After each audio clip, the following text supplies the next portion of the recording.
Give me a second to do an audio sync. Continue. New game. Eclipse mode plus. Eclipse mode plus. New game.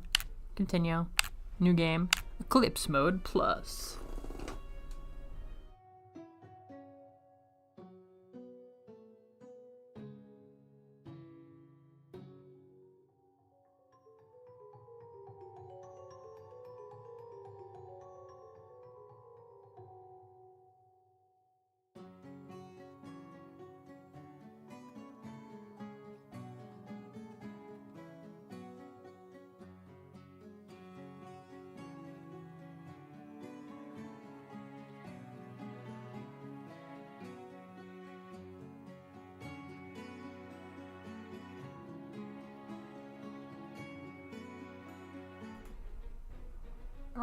It's a little bit over delayed. Give me a minute.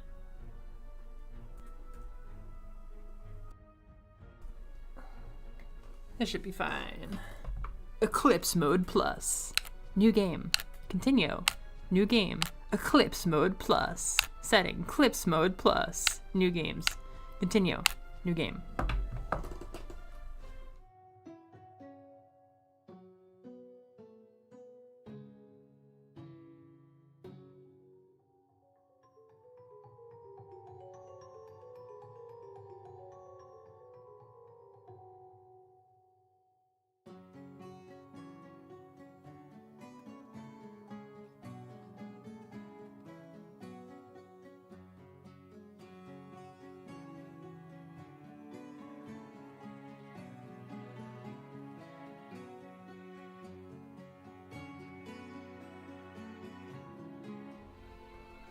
Hello! Glad to see y'all here. It makes me happy. It's less lonely in Peru, where I'm in ALT teaching English. That's fun. Who are you hanging out with? I'm glad you're having a fun morning, Nathan. Enjoy your grand finale for the experience this month. I want to go hike. They have Yamanohi, they have like Mountain Day in Japan in August. It's just way too hot. Like, I have a craving for mountains right now, but it's way too hot to actually hike. I think I might try to do it next month.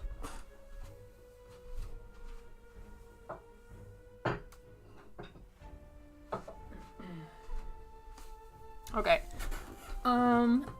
Let's see. That's my voice. Video capture. That seems like a good volume. Oh, why was this plate so wet? Mildly cursed this morning was. Mildly. Yeah, I had my first insect intruder into the apartment. That doesn't happen very much. That's unfortunate. It's just a stink bug, though. It's nothing, like, crazy. Like, I literally got those all the time in America, but they're not fun. They're not fun when you get them in America. I know, right? I mean, the rainy season moved pretty much unapologetically from June to July. There was like no rain in June, and it only just stopped raining. All right, good morning, everybody. So I looked last night at Eclipse Mode Plus. We're not gonna do that. It's just harder, and you get to keep all your exploration stuff, which I think a little bit defeats the purpose of why I wanted to revisit this game. So I think I'm gonna lose my file. That's okay. I discovered something so crazy last night. I was just trying to check out if it performed any better on TV than it does on Switch. Handheld, I don't really think it does. I think maybe I'm a little bit more convinced that the slowdown is intentional in combat, but it's still the same mess as before. But I found something randomly that is so wild. We will have to find it now. I'd like to 100% this, but let's take a look at the lore. Hello, friend. Oh, are you in, I know where you are. I know where you are. Hello, friend. The moon. The sun. Yeah, this game is beautiful. It's definitely got the atmosphere. It makes me feel so warm. Go back to Hollow Nest. If that thing pulls out a needle on me, I'll go crazy. Yes.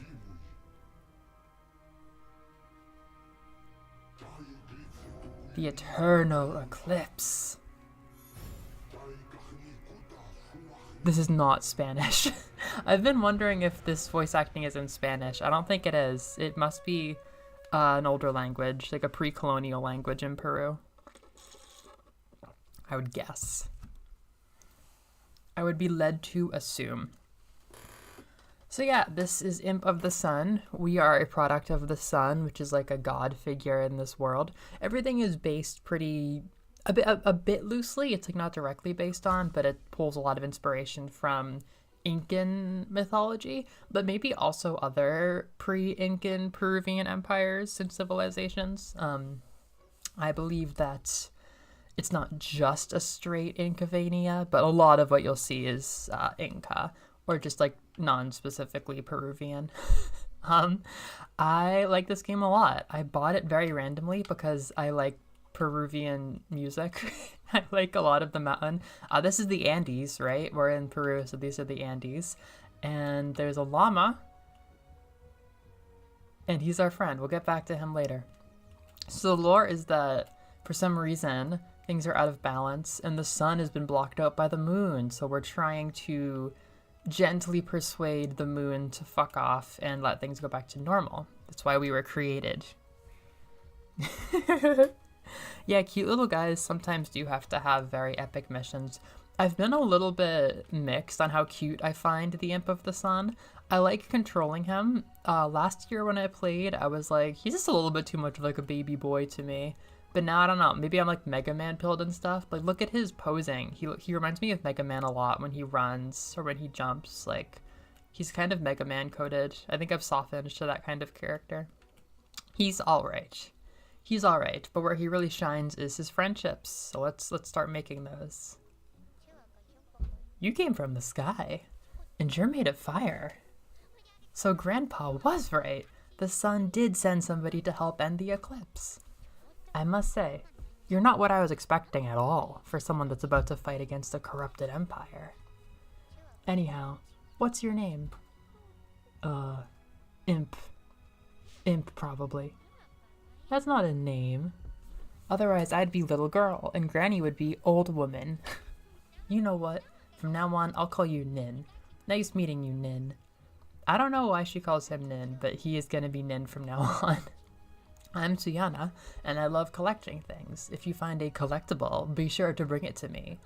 Also, take this so we can stay in touch. It's one of my grandpa's crazy inventions. Whoa! Bro made really sick technology with a skull motif. Oh gosh. So my neighbor genuinely like doesn't seem to have a lot of awareness and bumps into the wall a lot, but that was like 3 in a row. I'm always worried about them telling me to shut up, but like I really do not think that my voice is going through the wall right now. Like bro can hit the wall so many times unintentionally when it's silent here. But that was like enough wall hitting that I'm nervous. Are you the best the sun could send? I would laugh if it wasn't so tragic. I'm Izzy, and this is my property. Don't burn anything and we might get along just fine. Any questions? Nothing. Before you go, keep an eye out for any quipus. They contain the forgotten story of our world, and I happen to know how to read them. Here's one I found, so you know what you're looking for. Yes, so these are the collectibles. So this is the hub. I have famously praised this hub. I think it's one of my favorite hubs in gaming. These 2 characters we get to talk to the whole game, and there's even another guy who we'll get to in a second. But there is this ball to play with and use your moves, which are generally quite fun to use.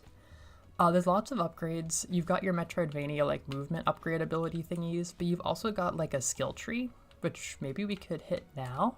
No, I guess not. Double jump is built in. It's been a while since I started this, so I forgot what was what. Oh dear. Oh, I'm going down. We're going down with the ball. We're going down with the ball. See, Noreen, I think you're probably right, but it's tricky. Like, I finally had somebody I could ask, and I was like, if somebody hits the wall once, do you think they might be telling me to shut up? Because in America, In America, they'd be like 3 knocks, like do do do. That's usually what we do. Hell, I've done that to people.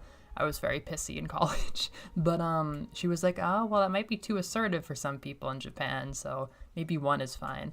But like this lady, oh, there's another one. But I also heard her move. Oh, that one I know is her door. I know that one is when she slides the closet and just doesn't give a shit. Like I know that that's what that is. So I might just be hearing her waking up. Because like the only voices I ever hear pass through the walls are like sneezes, and I don't think I'm hitting that register. I genuinely don't. Yeah, he is pretty cute. He's pretty cute. Yeah, so this is just beautiful. I think you know, the art, the atmosphere, the characters, and the story are all kind of what I think this game's strengths are. It can be a little bit goofy with its actual puzzles, and the gameplay can feel a little bit jank, but it makes me feel very warm because it's just so pleasant, and I'm looking forward to sharing it for a while. Isn't it very, very good? And it's literally just like a bunch of, I think, Incan, if not generally Peruvian art, and the Andes and the Eclipse theme, but it has its own art style. Like, look at the llama. He looks very, I don't know, llama-rific. So yeah, we could talk more if I wanted to do more voice acting, but I don't. Greetings, my name is Carl, or Kari. I was the greatest explorer this land had ever seen, before I died, of course. I'm here to help you, little one. Thank you. I always just call him Death. I forgot that he was Kari. Oh, and, well, this is embarrassing, but I lost most of my maps when I died. If you find them, I'll be able to take you anywhere you want. I'll give you one so you know what to look for. So he and Suyana are with us pretty much all the time. He pops up at all of our little, I don't know, Hollow Knight benches, Dark Souls campfires, I don't know what you're going to call it. And he lets us learn a little bit about the area and save and do Dark Souls things. I feel like it's like so many degrees removed from Dark Souls that it's just Hollow Knight things, but it does have a skill tree. But in that way, it might be Ori. I don't know. It's not a terribly original game, but it has a good flavor. All right. So the thing about this game is you can go largely any direction you want. Maybe I am forced to go down. I think I actually am forced to go down first because there are 4 cardinal directions to go to. Yeah, no. There are 4 cardinal directions to go to, and I want to go to the one that I started at more or less last time. For our first one, it has like my favorite move, but I think I got to go down. Here is how the fire system works. It's a lot like Hollow Knight. It's the yellow meter up on the left. I can use that for spells, which I don't have, or to focus energy and heal, just like Hollow Knight. This radius here is the fire warmth area. If we're in here, we have just infinite mana, so we can just heal over and over again, which feels really good. I think the warmth is really, really palpable in this game. So let's head down. I'm going to call this a tutorial. There's Suyana. It's working. I can talk to you from a distance. That's one of her better traits, is that she can talk to us from a distance. Now we get to be accompanied throughout the whole adventure, which maybe for some people is super annoying, but it makes me quite happy. So there actually are, there are multiple skill trees, so that's kind of probably overwhelming at first. This is just like, every time you find one of these fireballs, you get one of these things. So I didn't realize how valuable this was till I accidentally found one of them last night and realized I never got the final thing that's on the right here. Throw Spear is basically a move, it's basically an exploration upgrade. I make fun of it sometimes, but it's gonna open up the doors for us. So yeah. Yeah, this is very funny. I finished the game without one of these last time, although that is simply not as exciting as the other crazy thing I discovered last night. I should be able to show you. When did I get the key for that? I don't know. Here's an enemy. I don't know what his deal is. He has a pickaxe. Is he a colonist? I don't know. Pickaxe makes me think of resource extraction. The imp is very versatile when it comes to combat. The imp's name is Nin. Try jumping and attacking your enemies upwards, downwards, or sideways. You are more vulnerable to attacks when you're on the ground, So try to send enemies flying before doing combos up in the air. I didn't realize that. Oh, so it wants me to be airborne. I guess I generally am. Why did it teach me combat if there's no combat? There's nobody to fight here. There's nobody to fight here. Oh, fuck you. Yeah, this is kind of the tone of the game. It's a lot of just like, oh, come on, what the fuck? Up. I suppose, but I feel like, no, actually, we're restoring an empire. We're restoring an empire. Wait, the slide and the spear throw. Well, okay, nothing else of importance is going to be activated this way. I didn't remember that we got spear throw and slide in this tutorial area. Here we go. Now we're fighting. So yeah, when you fight, things slow down so much. I don't even think it's a performance issue. I feel like it's a style thing that looks like a performance issue, but I still hold it as if it's a performance issue because it's annoying. So I have a slide. There we go. Inner fire. Yes, I am aware. I have already told my chat about inner fire. Okay, so I'm like, that looks worse a little bit. That opens up just about everything. Yeah, it's actually a very free game with the 4 cardinal directions. This is going to be something we need an upgrade for. I didn't know this was under our home. Where could these paths lead? Many places, Suyana. Many places.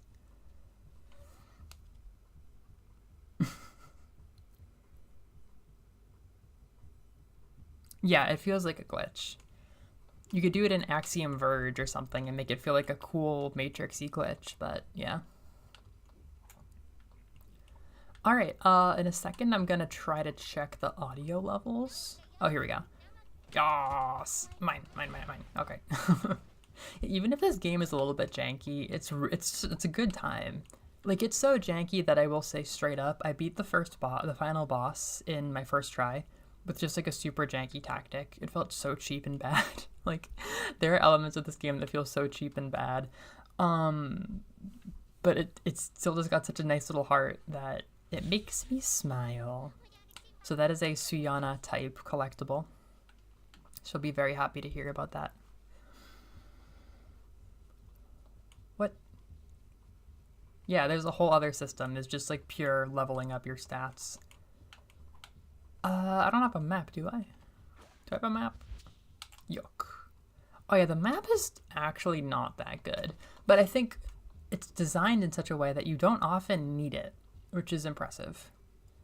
Like, I didn't realize quite how bad the map was until, like, last night when I double-checked, just because I've been looking at a lot of maps recently. I feel like it's designed well enough that you can kind of remember your way around, which is quite impressive, especially for something with 4 distinct areas, which can sometimes feel a little bit, I don't know. They can feel pretty disconnected. They run that risk. What's up, kid? We made a great team, right, Nin? Yeah.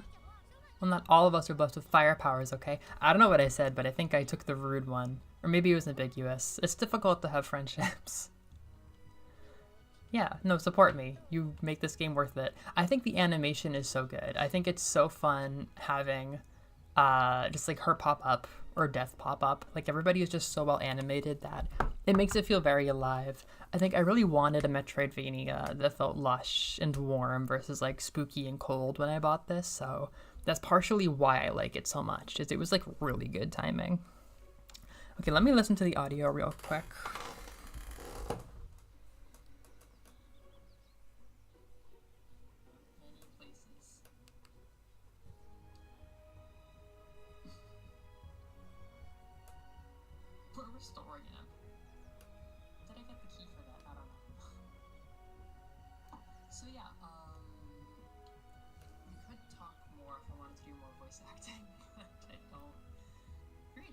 I'm going to give you just a tiny bit more volume from the game.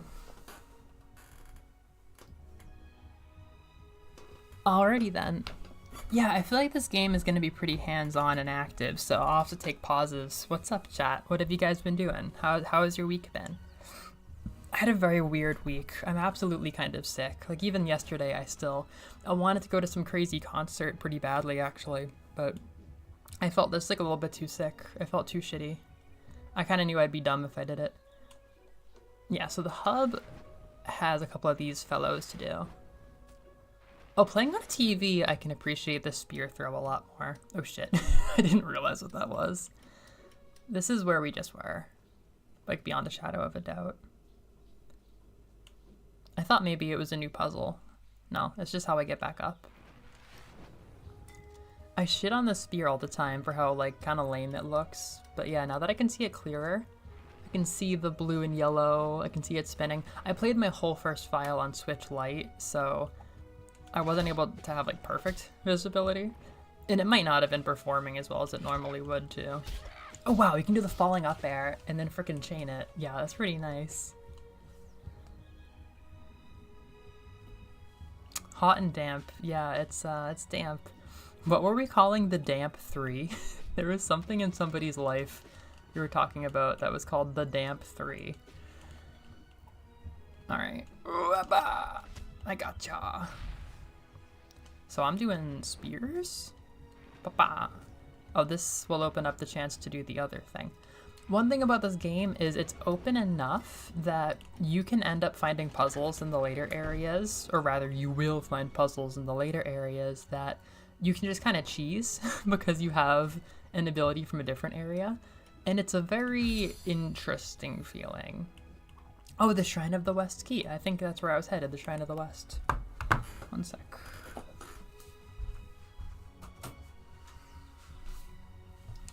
Yeah, the Shrine of the West is a good first area. It has my favorite move. Hey, this is the Shrine of the West. Oh, there's two. The desert and the underworld. So I started with the underworld my first time, but I don't recommend that. I think it's a final area. I've damp class downtime. Well, I have like 3 weeks of class downtime now. Very, very, very down. I'm doing like nothing at work. Welcome to the Shrine of the West. If you keep going west, you'll reach the desert. However, if you descend through those stairs below, you'll go to the underworld. Yeah, you can straight up go to the underworld and get its big upgrade and use it in other places, and that's what I did. But I think it kind of just made things too goofy, so I'm going to save it for the end of this run. I don't know about you, but the desert sounds slightly more welcoming than the underworld. Yeah, they do a good job steering you away from it. It definitely wasn't that fun. It's very dark and scary, which can be fun, but it felt too much like a late game challenge. Oh dear. Oh no. Yeah, having only 2 lives is... Yeah, what did I say? Having only 2 lives is a bit tough. So now I respawn with this fellow, and he's so nicely animated. Even if he lags a little bit, I think. Alright, get out here, you cowards. So they get super stunned, so I can just get in and mash on them. Oh, we already beat it? Big Challenges appears wherever he likes. If he wants to live in the underworld, he can do that. Big Challenges lives in like a rift between time and space and Axiom Verge. What is this? Okay, so we're going here. I want to get over there. Oh, it's those guys. I see the lever, but how are we going to get up there? Don't even worry, my friend. Don't even worry. Yeah, this giant enemy, I feel like the game always lags with it. Oh, come on. Come on, give me the healing. Here we go. I wasted it. Give me the heal. 8. Alright. Yeah, this guy is gonna be... Oh, fuck it, I'm skipping it. I only have 2 hearts. Or whatever these are. They're like forks? I'm sure they're specific to something. There we go. Chinanago. Yeah, the desert, the spiky desert Chinanago variant. Alright, the desert is really pretty, so let's get this going on. See, he's giving Mega Man to me. He's giving Mega Man to me.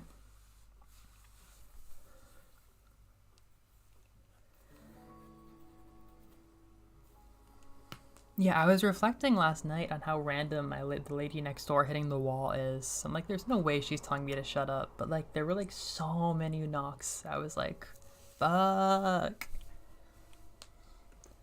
All right. Holy crap! Take that in. There's shit printed on the ground. We got geoglyphs. We got beautiful ground writing. Wow. Oh, I can break this? Okay, nice. The Fire Nation Mega Man. Peru would be a very interesting Fire Nation. Fuck is the green? How do I even get those points? I think we're going to be ambushed, Suyana. What do you know about these areas? This is Tui's Desert, little one. A place once known as a pillar of civilization, but now it's nothing more than a wasteland. Keep an eye open while you travel. These sands hide more dangers than you may think. I sense a trap.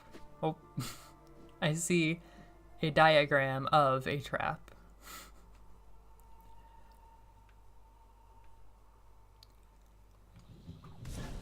Oh, here we go.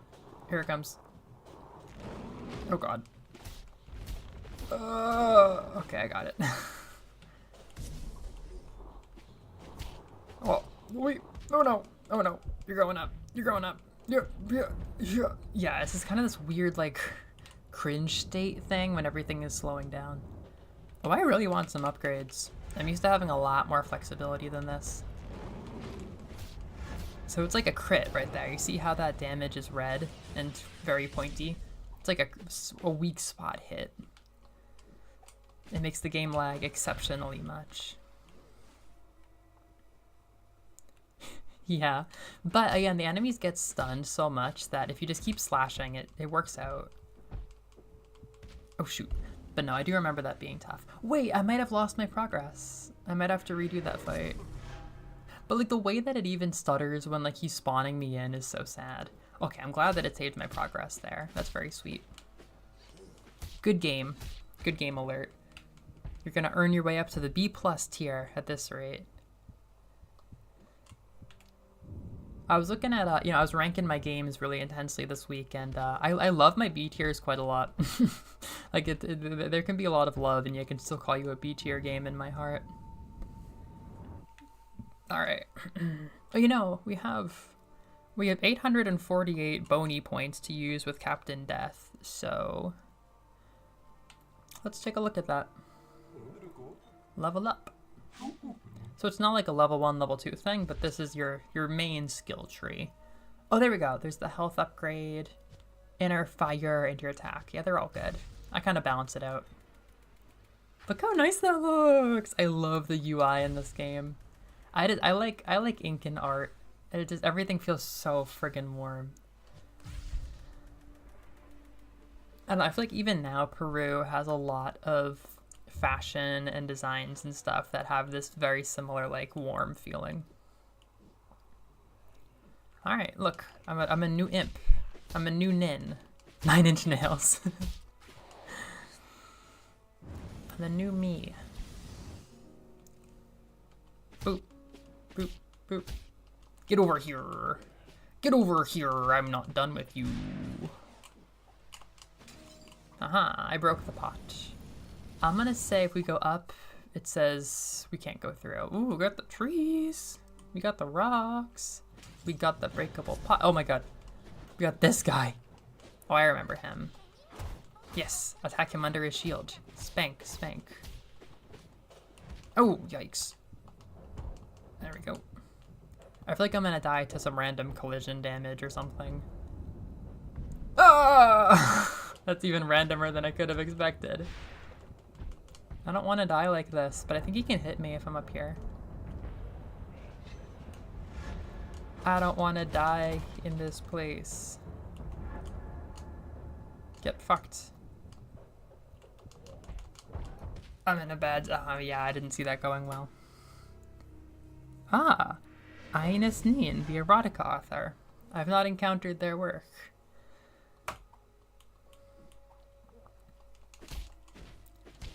Oh, okay, sliding is a good start. Sliding is a very good start. Take away all uncertainty before you begin your ass whacking. Bam. Oh. Bam. What button do I press? Why can't I get it? I love how you can just chain up airs right off the bat. Like, that would be a fantasy in a fighting game. I want to do this fight. I want to win this fight. I remember these guys aren't that bad once you... Why? It's like, it doesn't always start. Spank, spank. Yeah, it's very satisfying. It's the slowdown is what really... I'd be much more positive about this game if it weren't for the slowdown, air quotes, feature. the slowdown feature of the Imp of the Sun video game. I don't know if it's a feature or not. I just want to kill... Oh. I really wanted to kill him in his first down to make it easier to deal with the small guys, but I might have to reprioritize. You know what? Fair. I'm not going to force it. I'm too wise for that. I'm too woke. I'm too enlightened. Yeah, my slide just doesn't start sometimes. Quadruple A video game. So yeah, down, Y. Up, Y. Okay. Oh, Y. Up, Y. Up, Y. I mean, the up air or the up tilt or whatever can scoop them right off the ground, which is nice. Alright, let's go down. I feel like there's going to be a key I need down here anyhow. Kabam, bam, bam. What are you, 4 hits? Bam. Nin would be an S tier character in Super Smash Bros. Ultimate HD, but would make the game run less good. So down, no, up, up, up, up. So this... Oh my goodness. I think you need the under caverns, like the crypt. I think you need the crypt ability to light this and make your own. That thing just moved. That's nice. Animal well up in here. Got some rustling. Some rustling dangle downs. Yeah, once you get the ability from the underworld, which I started the game with, like that was the first thing I grabbed last time. You can light these and make your own bonfires. I had that ability the whole game, so it's going to be a bit tougher playing without it now. Alright, what's up with these Pockies? What's good, Almond Crush Pocky? I just love the blue color. It made me think of this Eclipse game. Alright. Hell yeah. Rustling tendrils. Today they're known as Rush. Yeah, so you can't hit this fellow if you don't get him in the soft yellow underbelly. Nice. Almond Crush is also a good man name. Oh, I got another one? Well, I was told to fight in the air, so I will. There we go. Okay. I can appreciate that. Oh yeah, I have 2 layers of up air too. What about down air? Yeah, not bad. What is it, little one? It is not wise to wander this deep below ground, little one, especially for you, a creature made of fire. You need what little light the sun can give you to keep your inner fire alive. When you walk into the darkness, the speed of your regeneration will decrease. If it gets too dark, it can stop completely. They also have a watery Amazon jungle, like an Amazon River jungle, and there's water that also messes up your fire regen, which I think is very fun. If I were you, I'd look for a way out. However, these areas give you little challenges that give you an upgrade.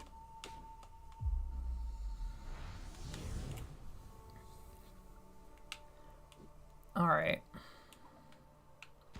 I'm generally pretty negative on Metroidvanias that have like dungeons or temples like inside their map. I just feel like it takes away from the feeling of exploring the main area. But these ones are very small. Oh dear. I feel like they're kind of an exception in that way. They're very small. They're just like, I don't know, teeny tiny challenges. I slid and got the big guy down, but then the game was lagging too much for me to actually damage him because I also knocked down the smaller guys, which is just okay. Like, okay. Ow.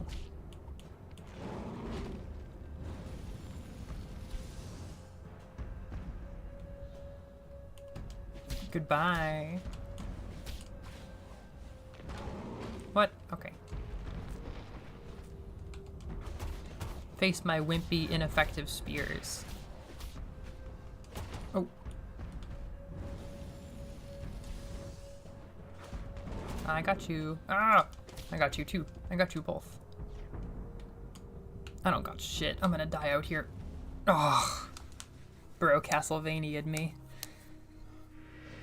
No, I don't think we are getting an ice level. Maybe an Imp of the Moon if we pray really hard and the sequel comes out.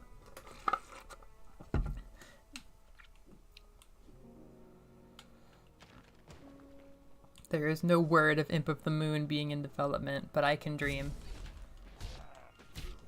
Ah, shit.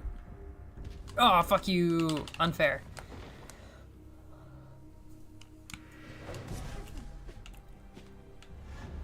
Let me in.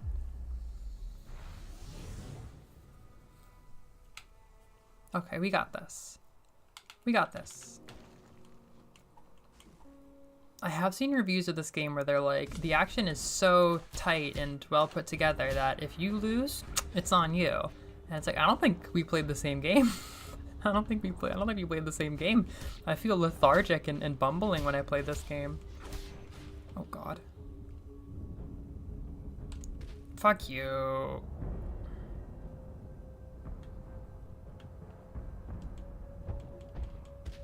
Fuck you. Imp of the Milky Way. Everybody needs an imp. This is what I'm doing because you said to upgrade. This will make me stronger. You'll see.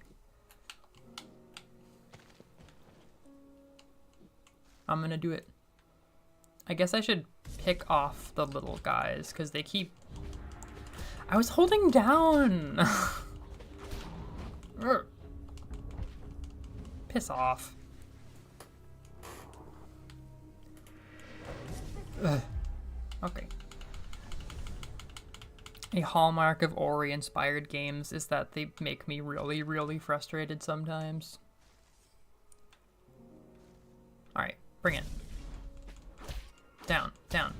Slash, slash, slash. One more slash. Slide away. No, I slided towards. Hit. Okay, never mind. I'm gonna heal. Finish you off. This is happening. Okay, that's bad. Slide, slide, slide. Up. Okay, no. No, that's happening. I'm gonna kill this guy. Ideally. This thing's sliding over, but I'm gonna start healing. Maybe twice. Hell yes. Okay. That one's dead. Oh, okay, we're back in it.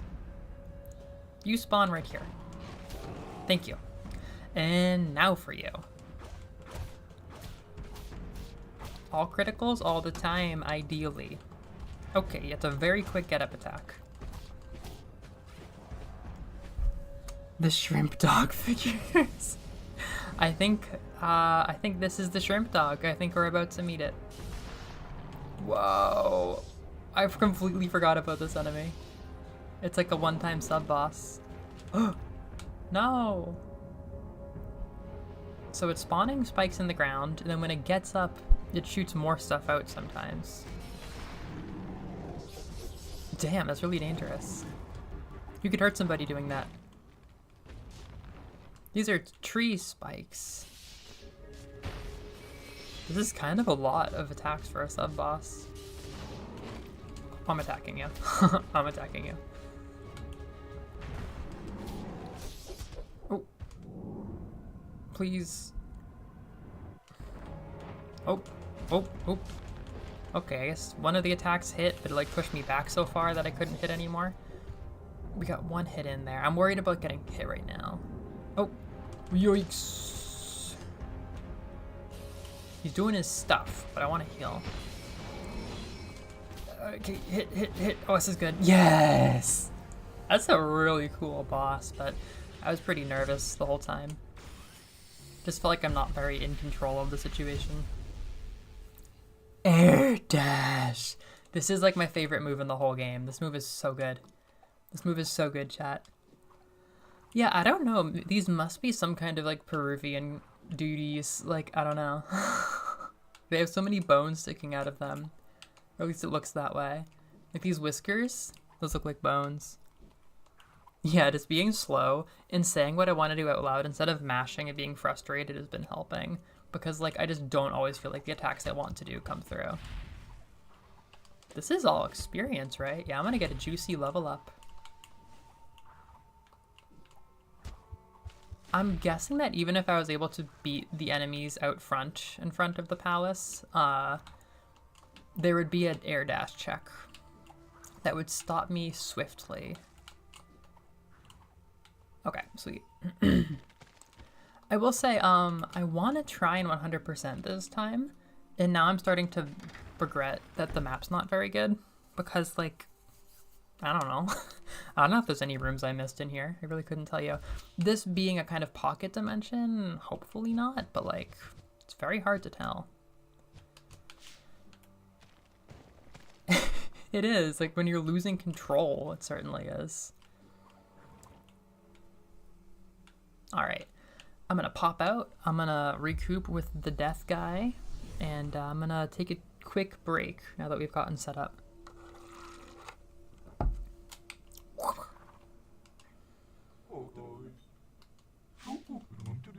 Oh yeah. Yeah, keep it to yourself. I wonder if it did trap me. I wonder if I was trapped and I had to get the fire air dash. I probably did. Yeah, he's also fast travel, which makes him one of the better fast travel systems that I know. Inner fire bar? Sure. Attack. Attack. I'll remember that when I'm coding. That's a thing that I do. Yeah! It's Liz! What up? Welcome to my video game.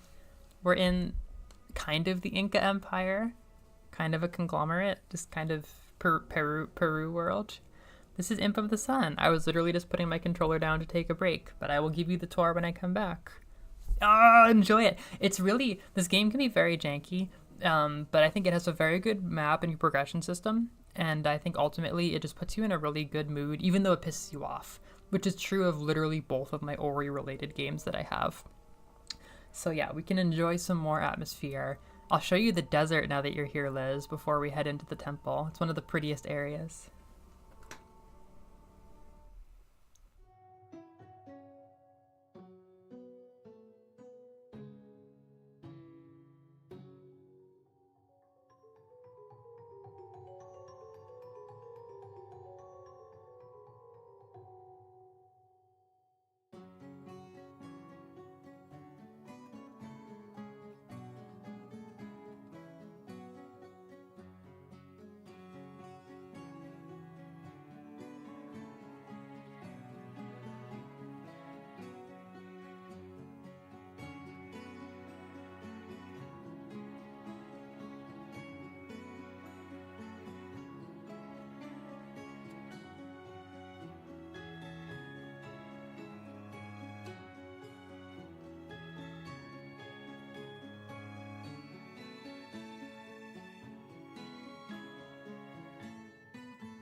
This just in. You are having strawberries with coconut cream, and it's fantastic. That's so nice. Sorry, this break is going longer than I planned. I drank my coffee too quickly because it's so tasty, and now I have jitters, so I'm going to get crossfaded on chamomile tea. I need its powers. It hasn't even been an hour of streaming. What are you up to, Liz? What's good?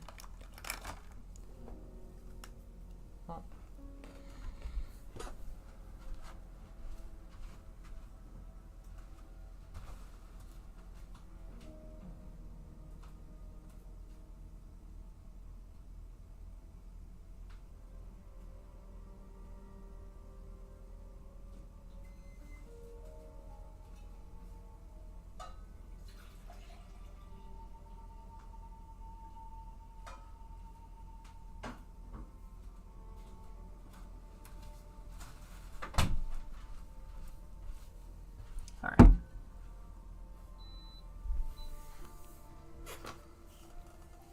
Ah. Well, break responsibly. Break responsibly.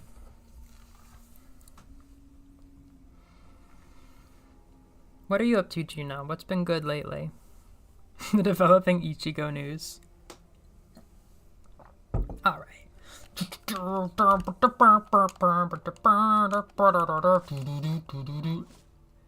Have I done this? Have I not done this? Ah, I see. Ah. Yeah, so this is a huge progression item, and it will be very funny and different doing everything afterwards with it. Yeah, I'm doing something really not that different from my first playthrough, but you have oh yes, we have a lot of freedom with how each area feels just based on whether it's your first one, and you have to struggle through every single puzzle, or if you like hit it last and have a lot of hands up.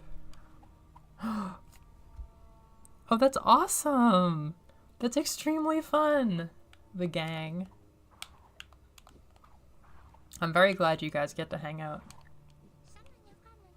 The exit's blocked. You must find the lever that opens the wooden door. She's animated so nicely. She's one of my favorite parts of the game. I just feel like it's so novel having somebody just like hanging out. The death guy is really good too, especially because he gives advice on every area from his own experience. I just feel like the world is very fleshed out in this game for how small it is, you know? They didn't have to go this hard is something I often find myself saying. I also say, what the fuck? I say, what the fuck, quite often. There we go. Ay, ay, ay. Oh no. Oh yes, this is happening, you asshole. Wow, so that's the entire west part of the map? Nice. I like all the art in there. Or we can't even zoom. What is the point of this goddamn map? I'm sorry. Look at the art for like the stuff underneath the ground. Like there is the shrimp dogs that we fought, but then there's like even more cave painting style, just like outlaw or stick people of like a chameleon dragon with like a huge spinny tail and like a person, maybe a skeleton actually. He's pretty.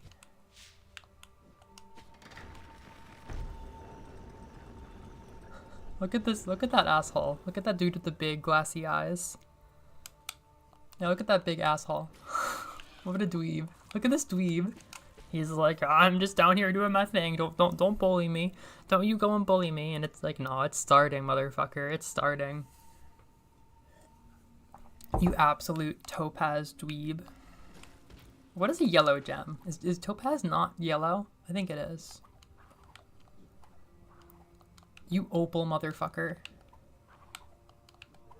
You peridot prince. You sapphire seductress. Pokemon Sapphire Seductress and Ruby Really Nice. Look at this. Look at this torch. Looks quite pleasant. I do wanna, if I can, I want to try to find the unlit torch that we walked past. Maybe I've missed that opportunity. because I want to see if my fire spin can light it. It'd be great if it could. No, I don't think it can. Ooh. Okay. You Steven Bomb Saturday. I don't think it can. That's crazy, actually. That makes the Catacombs upgrade a lot crazier than I thought it was, because I played the whole game with it last time and didn't realize. Sapphire Seductress?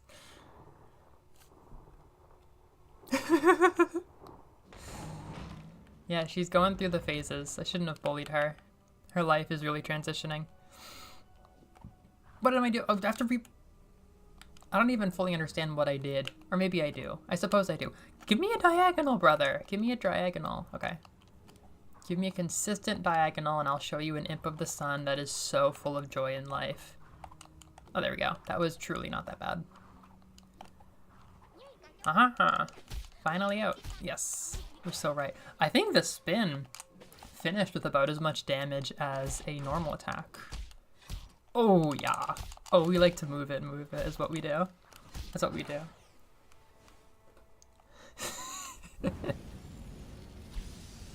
What's an imp gotta do to get a diagonal around here? I'm always going on and on about the lack of diagonals in this country. Rolling around at the Imp of Sun. How fast can I chain these? How low to the ground can I... Ooh, looks like I'm bouncing at that point. That's pretty nice. See, this is what I do instead of fighting games now. This is better than going 0-2 at a regional.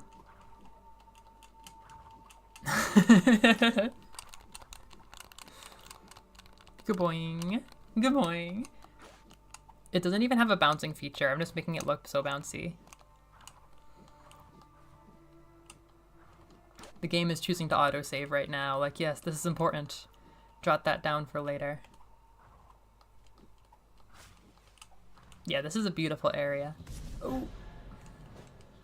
Oh.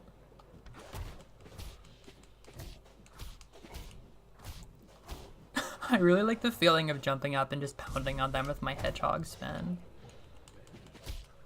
Attack, attack. Oh, this is bad. Here he comes. You know, I'm gonna put him down and then just get away and heal. Real strategy in this game. My only attack is down. Oh, I get it now. There's no reason to ever stand up. No. I'm in danger. I'm in mortal peril.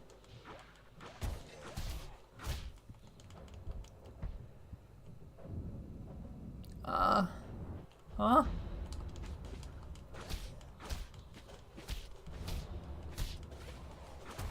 Alright, buddy. You're getting slapped on your bare tummy. Ah!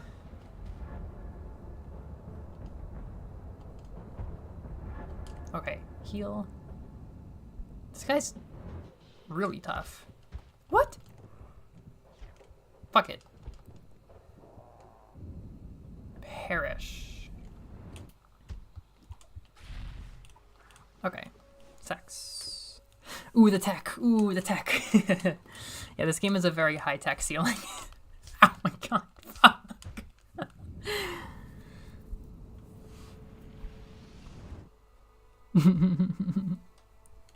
Yeah, we are the nuclear fusion mascot. We're the nuclear fusion Yudu-Kyata. I saw a headline in my targeted nuclear fusion news stories today that was like, is nuclear fusion dead? The International Fusion Reactor is going haywire. Or no, the plans are not looking so good for the International Reactor. And it's like, brother, we all know that fusion is unstoppable. You're going to tell me in 1 week that they finished the International Reactor. That sounds like a dangerous thing to have for fusion. Cheaton definitely is one of the best things to happen on Twitter in a long time. It's been dark. I mean, the only damn joke anybody has on Twitter right now is killing themselves, which is like...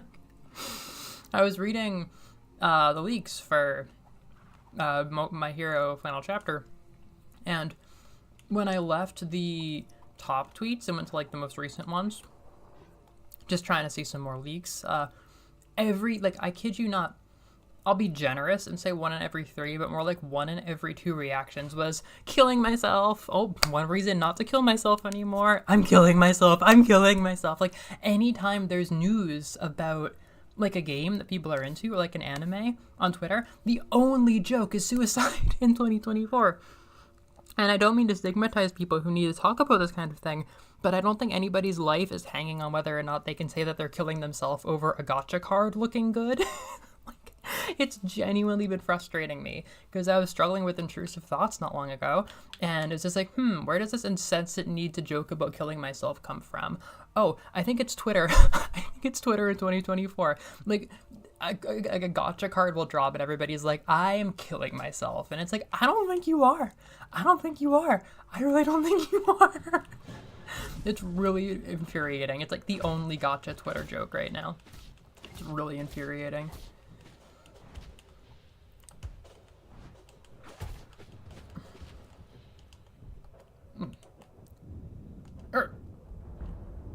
We're doing a little comedy thing, you and I. Okay.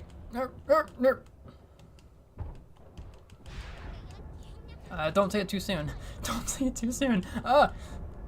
This is dangerous. Yeah, I'm super dead. A clip of what? Me killing myself? What did you clip? Alright.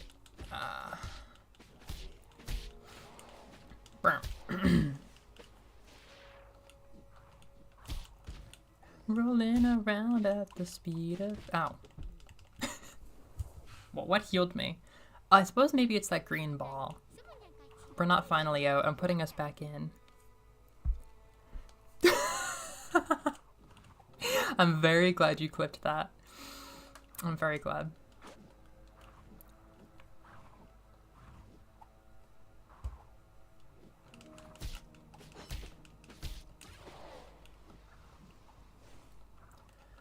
Oh, hey, there's a unlockable.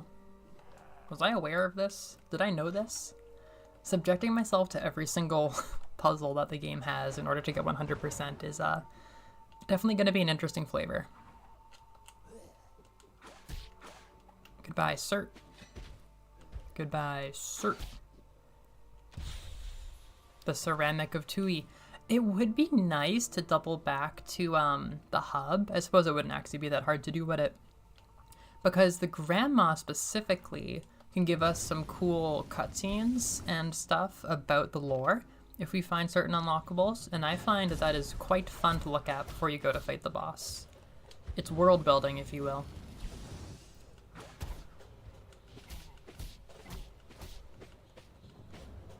Oh. Yeah, bro is very well designed to not be cheesed. Why did I heal? Okay.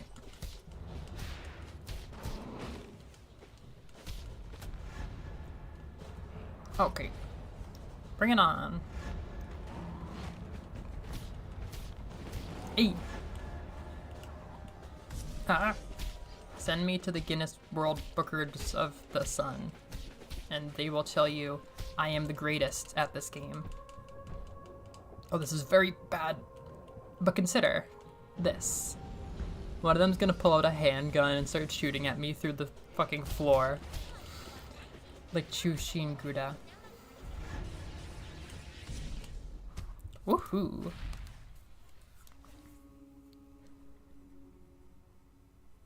Yeah, exactly, Juno. It's hard for me to say, like, yo, stop joking about suicide, because I know for a lot of people it's how they deal with things, but I know that it is not helping people who are struggling to be saying this about, like, gacha cards. Like, I mean, if you are on the edge because of gacha, then, like, you deserve to have comfort, but I don't think this many people are killing themselves over Bakugo.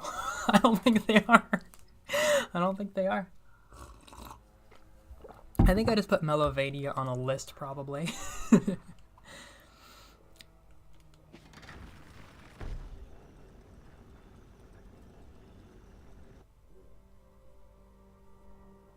Yeah, that's exactly right, Juno.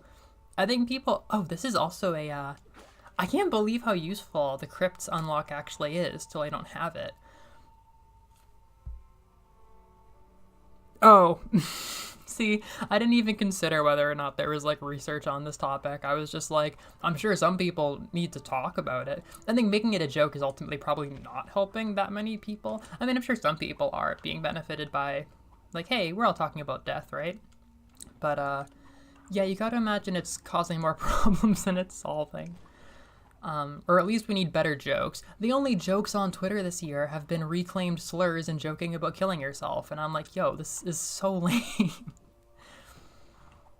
Alright. This place is epic, and I'm going to show you. It's Tui's Golden Temple. And maybe... I guess I could play a little bit more. No, let's go and see if we can get a lore drop about Tui. I feel bad, I'm probably mispronouncing that name. Embarrassingly. Yeah, I think also intrusive thoughts and hyperfixation have become, like, super, super watered down, to say nothing of, like, gaslighting.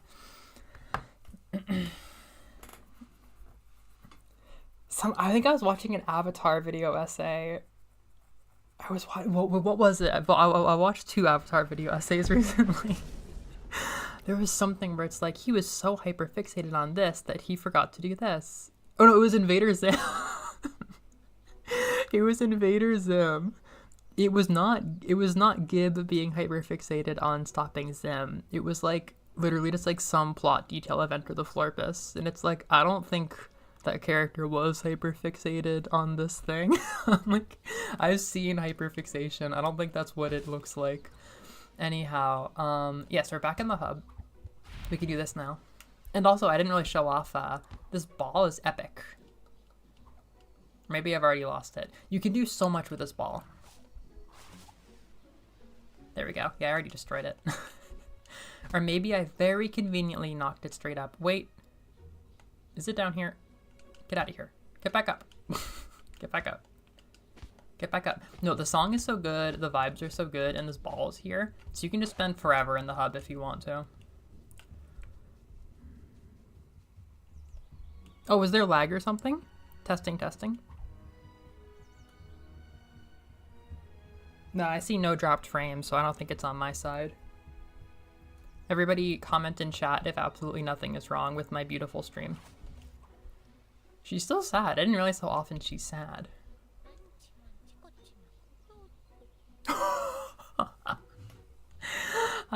Maybe that's not surprising. I know, my god, but we supposedly have new mod powers to test out about muted words. Oh, this is just getting me orbs? What I want is lore. I want lore. Do I have any of your things? What is it, imp? Let's see what you have. Yeah, I've got a Quepus. The day the Sun Empire died, the origin of our world. I think these are both new. Since times before our oldest ancestors, a celestial being has inhabited our skies, a being with an immeasurable power to create. Just as our parents are willing to give their lives for us, so is this god of creation. It uses its very own power to create and expand life. The most powerful being in the universe, yet a slave to its inherent desires. I think this is being presented as the sun. And so every civilization that rose and fell, every plant that ever bloomed, every being that ever lived, was made by our god of creation, the sun. Okay, so if the moon doesn't create, what does it do? I suppose that's next. Mountain plateau, lavender caves, don't remember those. Mountains, get as high as you can reach, okay. Somewhere in Tui's Golden Temple. That is what I want. A boat, okay. The catacombs. Have we read this? No, I don't think we have. There's Tui and the gang. The sun lost all of its might, and when he was so blinded by love that he never suspected the moon's betrayal. One day the dancing stopped, with the moon blocking the sun's connection to the empire. Without the sun, the crops started to die, and the balance of nature fell apart. The sun's empire began to die. The keepers were unable to control the situation as they were unprepared and divided between themselves. The keepers are the 4 bosses we are hunting after. The sun could hear humanity's lament, so he pleaded to the keepers, begged them to return his power. Some believe the sun's voice was lost behind the eclipse. Others believe that the keepers decided to ignore him. Whatever the case may be, the moon's desire was coming true, and the sun powerless to stop it. So yes, these stories are actually all about how the moon turned the 4 keepers against the sun, which I think is fun, and it makes it more exciting when you go to fight the keepers. She's still so depressed. She's so depressed. Alright,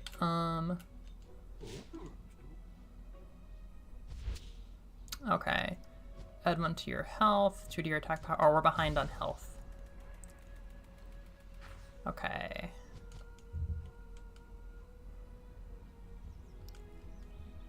Okay, let's get back in there. So yeah, fast travel is very, very smooth. I still wish this map was a bit better. Here we go, this is a prettier interface. Great Irma is fighting for her life against the Hungry Moon. Yeah, Great Irma always has to deal with shit like that. Great Irma. She was cleft with it.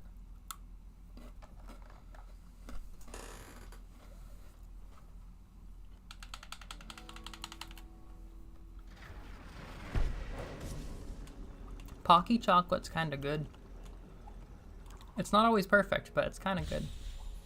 Wait, that's a Quipu.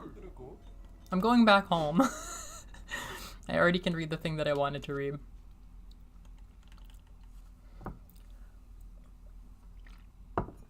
This is exactly what I wanted.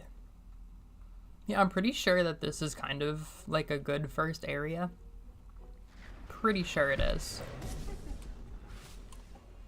Metroidvania fans are inclined to go left, and then it tells you not to go down, so. Please read my new Quipu. Yes! Tui! The moon then observed Tui, the honorable keeper that guarded the deserts. He would never willingly betray the sun, but his blind loyalty could prove useful. One night, the moon visited Tui and explained how Urku wanted to overthrow his father. Tui, blinded by his honor and loyalty to the sun, started a war against Urku. Urku is another one of the 4 keepers. He is the mountain one. But Urku's power proved to be way mightier than Tui anticipated. Tui requested more power from the sun, with the excuse that he'd use it to expand the empire. And so the sun gave Tui more of his own power. Ah, so she used it to weaken the sun by sending all of his sun juices to Tui.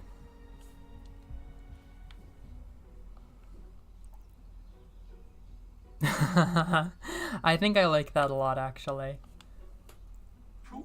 And if it's a shit game, you can be like, oh, only a shit game can weaken me so much that I lose.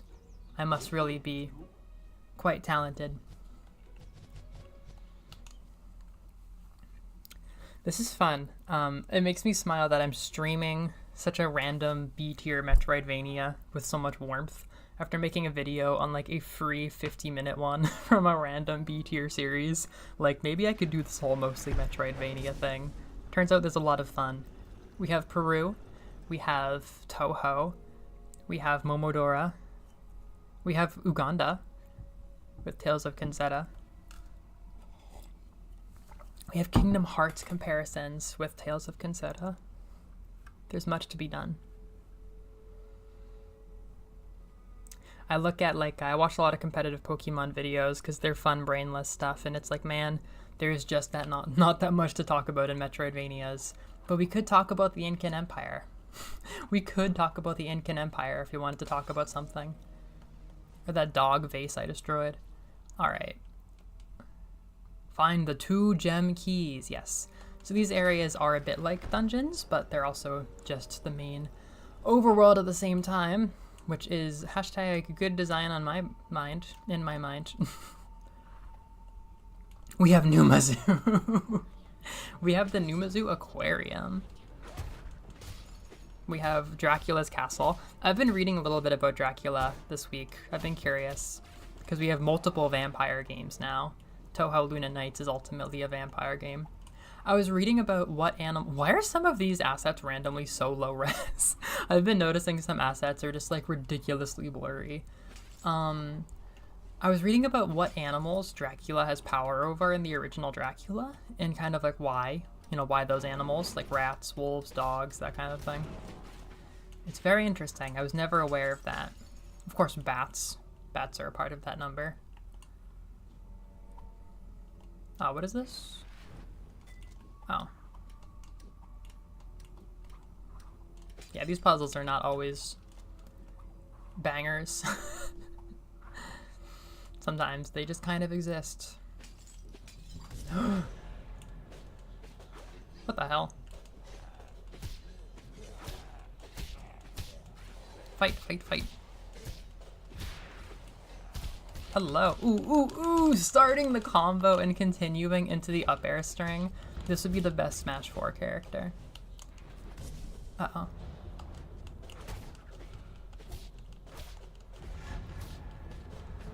Oh, he got his move in. I always get caught by that. You're dead, I think. Oh, oh, oh, that was close. Hello, Amber! Oh, I'm so happy to see you all here. Yabba! Wappa! Ba! Ba! Ba! Ba! I'm out of here. Ooh, ooh, ooh! Oh my god, I knocked him with the air dash on his back. I didn't have to use the dive.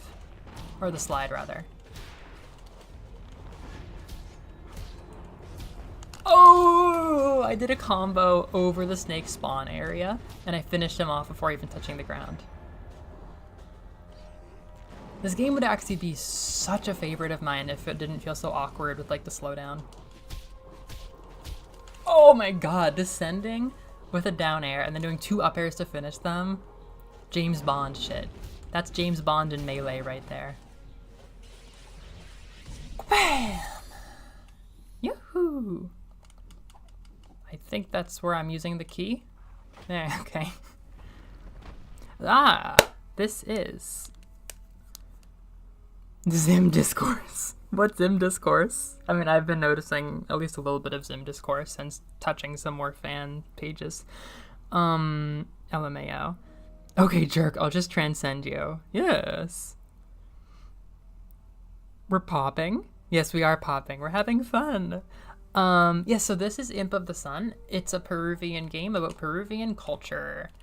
Specifically, it's a lot of Incan culture stuff, but I think there might be some more general, like, pre-colonial Peruvian civilization stuff, like not all the Incan Empire, but largely the Incan Empire.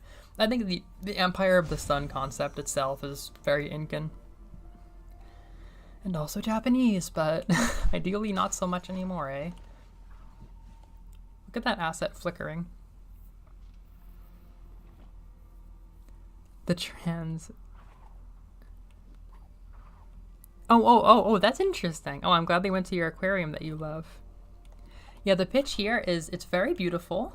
The art is really, really, really nice. I think there's a nice amount of world building, but it's a little bit janky. They try to bring in a lot of different Hollow Knight and Ori elements, and they do create a really fun combat system and everything, but for some reason the game just like slows down in this weird way whenever you fight enemies that makes the whole thing just feel really cheap and awkward. This isn't, I can't go down? Okay. Then I will just see myself, ouch. I mean, I've never engaged with the Dracula story. Like, really never at all.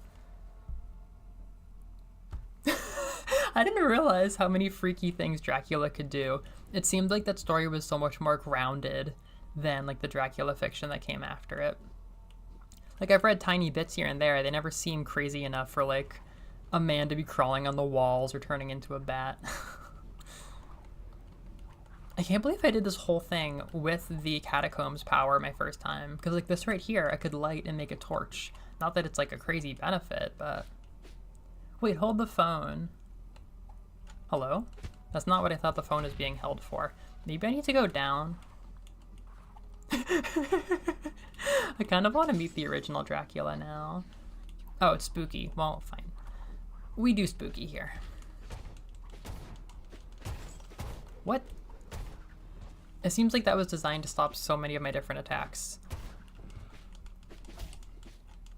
But then I catch like a random good spot. I pressed Y. Goodbye.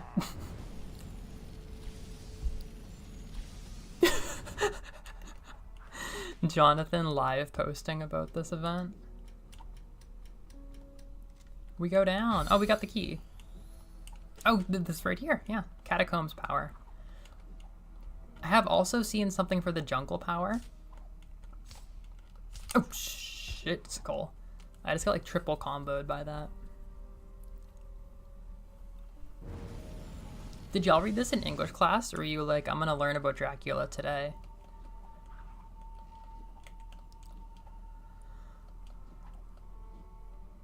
What's this? What's this? I also read a very detailed synopsis of Carmilla, which was more than interesting. I kind of understand why she's such a big deal in like Netflix mania now.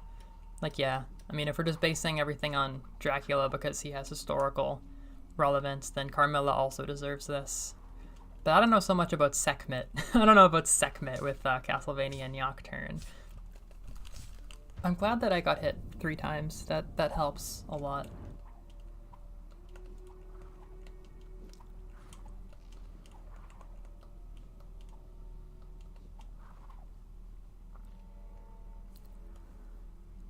I listened to Red from Overly Sarcastic Productions. I think I've seen a video from Overly Sarcastic Productions. That wasn't Rhode Island Boy, was it? Read Dracula as a stream, and it was kind of the best way to consume it. She did good voices and paused to frown when Stoker used a slur. Nicely done. Early highlight from my memory, using a pocket mirror to shave, and then Dracula showing up and just breaking it. And you write it in that old Victorian way, and it's like, oh yeah, sure, he can do that. Like, you're so, like, I struggle to immerse myself into Victorian, like, novels with, like, the way that they're described is very kind of stiff. So if that happened, I couldn't picture how smooth and awkward that would be. If it was described to me with weird fluttery language, I'd be like, sure. Bought a collection that included it. Did you... Oh my gosh, I haven't actually read Dracula daily, but I am subscribed. Oh my gosh, Victorian Britain. I actually had a British literature class with one of my favorite high school teachers, who's scary. I'm just about as old as now. And she was pretty cool. She made it fun to learn. She was very young and new. And a lot of those books definitely stuck with me. Ba-bam. Oh, what the? Okay.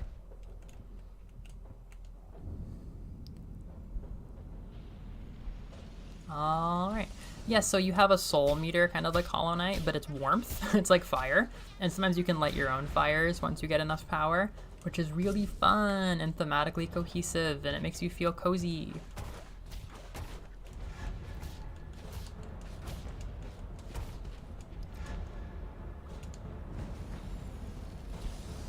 Quincy Morris. Oh, you know who I read about was Von Helsing. Von Helsing sounds cool as hell, actually.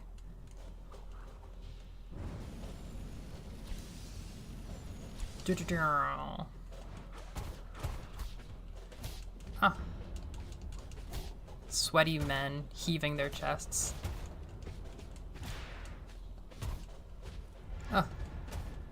Okay.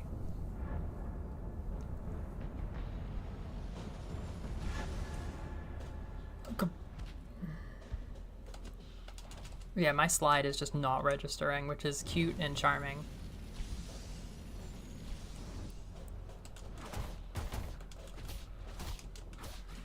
I don't think he's a cowboy. He's a very strange, like, professor who knows a lot about the occult and is, like, the only good vampire killer they can call. He's the vampire killer. Maybe he's a cowboy. I didn't read the book. Perhaps there's a description that really sticks out that way. Thank you for gassing me up, but I might still die. Yes. I like a lot about those enemies conceptually. Yes. But, the way that you bounce off when you're attacking them feels so janky and trashy.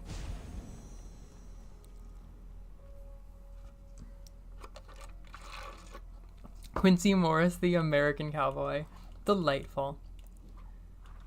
I feel like cowboys and ninjas are somewhat similar in that, like, I did 4.5 years of studying Japan in college, and ninjas, I almost made it out without ninjas coming up once. I was in my final semester, and I was aware of this at this point. I was like, it's been 4 years, almost 4.5 years, and I've never once heard about ninjas. But they finally came up in one of my very last classes, and I was so mad because I wanted to say that I took 4.5 years of Japanese studies and ninjas were never relevant. I think you could get very far into American studies without ever hearing about cowboys. I think inner fire goes a long way, and I don't even want to cheese these bosses any harder, so let's kind of focus on inner fire. Yeah, for everybody who just got here, look at this UI. I think it's so beautiful. There's stars moving in the background. It has just those nice, pointy, warm, fiery designs that I really enjoy. Cowboys as a myth are based on samurai as a myth. Well, the thing is, like, samurai as a myth is complicated because I feel like it's really Bushido as a myth, because Bushido was very toyed with during the Meiji Restoration, right? So I think that's kind of the point of samurai as a myth. But samurai were very prominent in Japanese society, like just about as long as they fucking could be. But they just weren't maybe what people think of them to be. Cowboys, I don't think, are quite as relevant in American history as samurai are. Even if there is a myth about what samurai are, I don't think there's a myth about their relevance, right? Because society was kind of hinging around them, certainly, like after the Heian period. But I didn't realize that cowboys as a myth had any relation to samurai as a myth. Like, did late 20th century Americans go like, we want something similar to Bushido? Intense swings from completely bumbling. He's kind of relatable. I think maybe I can relate to him. I would join you guys for the book club. That'd be super fun. Just do every book club we possibly can. All right, I think I'm going up to execute Tui. Without any upgrades, we can't really grab many of the goodies in here. All right. So these bosses sometimes take a super long time because they're jank. Sometimes I beat them first try because they're jank, but I promise you that they're very jank. This may have been the most, like, solid one from my first run through. What's up, man?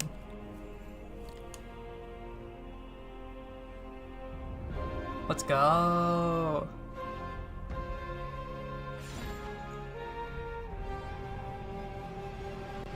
Yes, the garlic necklace sounds accurate. That's interesting.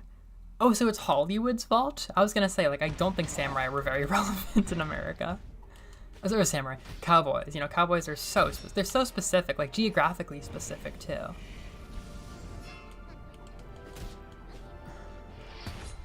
I think he's gonna rush me? No, he's just putting it down. Okay. Ouch. Oh! Is he gonna move quick again? He's jumping? Okay. He's looking. Sliding? Yes. Oh, contact damage. Oh. I might die. Ah, contact him. What? Oh, is that supposed to be like a weakened state? I think I can heal? Ah, shit. Oh, okay. Hashtag Imp of the Sun moment is getting popped out of the entire arena. This will not be the last time. I'd like to remind you all that I cheesed the final boss on the very first try because they didn't patch out the ability to just jump on its face and pogo stick on it for the entire fight.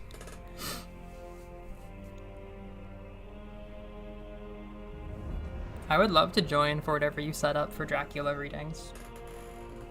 Alright, Tui.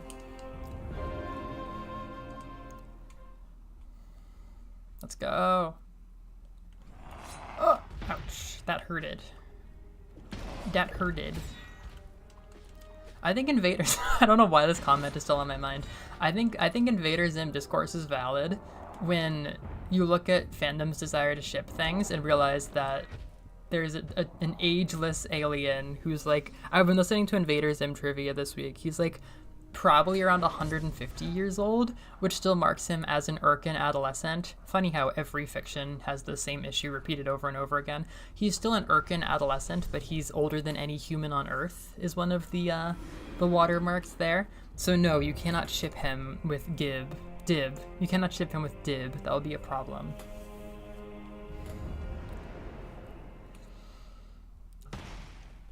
Oh my gosh, come at me. Come at me.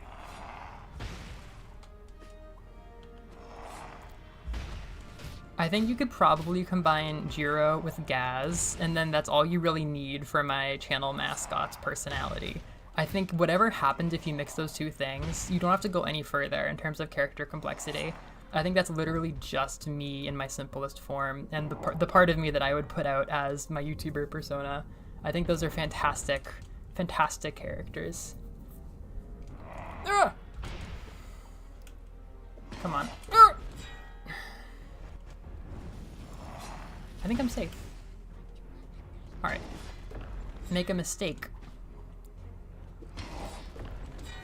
Fuck. It's just so hard to get in and punish. Like, how are you gonna pogo and not get hit by, like, just touching him? Like, I don't want to touch him. Like, I can, like, oh, okay, I guess that worked. Ouch. I think I'm gonna get punished. No, he missed. Wasn't even aiming for my ass. Ow. Maybe he's not aiming for me generally. Oh. Are those gonna fall? Yes. Ow. Yes, I am age discoursing. You're Zim X Div. You're gonna have to fight me about non-human adolescent processes, which I am prepared to argue about. Very well prepared to argue about. Dracula Club. Yeah, I bet Internet Archive has it or something. I do not toxic yaoi. I can't house this toxic yaoi on the internet, or we're going to sink the channel. We're going to sink the channel if you try to make a case for toxic Zim Dib. I won't stand for this. As the content creator in the room, I have to say my stance is no toxic yaoi here. A falling bugle. Amber, I think if you watched Invader Zim, I'd be hearing about it for months. You'd be like, Mommy me, what is this filth? I've only watched like 2 episodes. It's not, I don't know. I don't feast on it. Oh. What? What is that move? That's a new move. Why did you do that? Did I earn that? Did I deserve that? I don't know. Okay, so you are kind of aiming at me. Do your exhausted old man thing. Let me heal. So I'm gonna try to get to, I mean, the swinging up is maybe a bit more of an issue than the contact damage, huh? I think I'm hit. Okay. Fuck you, fuck you. Well, I don't even have to pogo. Oh, there's the old man thing. Okay. Yeah.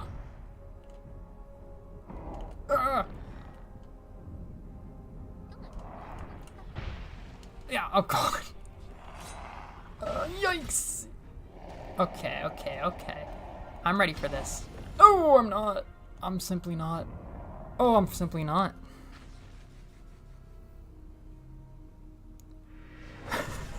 I did just this week hear about the fact that no, Noreen, I don't think I am going to do with that what I There's nothing I'm going to do with that information. I'm not housing this. I'm not housing these discussions. But no, I did see that Dib is a clone. Yeah, which is strange. Because, like, how young was he when he cloned himself, you know? He's obviously aged. Why am I charged? I love you. I love you. I think you confused me at first with some of your mannerisms and the way that you'll denounce things as trash and low class. But the more that I get to know you, the more that I understand. The more that I understand and appreciate your reasoning and how you function. And I quite enjoy the way that you are, even if I do tease you about it. Oh. Oh, I'm gonna, okay. It's fine. We're taking the slow and steady approach. Chat, why did that not connect? I feel like I should be able to hit, like, not being able to hit forward is tough, because hitting when you're up feels bad too.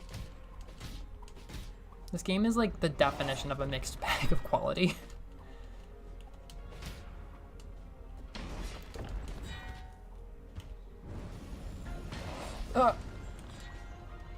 Yikes! What? I was mashing for the spin move. That is the appropriate choice. No, there's a lot. I think, I don't know. I think Johavim Vasquez. I forget his first name, but the author of the original comics. I think the whole thing is really interesting. I don't know. I feel like the entire. I feel like Invader Zim is very interesting. I didn't know jack shit about it like a year ago, but it's really, really interesting how like Nickelodeon internally just like wanted a strange, edgy show, and they found not Johnny the Homicidal Maniac, but a spin-off of it. And some like there's this one woman who is cited as the person who decided to bring Vasquez to Nickelodeon.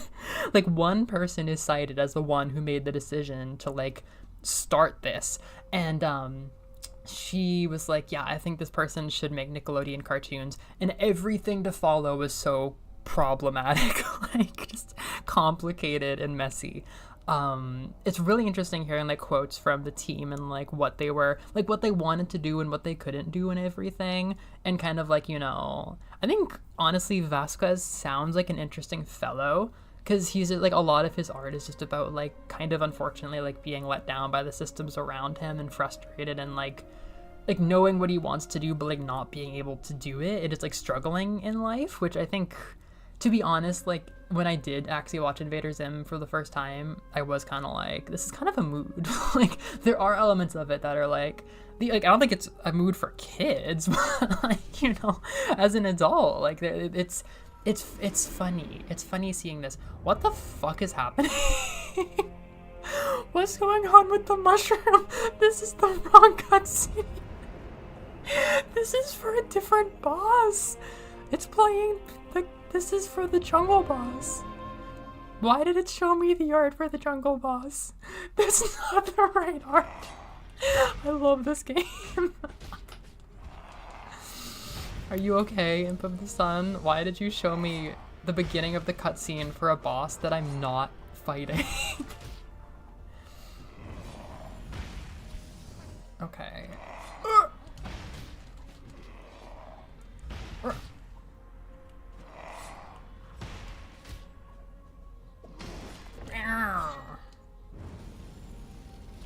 I will say also, I am getting very nostalgic for 2000s internet humor. I definitely am. Obviously, nothing about the 90s is ever that nostalgic for me. Although, I'll tell you what, I saw somebody who was like, I was born in 2000. I was born in the year 2000. This 2003 meme, this year is my culture. But the memes of the 2010s are also my culture. And it's like, I don't think 2002 humor is your culture. I don't think anything about 2002 is your culture if you were 2 years old at that time. Like, that would genuinely be me as a 1998 person saying that, like, the 90s are my culture. Like, no, I wasn't taking notes in 1999. I don't remember anything. I don't even remember anything from, well, how did we trick this into thinking that we're fighting the wrong boss? Like, I don't remember anything, even when I was, like, 5. Like, no, like, I remember Aaron Carter. I remember a couple things from the early 2000s, but, like, not a lot. I certainly wouldn't say that it's my culture that I'm nostalgic. Like, yeah, sometimes I'll see something about like Britney Spears and I'm like, yeah, okay, I remember that as like a fetus, but no, it's the late 2000s are the oldest, the oldest things I can really practically be nostalgic for. Maybe some people were taking notes real good and making a lot of memories when they were 4, but no. Like, there were some things I remember, but I wasn't deeply affected by this time.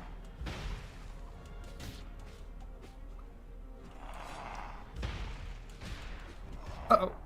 This is bad. I'm gonna die. I'm gonna die. The 6th game we can't complete because the order is messed up. I thought there was only one. Courage the Cowardly Dog. Sing. I agree. Some things are trash, but I'm sort of the opposite where I'm usually looking for the deeper meaning in things that are traditionally not held up with much respect. Now here we go. We got Tui back. Tui's back in the room. Come on, man. It feels like a lot. Yeah, no, they recently were like, public announcement. Our next update is going to help it so that you can actually fight the final boss of Bloodstained on Switch. And it's like, excellent. I'm glad your final update involved breaking the Switch version even further. It was honestly such a funny stream moment, though, after all of the goofiness we'd been going through. To just be like, oh, I don't think we can actually beat the game today, chat. I don't think it actually runs.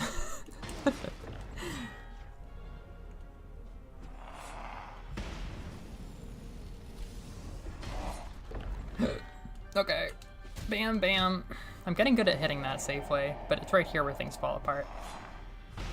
When are they gonna fall? I see them starting to fall. You're not gonna hit me. Yeah, that was a hashtag Soulsent moment. You do not do that in a game like this. Uh-oh. Oh, with the backswing! Yikes.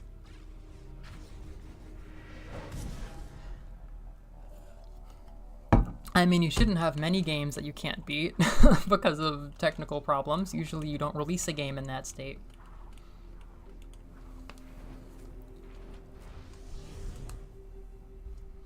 I have been appreciating, again, like, just how much I would go crazy with this game if they didn't have the slowdowns and the fights and the bosses felt a bit better. Like, the general, like, the fact you have 4 directional air attacks is so satisfying for me.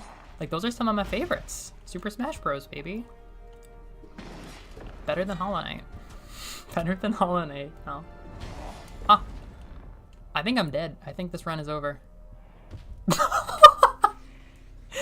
Oh, he literally just used his, like, setting down the axe move. I was like, did he just, like, swipe me off with a custom "you're standing in front of me for no reason" move?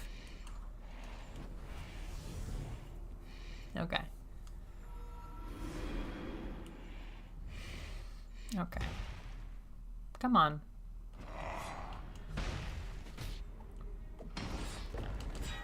Get me out.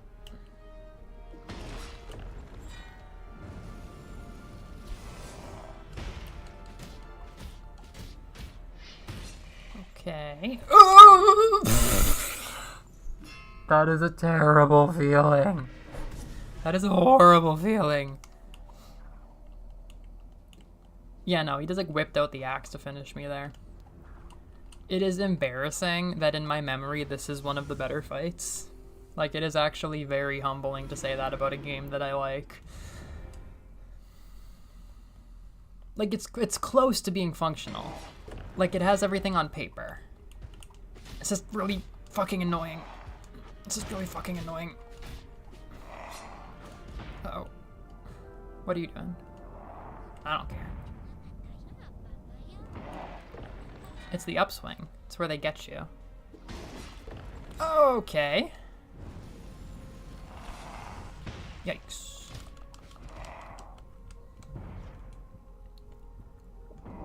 I feel like I'm in danger.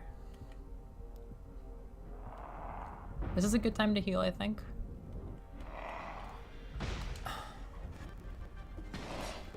feel like anytime I try to hurry and finish it up quicker, I always regret it. It takes a long time to heal.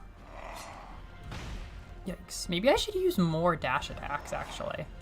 Because I did notice they do close to a sword attack, and at best I'm getting like 2 sword attacks in, but I'm usually taking damage for it as a trade. Let's go a little bit more fun with the spin move. That wasn't fun.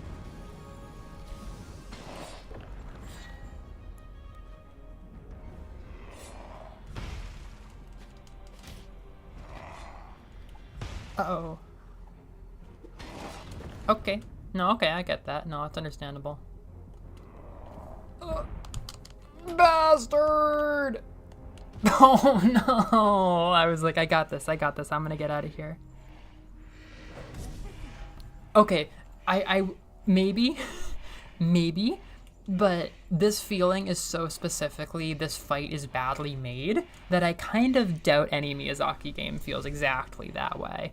This is not mere frustration. This is like seeing through the curtains a little bit to be like, I think these damage boxes should have been registered a little bit differently. Like, I'm embarrassed for my opponent.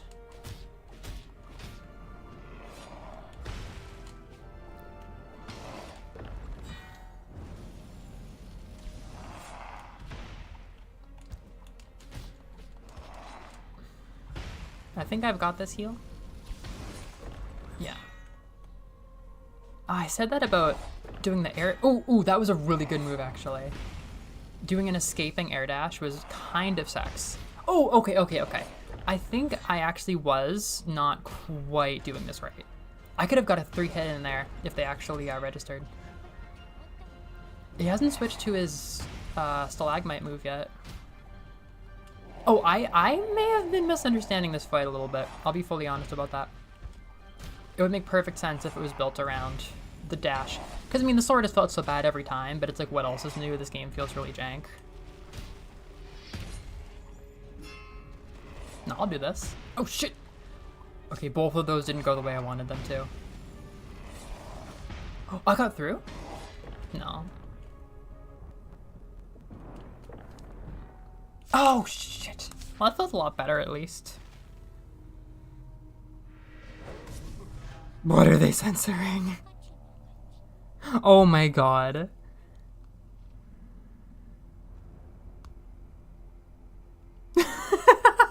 I'm glad you were able to say those words, Juno. Oh my god, only mods can say pussy. How do we mod Liz? I don't have the ability right now. Everybody deserves the right to say that word.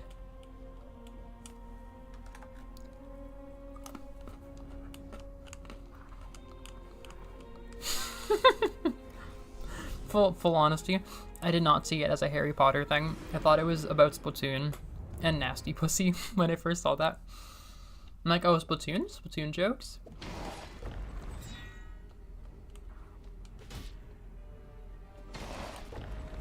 See, I think I should be able to hit him there. Watch this. See, that's a really good move. Never mind, this game's really rough.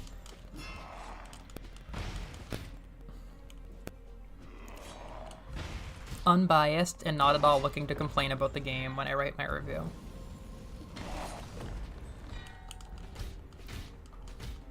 See, that should be a 4th hit.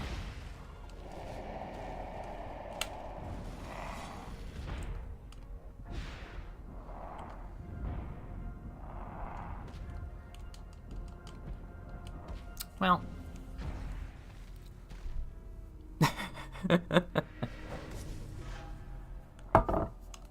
What has this been, like 11 tries?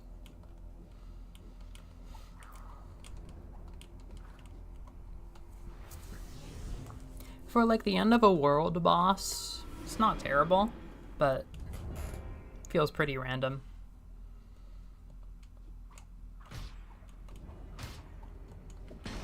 See, I really think he should be hittable at that point. Hello, sir. Alright, that's pretty sweet. That's a good start. Now I'm just gonna fucking die. Hello? Bro's giving up. Yeah? No, do it. That was terrifying. He missed. My heal didn't register. He missed, but my heal didn't register. That is some absolute jank. Alright, everybody. Tell me your favorite Imp of the Sun related memory from the 30 sweet years we've had running it. This will be my farewell stream. Now that it's been our 100th time running the game and getting sub 10 minutes, I think it's time to look back and, you know, set it to rest in a fond, nostalgic way.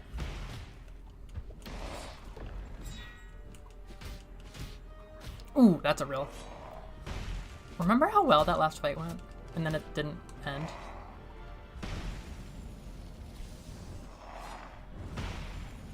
What the hell? I could light my own torch here?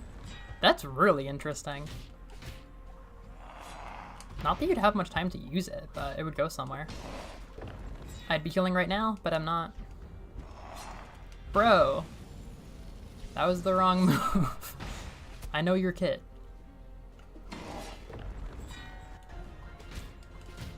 Oh, what? How is that not a third hit?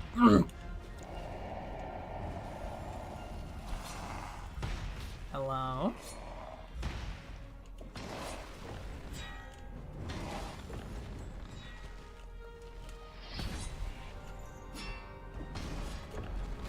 Oh, I got a hit. That's good.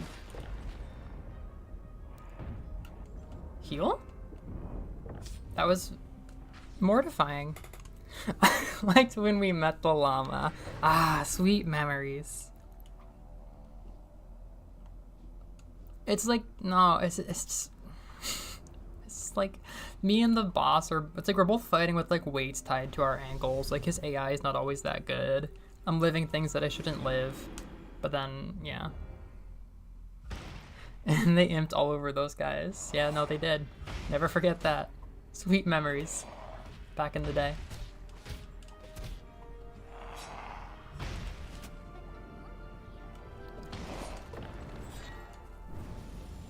$213, make a wish.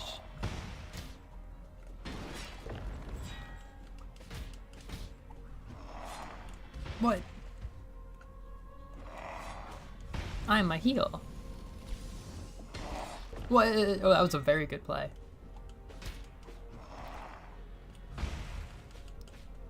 What? Oh, fuck you.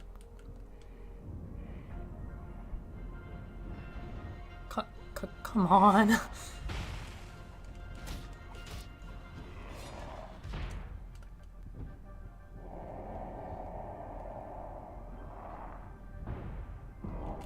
What? See, some people really don't like her because like she exists and says words, but I never find the text very obtrusive, even though I've seen it like 13 times now.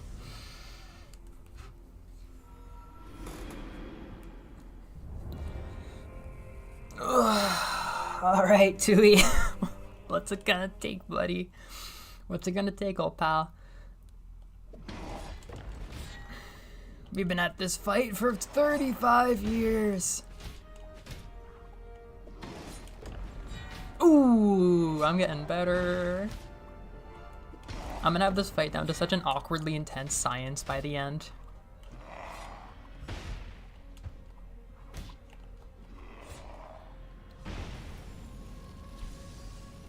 Uh-oh, here he comes.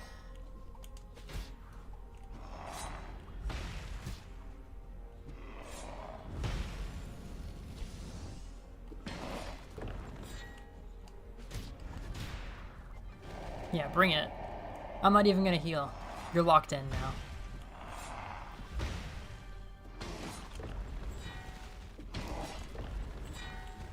I'm at full firepower, baby. What's that move? What's this move? Okay. Oh, I'm healing. Oh, I shouldn't have done that. Now I'm healing. Oh, did I get hit? Yeah, I did. I have complaints about that move. Ah, the one where he hits the ground is so random. Okay, that is funny right there. That is funny right there. Why did it come in so late and then carry over after I lost? I love feminists so she can say more. She's the best. How dare someone exist in some people like Liz. She's not gonna get cut. She's had to tell us 3 times. I'm like, don't worry, chat. This game is really easy. I'm gonna be really good at it. In fact, it's too dumb for me. It's really badly made. The devs are probably watching this and just crying. They're like, we were so excited. Nobody's ever streamed this before. Nobody's ever done the lore explanation for this game before. I'll still do the lore explanation. I knew what I signed up for streaming this game.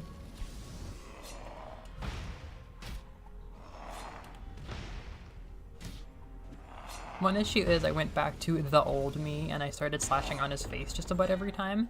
But you can always just be slow. Always just be slow. Ow. This. Let me out. See, I don't think I deserve that. I don't think I deserve this. And I certainly don't think I deserved that. That was perfect.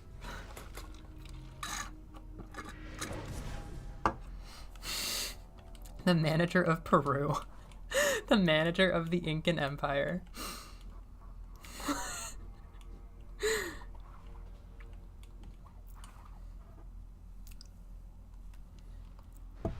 I mean, I could just go and like do another world and level myself up, but that would be admitting defeat.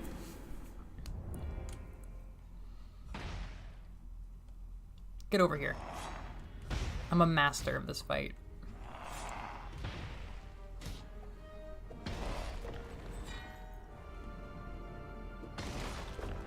I'm healing. Free. Yeah, that triple is real good, friends. Oh.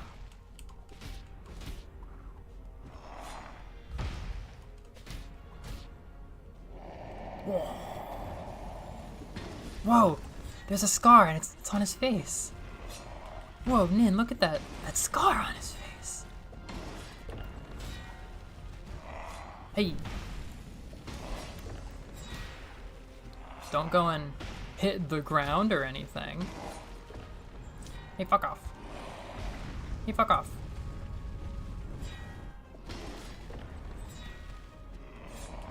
Bring it. Bring it, you big asshole.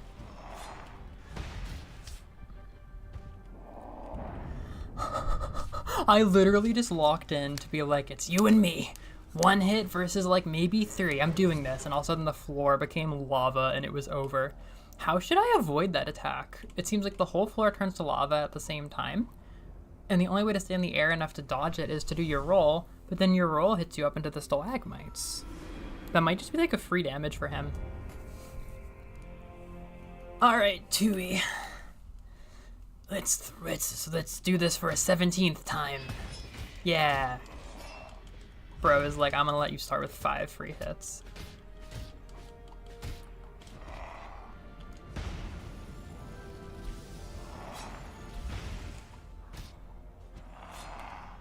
Oh.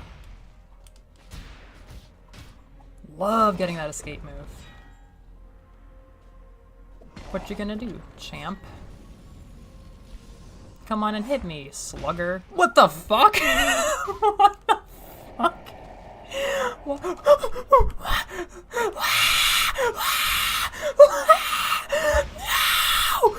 the fuck? No!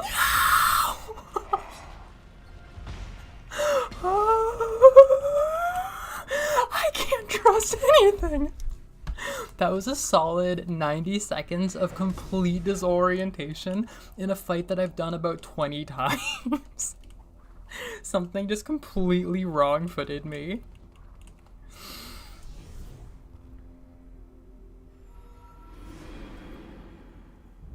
All right. That was definitely my favorite round so far.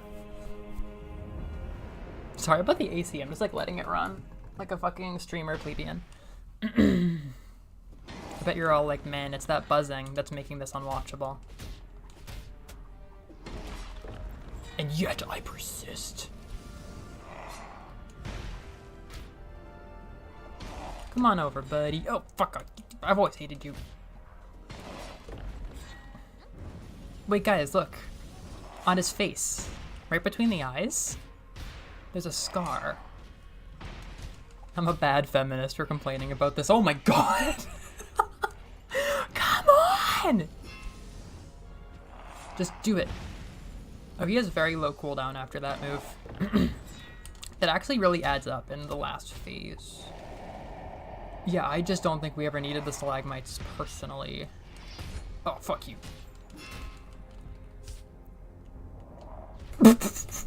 Anytime I decide to get aggressive, I always pay for it.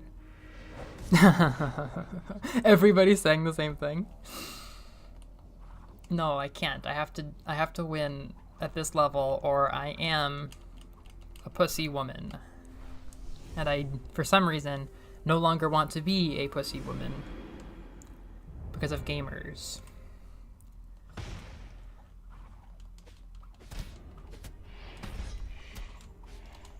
I have to win this fight or I'm a dick. Ah! Fuck. Fuck. Oh my god. Oh my god. That was the worst one. That was the least good one. Let's roll for mushroom cutscene. At least you didn't get shadow muted or whatever. Fight me like a man.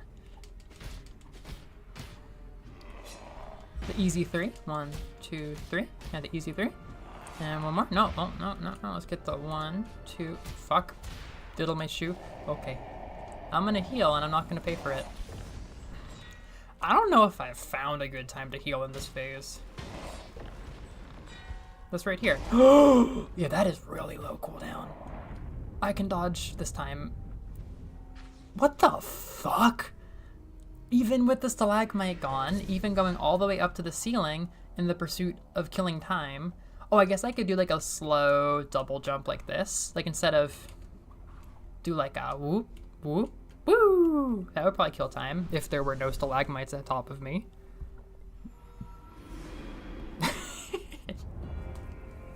Well, I'm the real winner because this game is getting reviewed. You would think the manager, the Moon, would be like, yo, Tui, cool it. Don't make her spend 21 attempts on this fight. We're gonna get a bad grade in video games. Oh. What?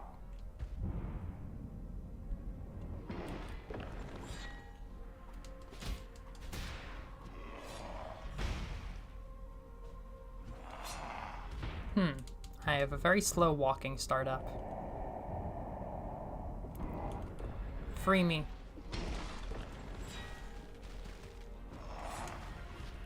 Bet you won't.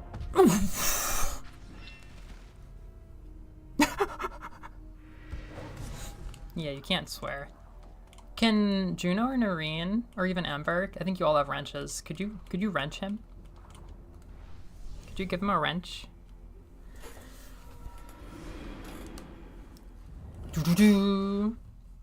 Oh, Liz, they did a preview for a whole bunch of amiibo. I am a plebeian. I am a troglodyte. Troglodytes buy amiibos. I like amiibos. They did a bunch of Good Smile. Holy shit. I think it's just that one move. I think it's the get off me that gives you extra momentum. So if you don't hold against it, something we call SDI or DI in Smash, you fucking die. No, there's no amiibo. Oh, good. I think we should time her out. Oh my gosh. I think I have to go into my, like, website stuff. I have to, like, use my laptop for that. Good Smile posted some figures, up to and including Ritsu and Denki. Also, Ganondorf Figma looks incredible. Like, absolutely incredible. I think the one thing with the Ganondorf Figma is that they used, like, the bottom of, like, his tit muscles to be, like, a gigantic, like, segment between pieces, which was a choice. Like, it gives a lot of posing, but it is very obvious that his chest is two separate pieces. He has some really good props, though. They have, like, Malice demon arrows from the game, and they look really good. It's kind of a theme this week. I don't think Denki's hair looks that good in his amiibo, or what is it called? The little one. Nendo. His Nendo hair doesn't look very good. I mean, it's not terrible. It's not as bad as his time skip design, but... Hey, have you ever considered fuck off? I might live this. You know, I want to point out that I had a fork when I was getting launched like that. I had a little red fork. Like, I had health, and they were already despawning me. There's others, too. They dropped, like, just about, like, half of the ones from Wonderfest. Juno put me in timeout. Oh, Dracula? Oh, thank you. So they were trying to find a wrench who can give Liz a wrench, but I think I'm the only wrench who can do it. Thanks for breaking Dracula up into readable chunks. Ow. Oh. Oh. Oh, look at the scar. Look at the scar on his face. Ooh, that was a good hit. His moves actually have really low cooldown a lot of the times. It's just that he chooses to pause, which is very unpredictable. That move is so pathetic and wimpy looking.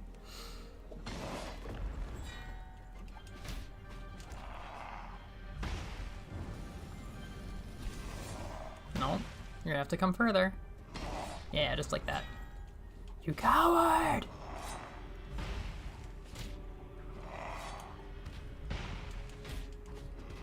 Uh-oh. Maybe? How about you make a mistake and then I heal? Pleasure doing business with you. I think I want to heal all the way before he summons the mites. And yeah, maybe I shouldn't have done that. What? Hey, I did it. Maybe he can't use that move anymore. I think that would be fair. Oh, I want to hit that. No, it doesn't even take that long. I need to just settle for like passing damage as I try to keep myself alive. I immediately forgot the plan. Yeah, that's good for your wallet. I just need to decide if I'm buying the Zelda Figma. Wait, I've been doing this fight for like 35 minutes. That's kind of lame. It's kind of epic, but it's also kind of lame. They're together. Oh my god, if we fought using only the spear, that would take an altered mentality. I'd have to lock into a different part of my brain. The spear is so weak. If I had to guess, I would say it's the same amount of damage as your slide. If it's any more, then I would ask why it looks so goddamn wimpy when you throw it.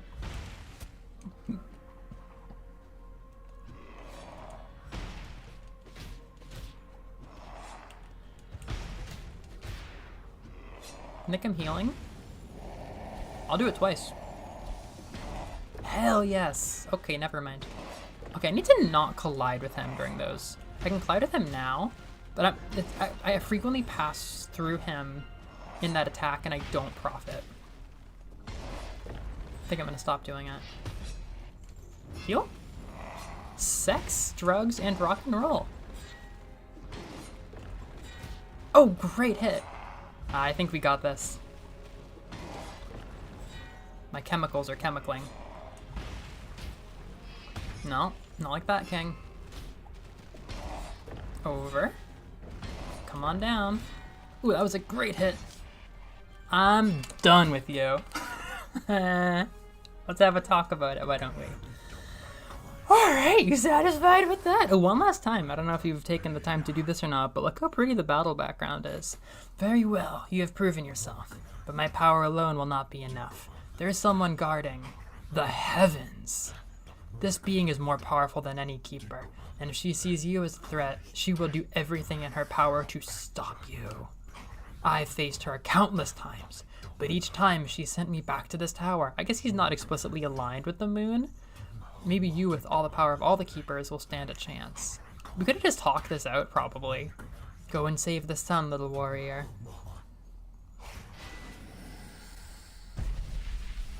A Figma for the Elden Ring horse? Is it an epic horse?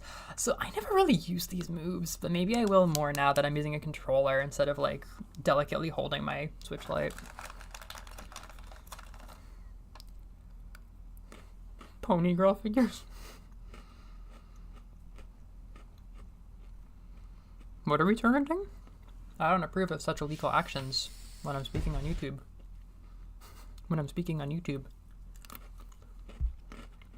You know, if people can double jump, why not horses?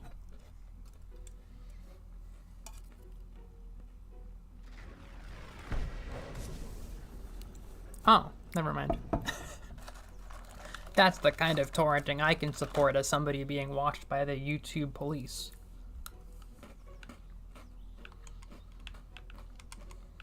I'm gonna be like, you wanna watch this anime? I recommend you double jump horse it. My mission. Okay, thank you.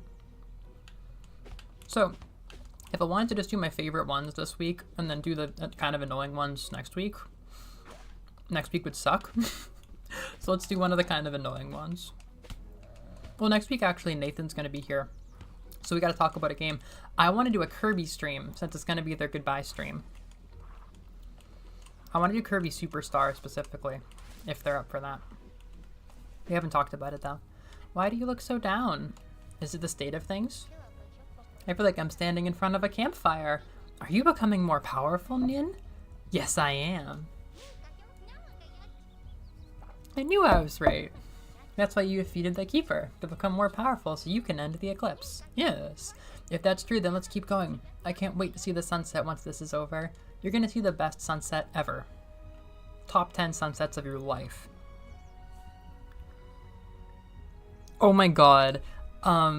They had like a statue of Dimitri and I felt the need to put negativity out in the world by saying, quote, retweet, you, and nothing else. I know one of my friends likes Dimitri, but it's literally just like glorified school shooter documentary figure to me. Look at this beautifully sad man. He can do whatever he wants because he is sad.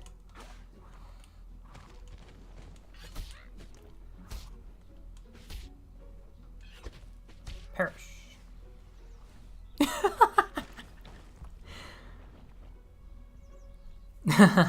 Yeah, you can't torrent Elden Ring, and you can't look up Sonic X Shadow /art anymore because they called it Sonic X Shadow Generations.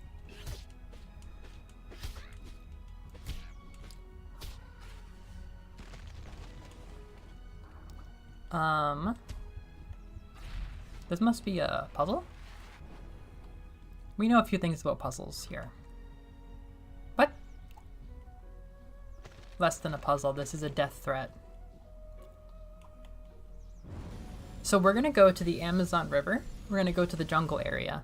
It's definitely not my favorite, but it's alright, and it's got some pretty parts.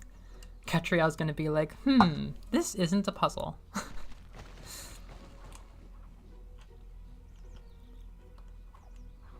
I'm very happy that, for Noreen, I introduced you to Catriel before Layton.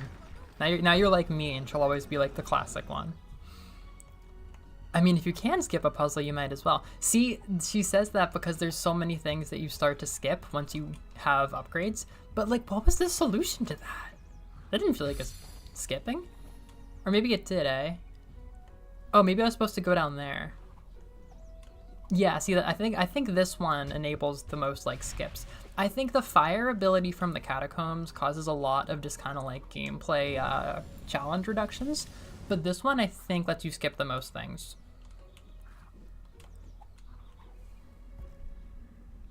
Everything is okay. Yeah, the gaming ones are really cute. They're really nice. I think a Nendoroid of the Pikmin captains would be really cute. I think they would be a good size for that. At least Olimar with some Pikmin would go super duper hard. I would say, like, oh, it's a bummer that Pikmin 4... How did I get that much momentum? It's a bummer that Pikmin 4 has the custom and there's no canon 1, but the default design for the Pikmin 4 avatar is pretty cute in my opinion. Alright, let's do it. Health is good, and I'm rich, so let's do it. I finished my August Mountain Sunflower Coffee. Let's get over to the jungle then. There might be some tiny things I could pick up someplace with my double jump thing here, but I think I probably just won't. Not yet. Here's the... I'm gonna juggle you with the ball. Ooh, I kept it going. Yeah, it's a bummer. I think people on Steam have said this game has some bugs, and it feels like the devs have abandoned the game, like they haven't gone in to update it or anything, which is a real bummer, because I do feel like this game is just short of being really solid. Like, if they saw how it runs on Switch and just how janky it feels, like, I think they could either commit to making the freeze frame things on their, the freeze frames on their attacks feel better, or just get rid of it if it's not intentional. Like, it's just not quite there. It's just not quite there in terms of game feel. But hopefully it's giving you a warm feeling in your chest like it always does for me. This is my first time streaming anything that I would describe as significantly Ori flavored, but the more that I study this and Tales of Kinzetta, which are both very Ori flavored, the more I realize this is a lot less. It was a good introduction to Ori-like things. Welcome to the Shrine of the East. If you keep going, you'll jungle. But if you up mountain, both are dangerous, so yeah. Yeah, I would say that these two are pretty even in terms of whether they should be number 2 or number 3 for your first run. And then they're really encouraging you to go desert for your first one. That's what I would say. But it's easy to dip into the catacombs and get your fucking ability if you want it. That's what I did. It's kind of weird. If you go into the catacombs and give up and leave, you have a pretty easy experience.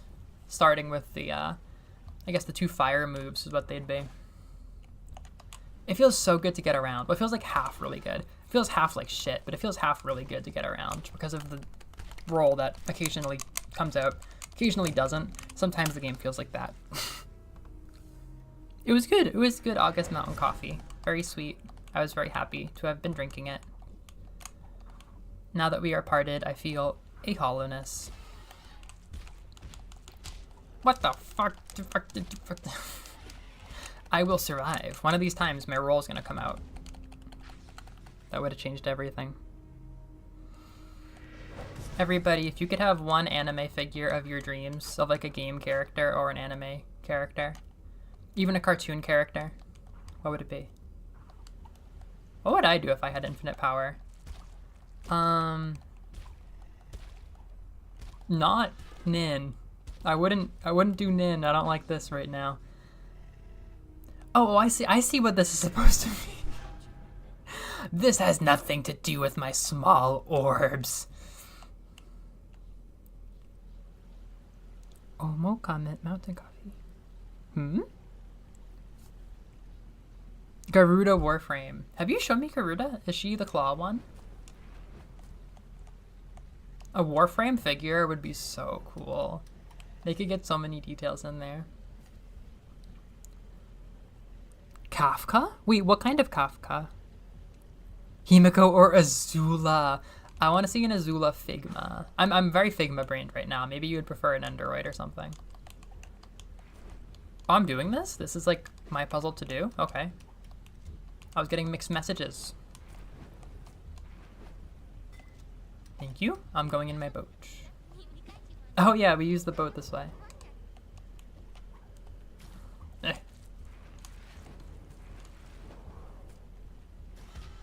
Is this Naoto Shirogane? This feels bad. This feels bad. This feels bad. Would you get Naoto Shirogane? Would she be chibi or somewhat scaled? Naoto for Naoto. Like a Jiro Figma would go hard and everything, but I'm sure I could think of something a bit more hype if I could choose like anything, you know? Like, I actually quite like my lottery Jiro, and they have a I think they have a band Jiro that looks really good. That's like a lottery figure. I'm often quite satisfied with just like lottery figures. But I think there's also another just like well, not lottery. There's a oh no, it was lottery. Yeah. But I mean, you know, kind of crane game style. Oh no, sorry. I have a crane game Jiro. She's quite okay. Then there was an A-band lottery thing in like Kombinis. That's an even higher quality, and she was like one of the A prize or something, I think. But there was another Kombini lottery Jiro statue when I arrived in Japan. That looked really good too. So there's plenty of Jiros out there. Figma would be like pretty cool because like I think she's very poseable, but I'm sure I can think of something cooler. I mean, a poseable Mamimi would be really cool. I'm sure that the statues that are out are already pretty cool, but like, I don't know, her style is very cool. I feel like doing dramatic like Chuni poses almost for like Lantica stage poses in a cool outfit would in fact be cool. But I'm sure I can do something deeper than that because both of those two already have really cool scale figures. All right. Oh yeah, Mob has an Nendoroid. Yeah, they've been going through Mob Psycho. Figma Azula would be really cool. Isn't it an Apex scale Kafka? Wait, what? What's that? What's an Apex scale? Yeah, I'm just very fond of Figmas. Maybe I should get Todic Zelda. When she opens up for pre-orders, I'm gonna have to decide. I gotta probably decide before that point so I can act on time. What is it, little one? Welcome to the jungle, little one. Oh, Alucard Figma. That might happen, but I quite want an Alucard Figma. The statues are way too fancy and expensive. In a world dead to the core because of the eclipse, this one place managed to keep its heart pumping. This is all thanks to Ruku, the keeper of the jungle. She respected the responsibility she had over the life of this place. I'd go as far as to say Ruku is the most competent out of all of the keepers. For that very reason, you should be very careful. This place is one big ecosystem that will try to kill you. Oh, and be mindful of the water, since you're made of, you know, shit. Alright. Oh, cool. I'll have to look at that. Tomei Nendoroid. I would like that. That'd be very silly. Attack her before she... I think we just spam her with spears, making this one of the less good enemies. She's well animated though. Yeah, we're gonna spear this one. Bink. You have the entire what? Oh, that's adorable. I feel like that's gonna age really well once it's less like, are you a Remy Kinney? And more just like, I remember Bandery. Because like they're gonna look really nice together. And they're gonna be like very like, because they must have their instruments and stuff. I feel like, you know, in a world where Bandery is like almost relevant, it's like, what? Like, do you like Arisa that much? But together it's more like, it's like a fond Bandery memory. So I think that's very cool. Oh, can I stand here? Okay. The water area has some mechanics that like nowhere else uses.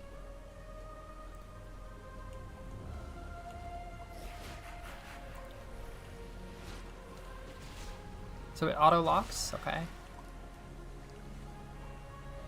Yeah, I think that's very cute. I'm sure I could, if I could, because you know, an Alucard Figma could happen. If I could force something like unlikely to happen. Soma Cruz Nendoroid. I've been on a bit of an Aria kick this week. I want a plastic McDonald's style toy of the Animal Well protagonist. I just want a lump of plastic with eyes. I didn't remember the Amazon River like having such good use of the spear. I kind of appreciate it more this time.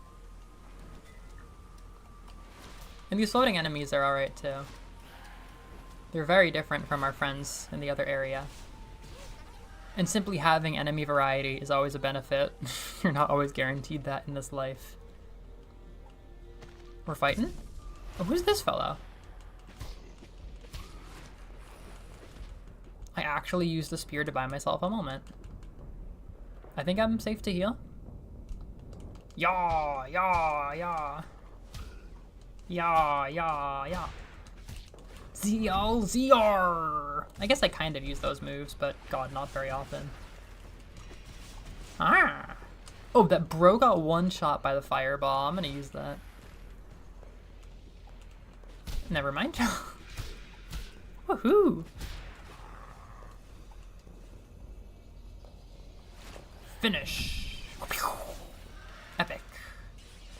I appreciate that the fireballs are that strong. That, like, if you go out of your way to block one, it's just like an instant W. That is appreciated. How do I get this?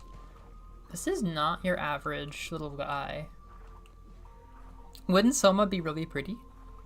Yeah, I was really torn on buying my Alucard Nendoroid because I was so, you know, in favor of getting a scale version of him. But I love his Nendoroid. It's very funny. I think it's very, I don't know, it's fitting in its own way for his character. But Soma would be, well, no, Soma Nendoroid. Oh, of course, I would really like a Soma Figma, but no, Soma Nendoroid. It takes a lot for me to prefer a chibi to a scale figure these days, but oh my god, the way that his cloak and his furry hood, oh my god, and his hair and his buckle, he would look so good. I would go crazy about that. I guess they're gonna have to make Castlevania Minuet for the next anime. I joked to the developers about that. I follow them on Twitter, the Dietz brothers, and they're pretty cool. And I've had a couple jokes back and forth with them in their replies, and one of them was like, I've been watching mech anime, and I'm like, I guess we got to be excited for the futuristic Castlevania Minuet in 2035 when you get around to the future Castlevania. And he thought that was funny. What is it, little one? Chat, tell me about this. This place, despite its beauty, can be quite deadly. Yeah, you told me that. There's water everywhere, which sucks, and it's pretty dark. Not an ideal place for you to be trapped in. Well, I am a bit of a benefit in the darkness. No, sorry. There's no light. I need the light. But hey, if you have the ability to turn into smoke, just per se, you may be able to explore these caves with no problem. I forgot that this was smoke to be on brand with the fire and not just like some vague fog, to be honest. I can go through several surfaces? That's pretty useful, in my opinion, also. Yeah, these, I do kind of rag on games that have dungeons because I feel like it's very un-Metroidvania to have a dungeon because in most cases, you're not going to be going back to the dungeon, which means that you've been taken out of the mindset of observing your surroundings and seeing it as a piece of a larger puzzle. And there's numerous games that kind of toe the line with this, but still mostly feel like very Metroidvania-ish. With this one, like, you're never going to come back to these places, so it's kind of like, it's so short, it's so much just like a little trial, that I don't feel like it has a big impact on the overall game design. I think it's a good way to use a cutaway area in a Metroidvania. But it's towing the line. It's towing that damn line. Oh my god, Madeline Nendoroid. Yeah! We'd have to do Maddie and Batty. Actually, you should just make all of the characters. Yeah, so hitting the water immediately kills your inner fire. And if you're in the dark, you're not going to get a slow boost, so... Hardcore video game.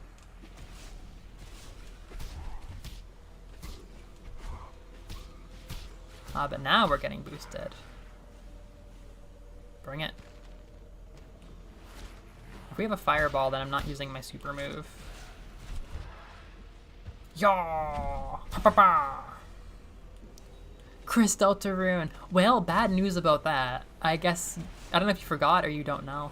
These sub-bosses can actually kind of get it.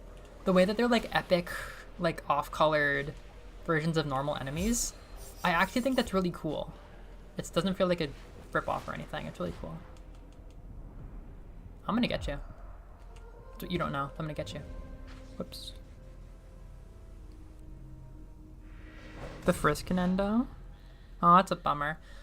They actually, yeah, they refuse. Toby has a rule about not making any merch of the Lighteners. So famously, Chris, Susie, Noelle, none of them have merch. They're never gonna get merch. It's really crazy, actually. Fans aren't very happy about it. It's part of Toby's like world building feel thing. He's like, it doesn't feel right for them to have merch. Darkners should have merch. Look at me! Chaining this guy over to Tuesday. Ooh, I'm playing the game here. I'm getting the big hits. I'm dragging fuckers up to the great beyond. It's all good. I'm just gonna dodge and then counterfire. It's funny you didn't know that. I mean, maybe you knew in the back of your mind, but like forgot. It's like a pretty big part of Deltarune merch culture. Eee.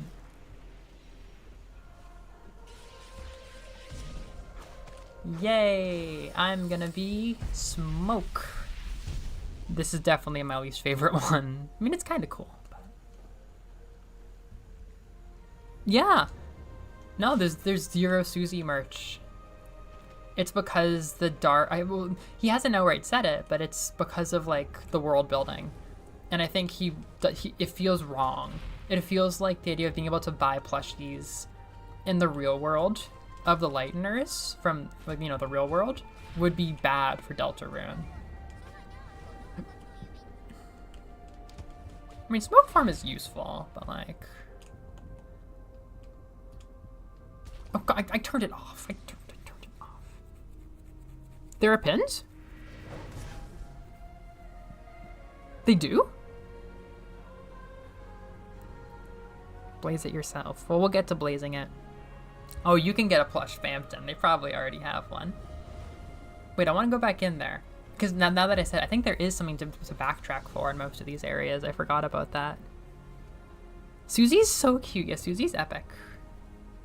I didn't realize that. Maybe they're kind of pressuring him.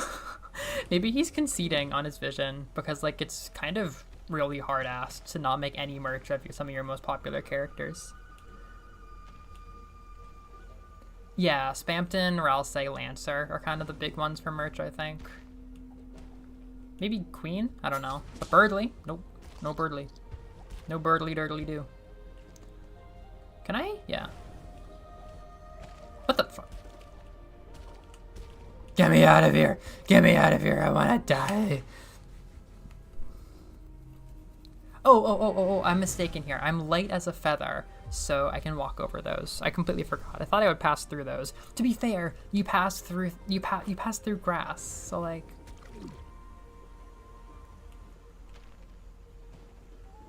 yeah, Jevil. Yeah, no, it's mostly all Darkners. It's supposed to be all Darkners.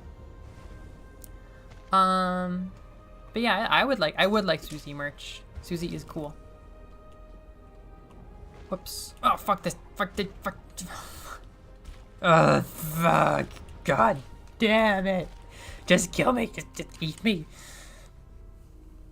I feel like there's like a tiny unlockable down there. And I do want to 100% the game on the stream.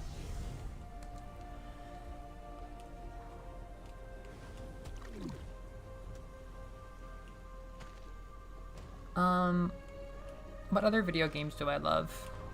I love many video games. Oh, Hollow Knight, Grim. A Grim Figma would be a good size for Grim. It'd be like a kind of like deformed Figma that suits his sizes. Oh, I see. So you're evil. Watch and learn, chat. Yeah, that was worth nothing, but I got gooder.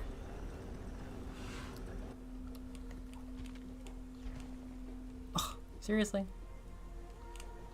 I could get a Nendoroid of Erin with 2 N's from Dragon Quest IX Sentinels of the Starry Skies. I could get Stella! We could get a Stella! A Stella Nendoroid is what I would ask for. A chibi. Ugh. A Stella Nendoroid would kind of kick ass.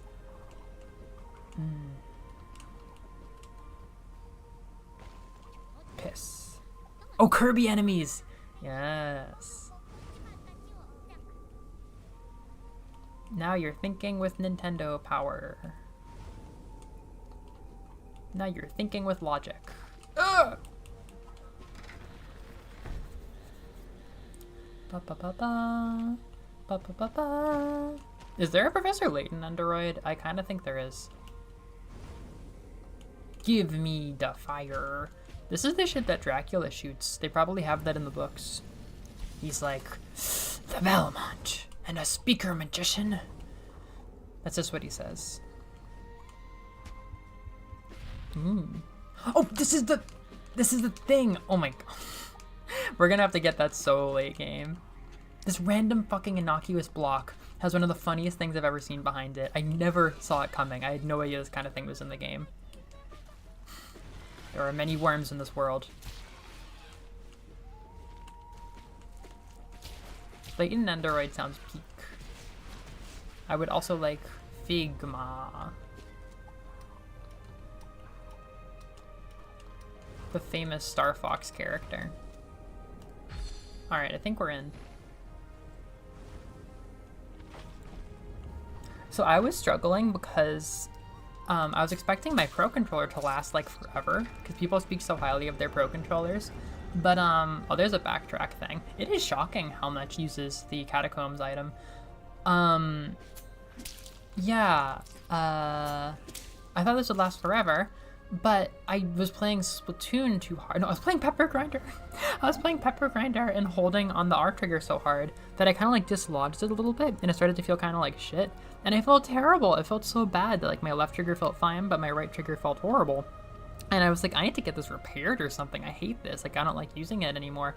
But I think I've gotten it to the point where it's still a little bit different. I think the left one is starting to get broken in enough that now they feel kind of the same.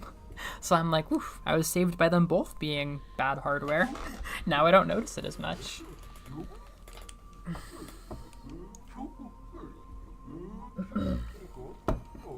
Okay. Teach me more. Teach me. Teach me. Let's do it. I don't want more attack. Ugh. Really? Warframe statues. Oh, those are cool. Now, Warframe has nice designs. I like this one you linked. Volt. I wonder why. Nice blue. Oh, the details are nice on the ground and stuff. Oh, they're right from the Warframe site too. Oh, these are real nice. What do they cost? What do they cost? $170. Yeah, those are fancy. Fancy statues. Sorry, I was so close to the mic there. Yeah, Volt the Warframe. Volt the gun. I was like really like listening to my feelings yesterday because like I was just like kind of sitting around. I wanted to go to an idol show really bad actually because there's a group that I really love from Tokyo, but one of the members is from my city, so very rarely they will come to our live houses here to do a show, and I really wanted to go, but I was definitely sick and I was just like not sure if it was the best use of like my money because it was definitely a pricier ticket, and you know, above all else, I was kind of tired and sick and still not feeling that good. So I ended up deciding not to go. So I was just sitting around trying to feel all good. And I was thinking like really hard, like in my gut, what do I want to stream? Like, do I want to start Imp of the Sun? I wasn't sure. I could have done another Layton. One idea that came up was stream the entirety of Gunvolt 3, which I think I could do if I wanted to just like drink green tea and go nuts or something. Like, I think I could do the whole campaign of Gunvolt 3, so y'all know the silly story with no connection to the other games, which is all that I had, and all that you need because it is so disconnected from the other stories. I was realizing, like, I could totally do that and show off, like, trying to get a decent score in all of the levels. I don't think it would take any more than, like, 5 hours now. Although, I spent much more than 5 hours in my run. It's just like all you do is replay the levels over and over again for more scores, so it should just be like, you know, soaring through them without dying for me at this point. It's a game that I like a lot. Wait, what am I doing here? Is this the way? Was I just here? I was just here. This guy looks nothing like me. Yeah, they stole your likeness.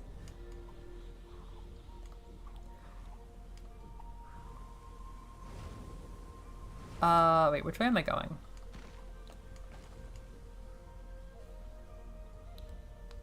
Yeah, it'd be really fun. It'd be a fun kind of crazy way to introduce y'all to Gunvolt too, and add Gunvolt to the channel. I really do not know if I'm gonna play 1 and 2 this year. I feel like I've just chewed off way more than I can eat. I've bitten off more than I can chew is how most people would say that. Yeah, I have no idea where I am. This map is useless. But it's a miracle that I don't often feel more lost. It's just very, very easy to remember. But yeah, no, seriously, where am I? I guess I'm probably just backtracking to some place to use the mist form. It's literally called smoke, and I'm like, oh, so mist form? Mist form? We're talking about mist form? Okay.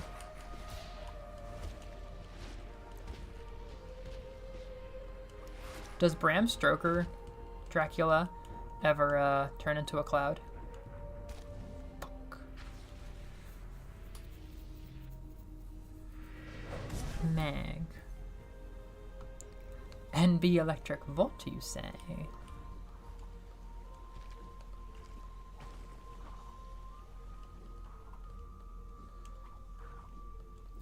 What? What? What?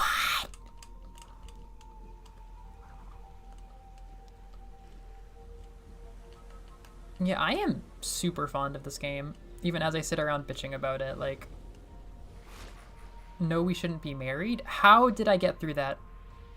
I think that was a glitch. Like, no, we shouldn't be married, but like, I really like this game. Like, I love its progression and everything.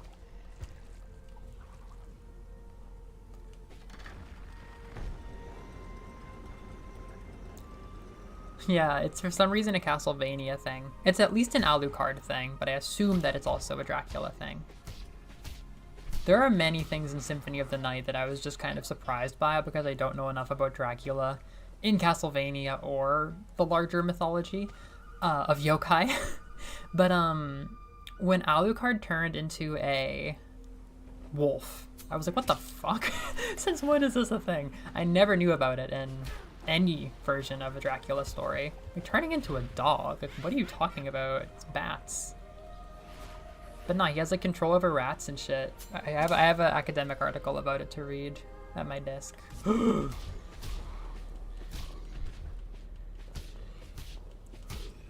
let's get crazy with it. Who's next?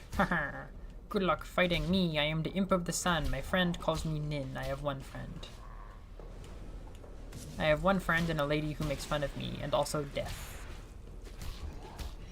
Actually, he looks so much like a Grim Reaper, but I think he's just a ghost. He's just like a guy. The way these guys are supposed to be dealt with versus like the way you can just chain attacks into them. Like, they gave them super high health to make these ridiculously powerful fireballs be the only way to deal with them, but it's like, nope, we're going up. We're going up.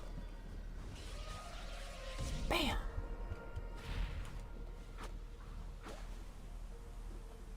Hello? Hello? Hello-cifer? Oh, a D&D vampire thing? I wonder where it comes from.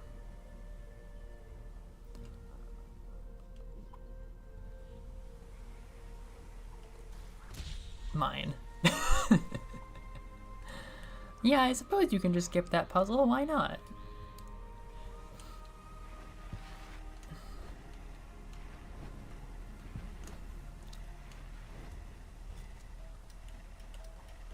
The worm.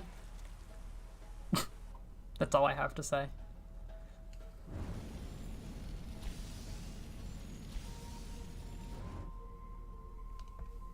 The secret thing he puts inside the plushies being spoilers?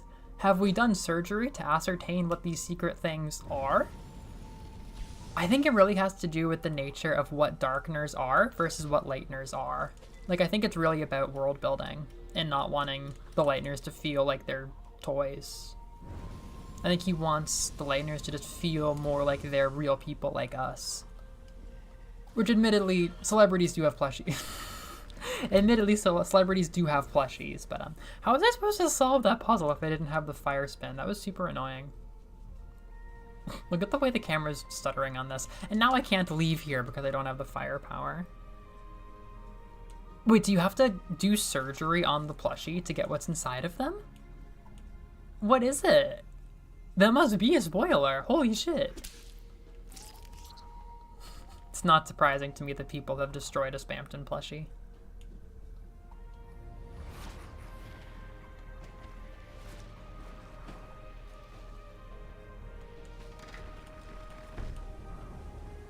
Roaring River? Was I already here?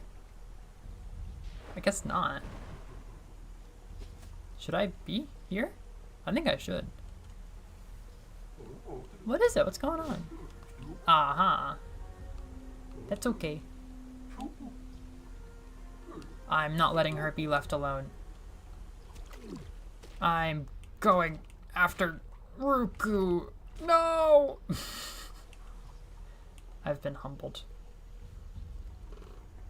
A crayon drawing of himself. Sans has a red cotton thread? Papyrus has an annoying dog chewing on a bone. A white heart monster. Whoa. Wow. Is there a W.D. Gaster plushie? What does he think about that in terms of world building? I'm looking forward to streaming Deltarune again. Maybe we could do a rerun of the Deltarune stream this year. If somebody wants to help voice act with me. Ugh. I think I'm fucked. I remember this being a pretty difficult area. Okay, wait. So I can do this. You have to manage things. This area's been alright. It's not been like annoying or anything. It's been a-okay. Now what? If I had the wall jump, you'd be singing a different song. Oh, I have to recharge every time? Yeah, I don't remember it. I remember disliking this.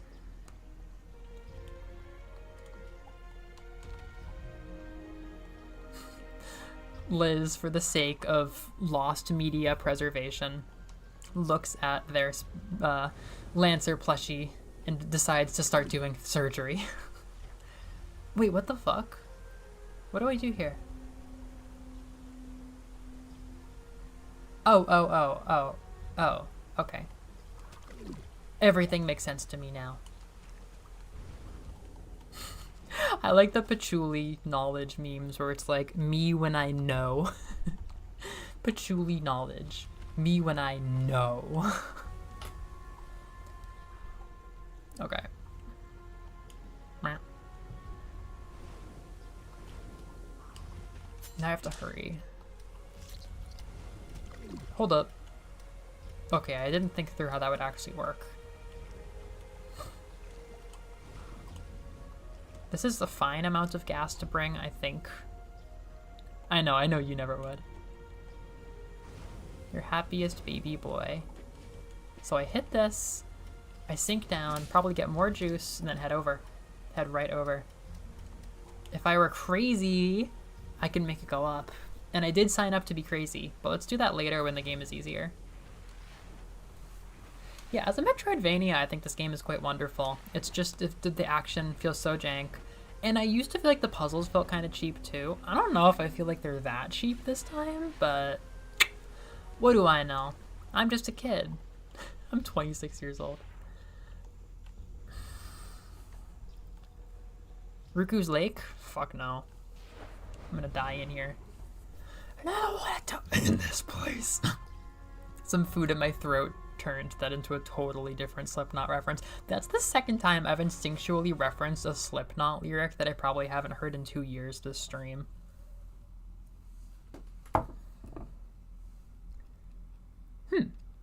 That is miserable.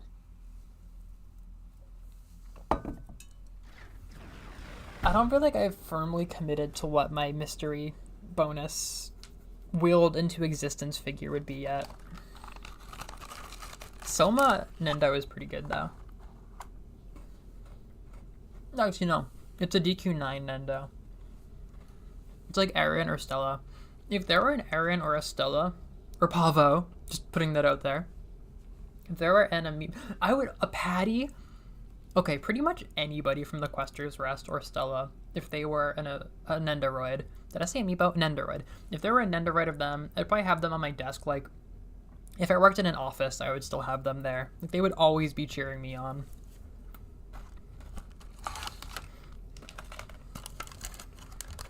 I'm literally neurodivergent in a minor. You're 23.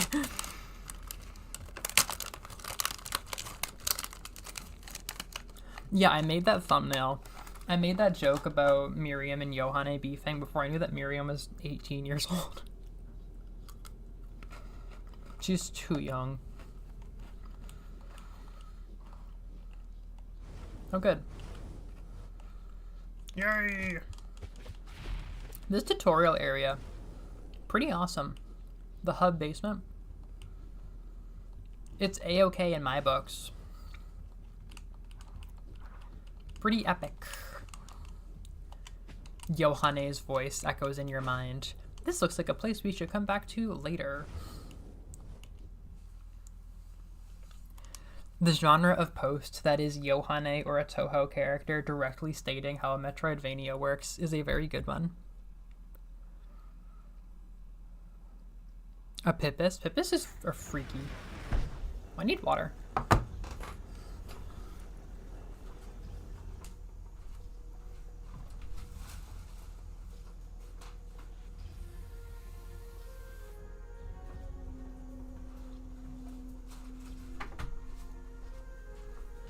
It sounds like the banging earlier was just my neighbor waking up to leave because there's no banging, and basically any time she's in her apartment, she's walking into the wall. So I'm starting to feel like she wasn't telling me to shut up. I feel like she was just like getting ready for her day in an incredibly clumsy, cumbersome way. Like, I don't know. I'm just like, why would you tell me to shut up if you're just like eating breakfast and heading out for the day, right? Also, Liz, we heard one of the first times there was ever a slam on my wall, and I know exactly what it was now. It's literally her opening up the closet, like the sliding closet. She just slams it against the wall. Anytime she comes in or out, I have to hear her slamming every door, and it's always the sliding one on the wall that just goes straight into my wall. Oh god. Not Pippis. It's so sad that like our precious $2,000 time together was interrupted in any way by that. Am I gonna die in here? Oh, it's getting expensive. Oh!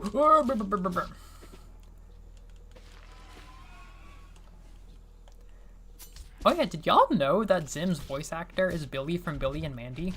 That dude's like... he's officially a name that I remember vaguely. Goodbye, sir.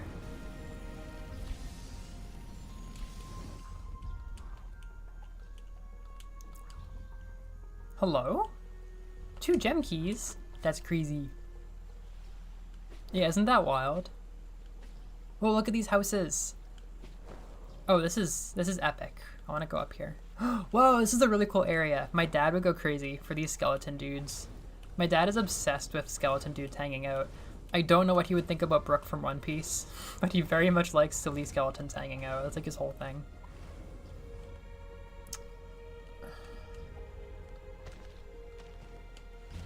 Oh, fuck. Okay. Drown me. Do your worst. I bet you can't. I bet you can't.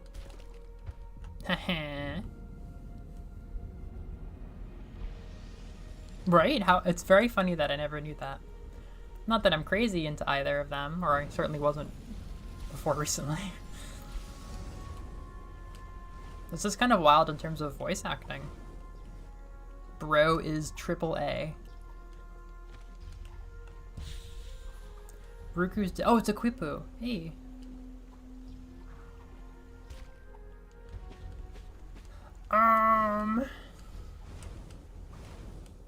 You know I keep that thang on me. Toadsworth voice.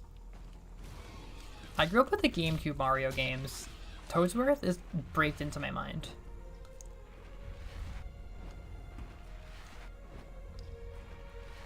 I will never understand why they put so little sauce onto the animation for this spear. It looks so pathetic. I'm going. Oh, I ran out of juice.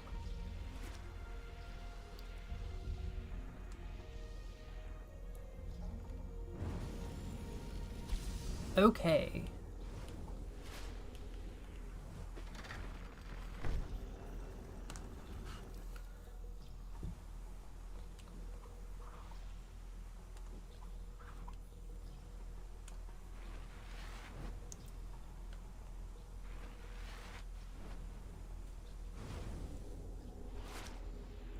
Oh, oh, oh.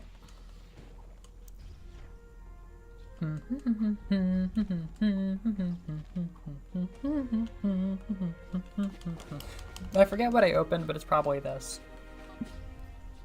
So they what? Spit it out. What did they do? Yeah, they died. They fucking died.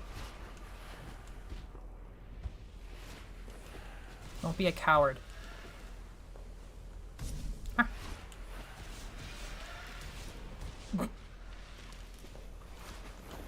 Ooh. Mine. Oh no! I've been soaked. We must keep sailing until we find land and fire. This is fun. This is definitely a fun way to use the fire mechanic. It's so damp in this area that I can't even use my fiery mojo.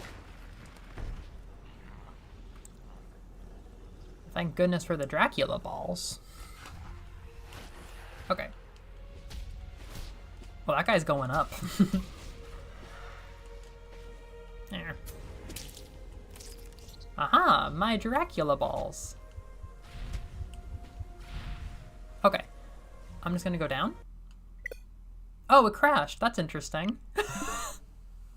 I feel like it crashed in the waterfall area too. Shit. I feel like it crashed in that exact area the first time I played. God damn. Dracula ballsy. Yeah, they couldn't handle me and my Dracula balls.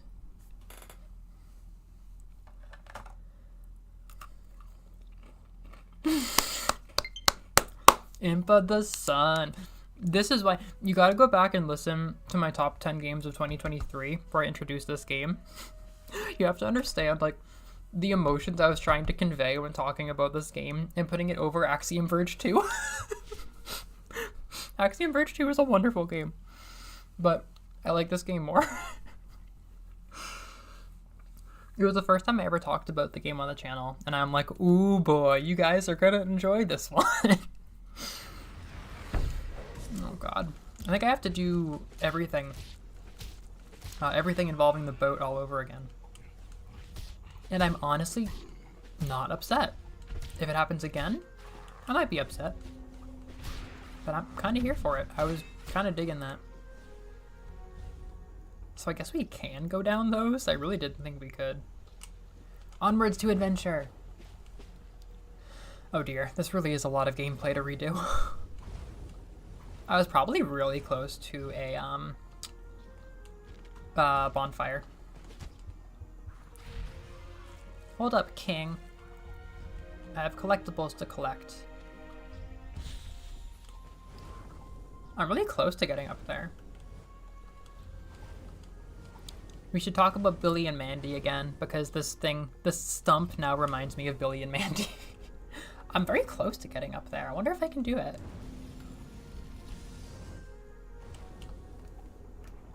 If I had the wall climb and I was a fucking god at gaming, maybe. Unfortunately, only one of those things is true right now.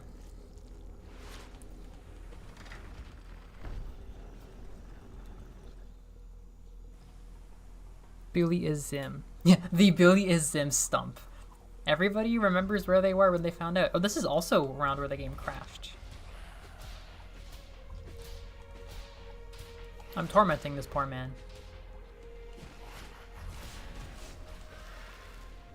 Oh. Oh. Come on. Oh, we have to make the little girl experience the concept of death again, unfortunately. Fuck. The worm didn't like that.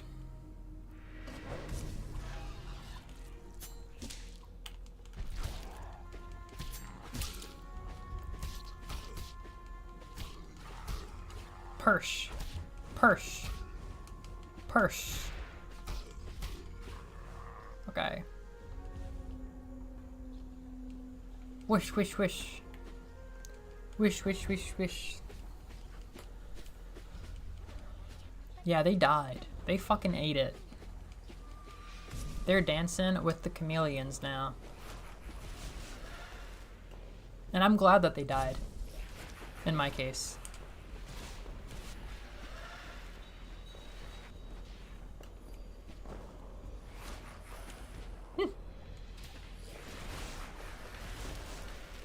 Alright. Grant me safe passage. You have displeased the worm. I'm picturing it like a Dark Souls boss fight where the name pops up super intensely. Fuck. Like, this is fun. This is fun. This area's been decently fun.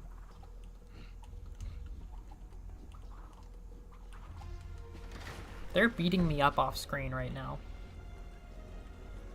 Ah, the Dracula balls. I hope nothing bad happens. Like, look at this combo game.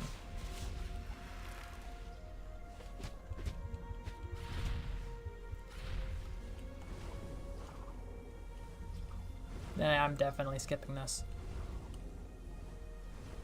Oh no, it's reversed. I mean, fuck if I'm gonna make it crash again.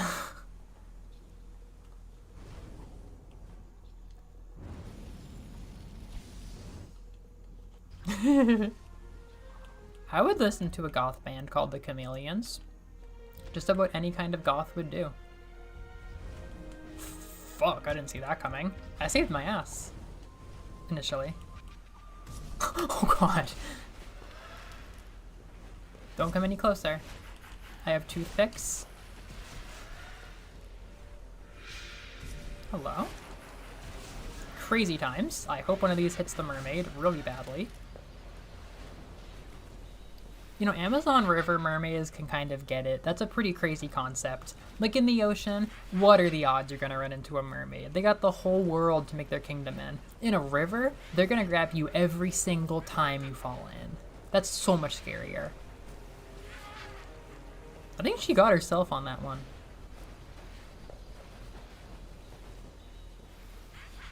Don't you laugh. Aren't they cool? Welcome to Imp of the Sun. If Imp of the Sun has one fan, it's me. If Imp of the Sun has one hater, it's me. I genuinely am probably going to read more about Peru and Inca stuff while I'm at my desk this month to get ready for the review. I just find Peruvian culture really cool. I actually was reading about like current, like contemporary Peruvian social issues and stuff in the way that like centralization is a big problem in some countries. Like Lima, there's just so much cultural and economic centralization around Lima. Like it's so much more globalized and everything. Like, you know, queer rights are so much more progressive in Lima than they are outside Lima because, like, you know, the parts of the country that are connected to Lima are just so much more globalized and so much more is going on there than other more rural parts of the country. It's really interesting. Like, I've never lived in a country like that. I also South America is just really cool to me, partially because, like, I know so little about it, even though, like, almost everybody speaks Spanish except for people in Brazil. And Brazil is pretty damn cool too. But it's just like, it's crazy to me. There's a whole continent of various cultures where people all speak the same language for the most part. and yet like they have such a little place on the world stage, at least like in my, I pretty much roam between like some of the most like, world superpower type beats that there are, and there's just so little cultural impact, so little cultural visibility of South America. I don't know. But then also like, I don't know, the cool internet stuff keeps coming out of Peru, like the Enna series. Like I love Enna, and Enna is very Peruvian, and yeah, it's been pretty cool to learn about a new country. Also, the pan flute that I have is from Peru. I like pan flutes. I like Andes. I like the music of the people who live in the Andes. There's cool culture in Peru, and this game's really cool. See, on the other hand, I think it should always be legal for pretty women to be evil if they need to be. Sometimes you need that. Freshwater mermaids feel like they should be more vicious. Even if they're not always more vicious, they have the right to be because they're so scary. They could be so scary if they want to be. Where are we at for funds? I like it.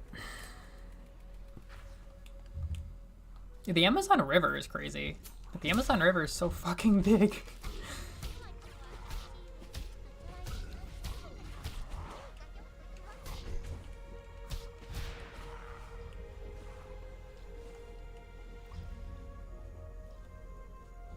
I don't know what I'm doing. It's going great.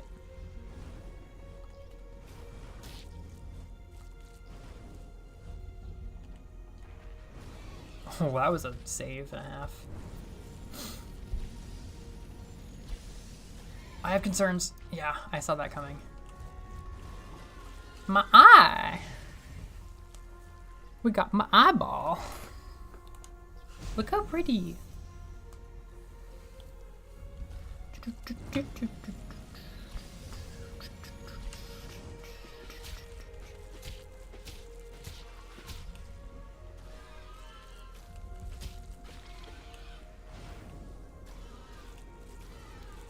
Mine! Oh god, no, why?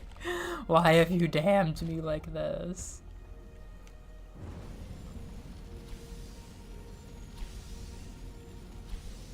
Yeah, because I mean, there's whole, people can make their whole civilization around the Amazon. Like, there's just so much going on there. It's its own biome. It's got its own culture. So it has its own potential for ways of living. Am I gonna make this? Am I gonna land this, chat? Yes. Why can't I keel off of blue fire? Is this some more subliminal Avatar: The Last Airbender misogyny against Azula?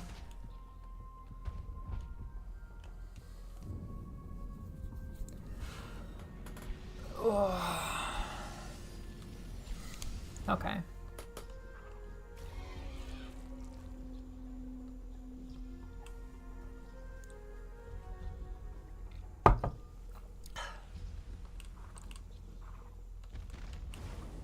Watch me game. Watch me game. Ooh. Mine! Ha ha ha. And that's why I left my boat right here. Right here is where I left my boat. It's right here. Anytime I look at people who are like intellectual about Avatar, I'm always like, I got the real takes about Azula. I got the real facts. The only unredeemed villain. The only unredeemed child, and one of the only unredeemed villains. I was watching something about hair symbolism, and I did have a lot of interesting, I learned a lot of interesting stuff about the gang and hair symbolism. And then they got to the Fire Nation kids, and I'm like, oh, honey, you don't have to tell me about the Zuko hair symbolism, and you sure don't have to tell me about the Azula hair symbolism. I have my own opinions about the Azula hair symbolism.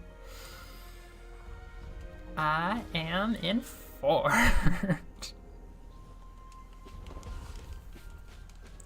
Yeah, I know what a hyperfixation looks like. A hyperfixation is your friend being stuck in the shower for 6 hours because of the Azula hair symbolism. I didn't realize you were going to activate the boss right away. If this isn't a shit show, we could do quite a lot of the game today.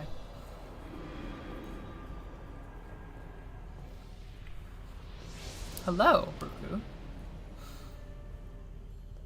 That's a good design. She's kind of translucent in blue. Oh, she's so pretty. And now we are engaging in slap. Let me at you. Let me at her. Oh, fire? I show that the bosses have their time, because there are some bosses that you can kill in like one string of attacks.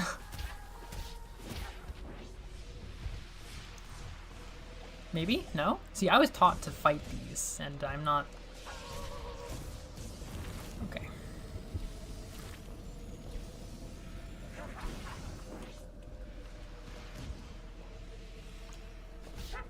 Yeah, when I think of hyperfixation, I think of the idea of you being trapped in the shower because of your brain.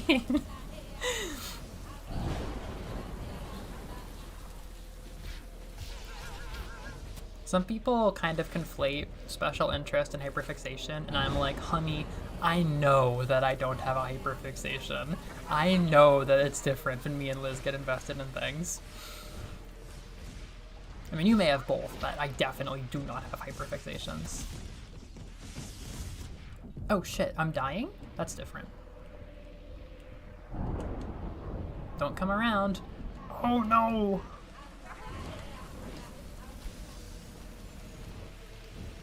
This is bad. This is bad. This is gonna get worse. She put out the fire. She's putting out my fire right now. Turn this rain off. I am a citizen.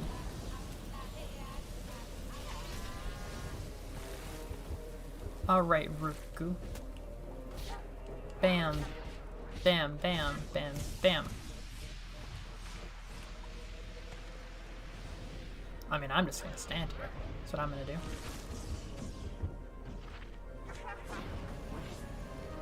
Again?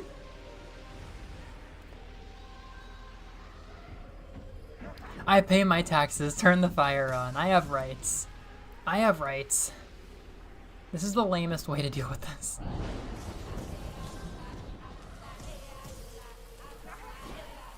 Don't you laugh at me. I wanna live.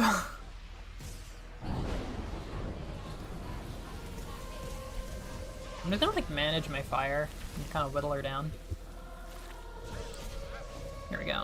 Oh, boop, boop, boop, boop, boop. Oh no.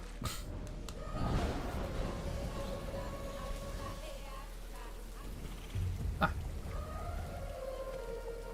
Wah, ba, wah, ba, ba, wah, ba. Uh-oh. Okay, we're going. We're going. We're going.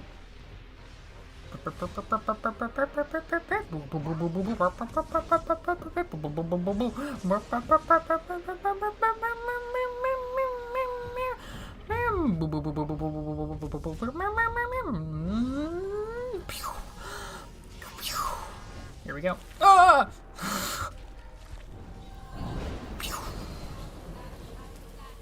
I'm going in. We're ghost forming.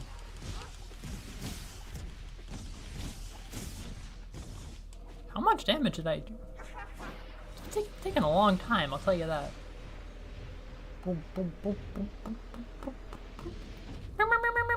I reversed the sound effects. Shit, that's why I died. Hamami?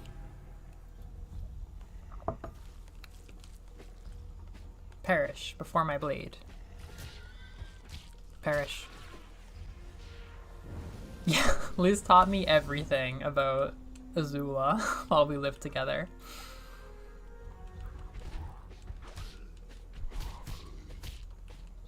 Your advisor was a coward for not letting you just write about Azula for your thesis. Like, the internet would love you. Hanami? Hanabi? Hanabi, yeah, Hanabi.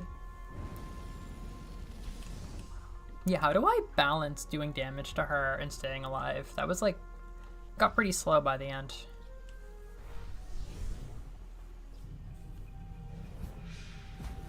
Yeah, this is the cutscene that was activating when we went to fight Tui.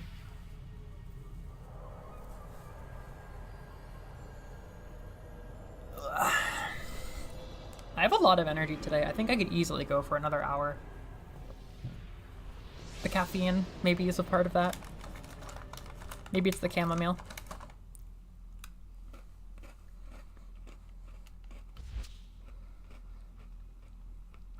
Tumblr would have celebrated and hated you, which is kind of the goal. In these worlds, people speak of your name with reverence and regret.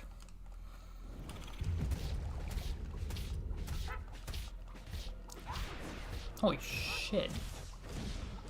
I'm ghost forming. I'm mist forming here, for the record. Shit did not activate. What? I was holding down the button for smoke form. I would have gone crazy with that. Yeah, I want to do smoke form and attack her. Is that not allowed? Did I lose my power charge? What the fuck is this game? I was holding onto a charge of a big attack. I think I'm just gonna kill her. Or so I thought. She's healing. Is she not healing? Is she healing, chat? I feel like she's healing.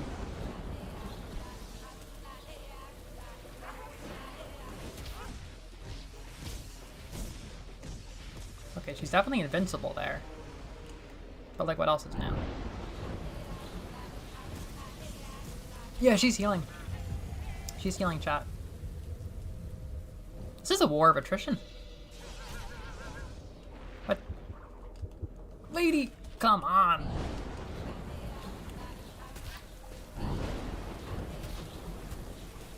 I'm gonna get ya. Ever heard the saying, gotta get visible to do damage? Fuck.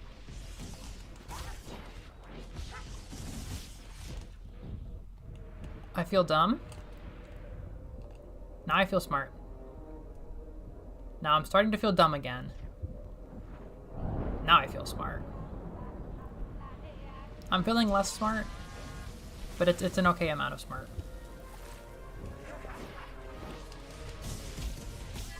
I think that we should be able to defeat this enemy. That would be my change. There we go. Looks like I have the rights now. Why is she so pretty? I like her hair. Your sole purpose was to live a meaningful life. She has a torch? My failure was the role I played in causing this eclipse. Every living creature that inhabited the jungle is either corrupted or dead. Good luck. Good job. Oh my god. I know Samu. I know your roommate. That sounds very fitting. I will. No! I don't think Tui died. Why did she have to die? Health regen. Oh, it's perfect. I never used that one. Fuck. Don't crash. I know, right? Yeah, a good advisor should know when they're getting a neurodivergent blessing. The game's coming soon preview. It's like a vision. Yeah, your name would be spoken whether or not they loved or hated you about your Azula thesis.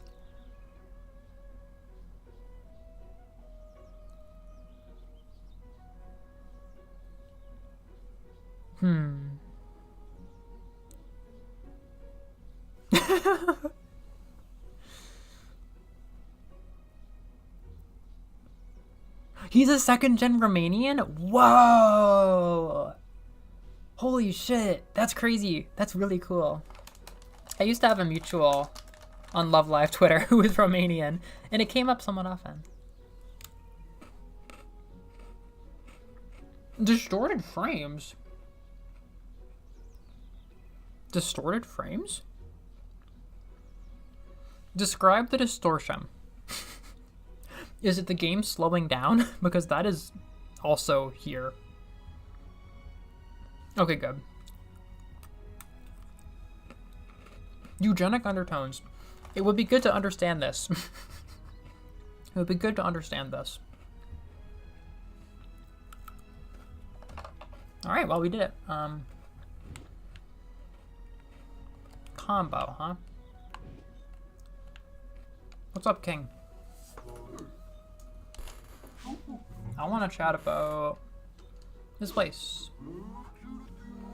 This is where the Sun's Empire was founded, IMHO. It's where the Golden Spear lies. Why would it be so empty?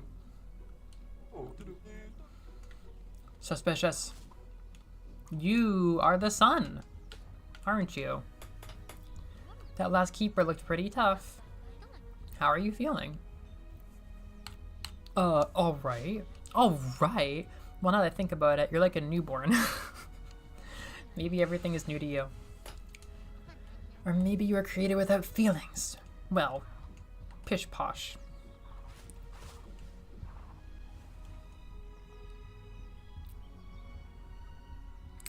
Wow. Okay, YouTube.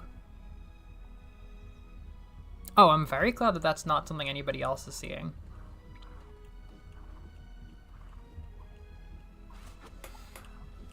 You don't understand, Liz. We're gonna get the eugenics combo. The eugenics and Dracula. Yeah, we could do a thread or something. What channel would we do? I mean, you can at least use the dorkery. We can do a thread in the back rooms for the book club. A book club is probably the only way I'm gonna read Dracula. Or play Pokemon. Well, sacrifice it to Warframe. This game doesn't have to look good to be respected. Alright, Granny, what do you know? I had my doubts, but now I know for sure. You are indeed defeating the Keepers. May I ask why? Because I can! I see. Interesting. These are actually interesting, meaningless options. After a lifetime of waiting, to think our savior would be some outlandish creature that is fighting gods and monsters for sport. Life's sense of humor can be dark, but the punchline certainly is worth it. That's good. That's good. You write that yourself? Let's chat. Aren't you a chatty little creature? Don't you have a world to save? Well, look. Tell me about that world. I'm a newborn baby. Let's see what you have. The Keepers.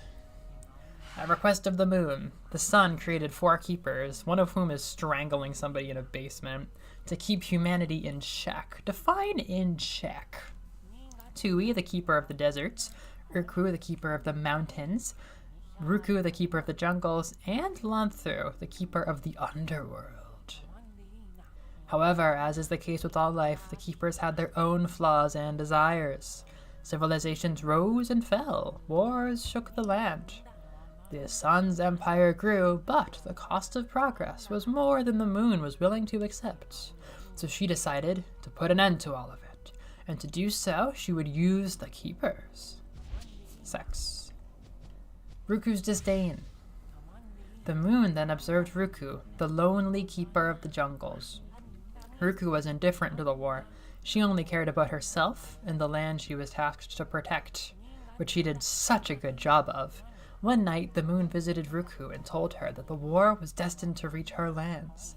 Ruku was furious at the possibility of being involved in her brother's rivalry. I just realized how bad the comparison is between this and Fairy Afterlight, because it totally does a lot of the stuff that we love about Fairy Afterlight, but it also has good gameplay. So she decided to make sure nobody ever entered the jungles ever again. After that night, Ruku requested more power from the sun, with the excuse that she'd use it to expand the empire. And so, the sun gave Ruku more of his own power, which she used to just, like, keep her buddies in poverty until they died.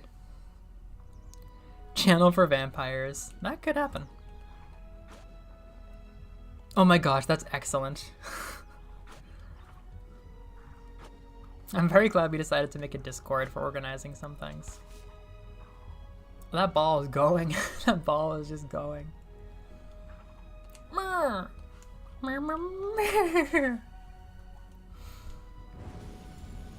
Okay.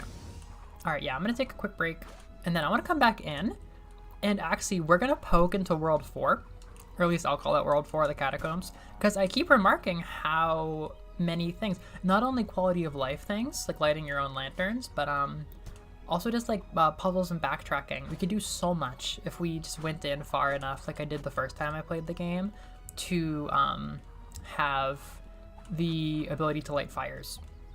That would be interesting. And I think that'd be a nice way to spend a dawdling hour. And it would make it easy for next week to just be World 3, which is definitely my favorite, and backtracking and trying to get to 100%. This game is really remarkable in that map is bad. Like, that map sucks, but it's so easy to feel like I know where I am. Like, I think this is a really good map. I think it's a really good map, and that goes really, really well with the fact that it's, like, probably the most open Metroidvania that I play. Like, you literally can just do whatever you want. It's like Breath of the Wild. It's like Breath of the Wild with item progression. I often say that Zelda should look to Hollow Knight to have an open game that still feels like it has a sense of progression. I suppose Hollow Knight is the most open, isn't it? But this is a really good way to balance meaningful, fun item progression, and for cardinal directions you can choose just totally at will. I mean, in a way, it feels it's certainly competing with Hollow Knight for most open because you can choose the directions. Though I have to double check Animal Well because I've been hearing from friends that it's way more open than I thought it was, and you genuinely can go in any of the 4 directions. But then I would still give the benefit to Imp for openness because Animal Well definitely does not want you going to play with the doggies before you're equipped to do so. With like, with like, I don't know, your will. Okay.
Hello.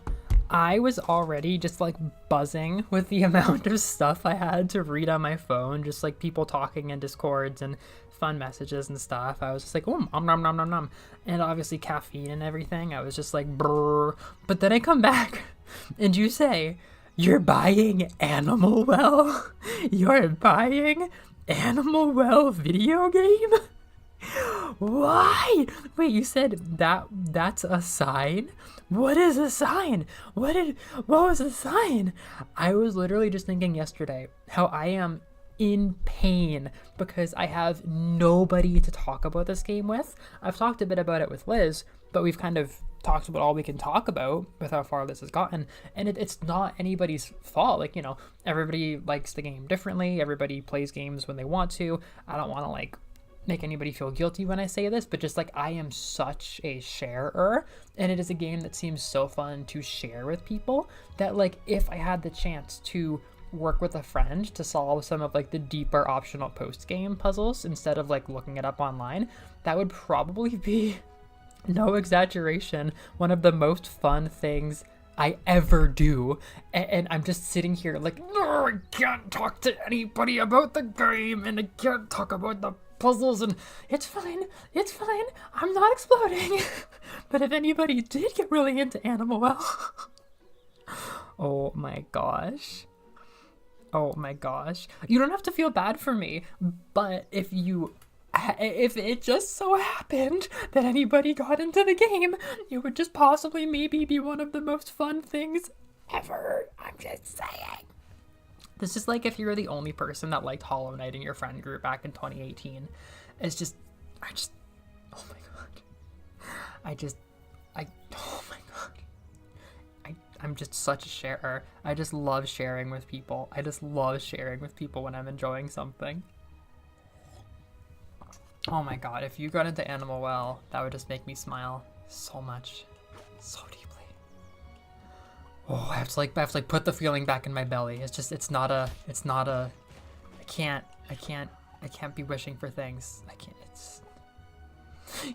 you are something. The dev has said that you are a specific thing, but there is no confirmation as to what we are. Wow, look how big our health and our magic has gotten. We're getting to be a really, really big nin. Animal Well. Oh my god, Animal Well is so fucking good. Oh my god. Yeah, some people say you're a meatball. I do not know. Fuck. So we are gonna go down into the dark place just for a bit to get to the purple vortex where we get the purple area unlock, and then we can do a lot of good backtrackery and that kind of thing. Fuck. Can I redo this? Yeah, I do be pressing that slide button and it does not be registering. It might be a Pro Controller problem. Well, looky here, kid. Oh wait, is there an... I'm gonna say... Just do this. Okay. You are a tiny... Can somebody clip that? I got my ball stuck in the Eastern Shrine. I got my ball stuck in the Western Shrine, whichever one this is. That's so bloody funny. What just exploded? What just gave me fire? How did I not notice that I got my ball stuck in here? That's so funny. I had no conscious awareness. Maybe I carried it over here? I don't think I did. Oh my god, Amber, just savor, just enjoy how beautiful. Just go slow and enjoy how beautiful that first area is. Oh my god. It's so beautiful. Those first puzzles are so fucking good.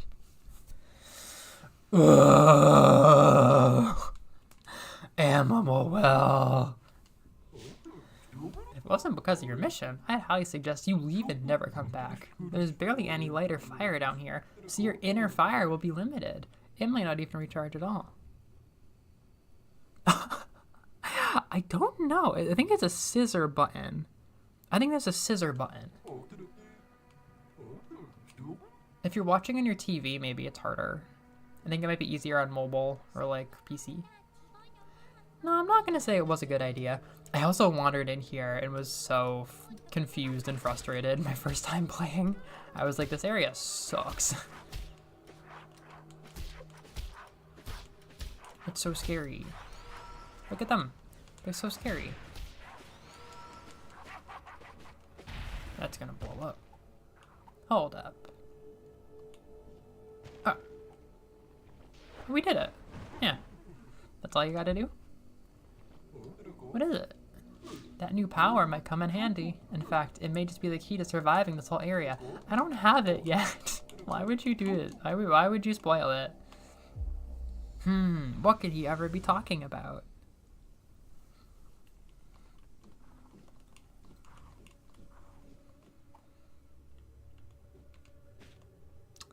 Alright, so we're gonna learn how to blaze it. We're gonna get the third upgrade to make exploring fun, and to show you something totally wild that I found last night. Am I hunting these things down and killing them? Yeah. Perish. Okay. Oh, the skeleton fellows. Oh yes, they're quite difficult.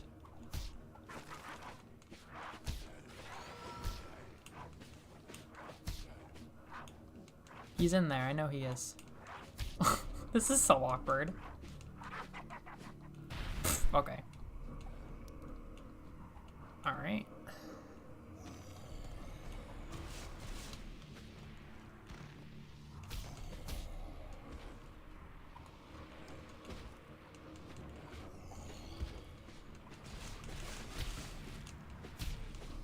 I want to say...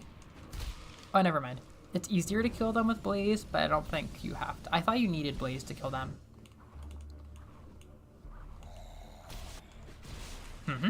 Yeah, I'm all about reflecting stuff. Where's your blueberry magic today? Afraid I'll redirect it. Oh, this is the sub-boss? This was the sub-boss? Easy. Oh, okay. Now that's more of a challenge. Where did all of my charge go for the healing move? I kind of wanted to use it eventually. Shit. Okay, we got two. Is that all of them? Hey! Ooh, Blaze is purple. That's alright by me. Blaze form. Break blazed boxes, see in the dark, and deal more damage.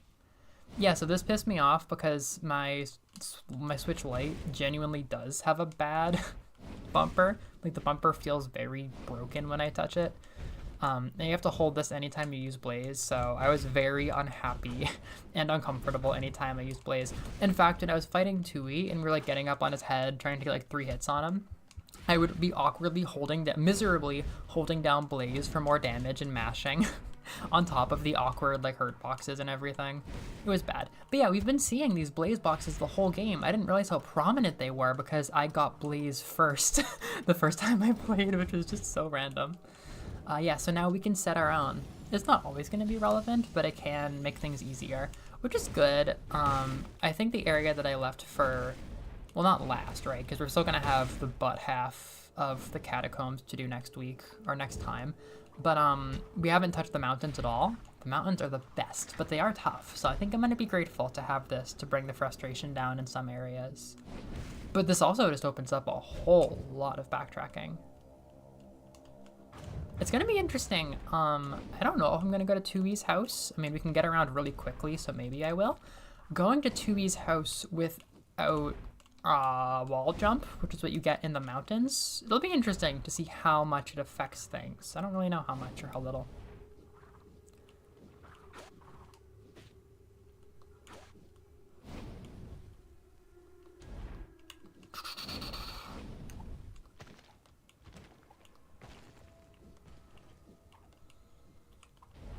Okay.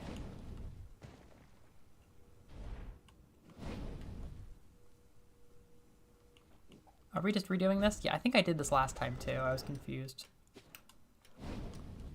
Stupid shit.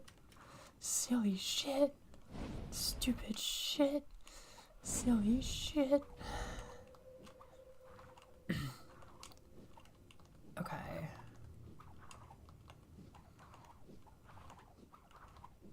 Just to let me hop. Yeah, I'm out of here. No collectibles in there. I don't think there are collectibles in there.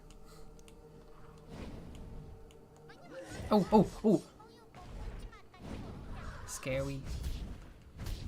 Oh, the slap animation. Good stuff. Yes, faster with blaze mode.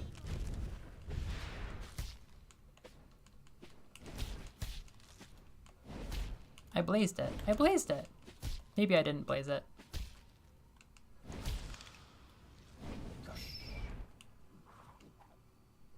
Shitty shit. Yeah, it would be invisible in addition to being the little pocket dimension. Hello? What the fuck? Okay. Yeah, this is very multi-purpose actually.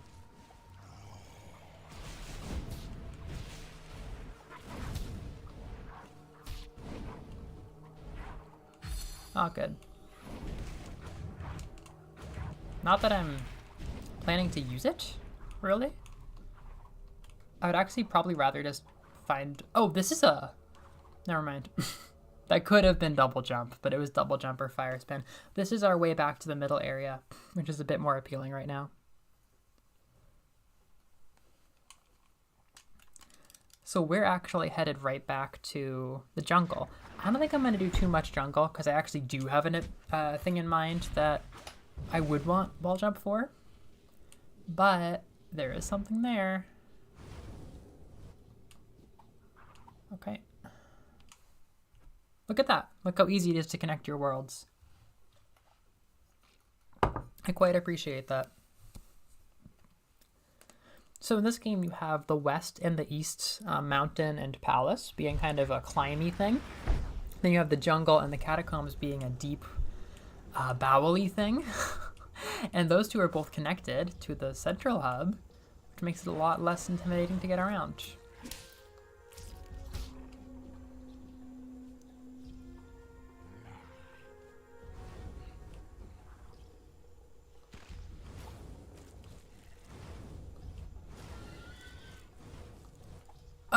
Okay, fine, whatever. I'm too big to worry about that. I wouldn't say that this game has like the craziest Metroidvania sense of like being strong at the end, but you do feel stronger, especially with hopping around over the platforming challenges. I suppose we haven't quite got there yet though, because we're missing the wall climb. Yo. I think I just speed ran my way over to where I wanted to be. Maybe not. Maybe not.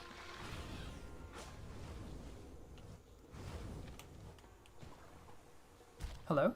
Okay. Thank you.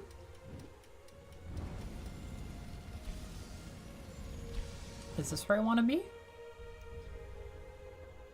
No. Okay then. You don't need to tell me twice. Oh, I don't have my boat. Hello, though. I might not have my boat, but I'm cruising. I'm cruising. I appreciate that the way that hit invulnerability works. You can sometimes bounce twice before you take damage. I do like that for how helpless you become. I'm not scared of baths anymore. You can put me in the water, I'm fine. Alright, lady. We'll see who's laughing. We'll see who's laughing. In a quick second. Oh dear. I think it's still her.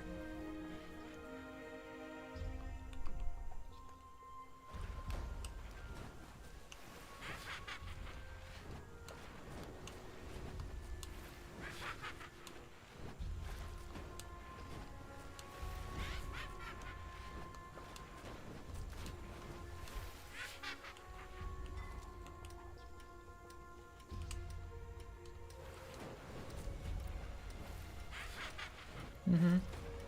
Yeah. You're still going? Come on. Come on. There we go. Why did it take that long for the thing to return?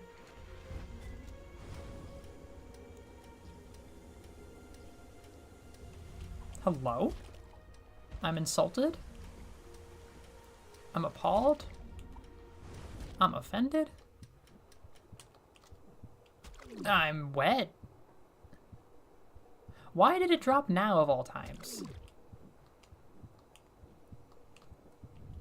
There we go. We're doing survival stuff. Alright, since I'm backtracking, let's think of something funnier to talk about than hopping and jumping and goofy. What's good in the world right now? The Olympics are good. Japan was doing good for a bit. They're still doing decently. Oh yes, he's not going to give me any new dialogue. Are any of you in the Olympics this summer? I suppose if you were, you would be in France.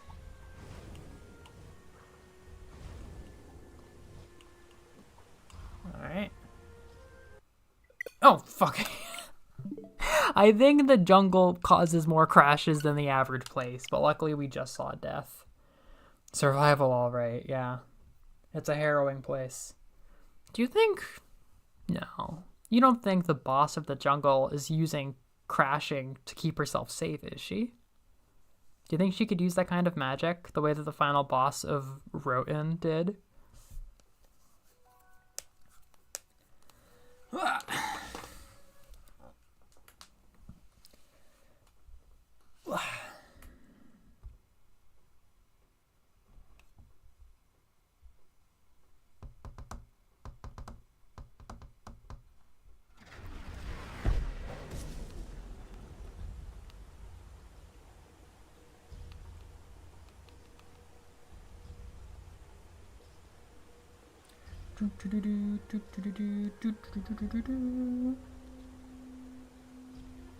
Yeah, I think it's a highly likely possibility.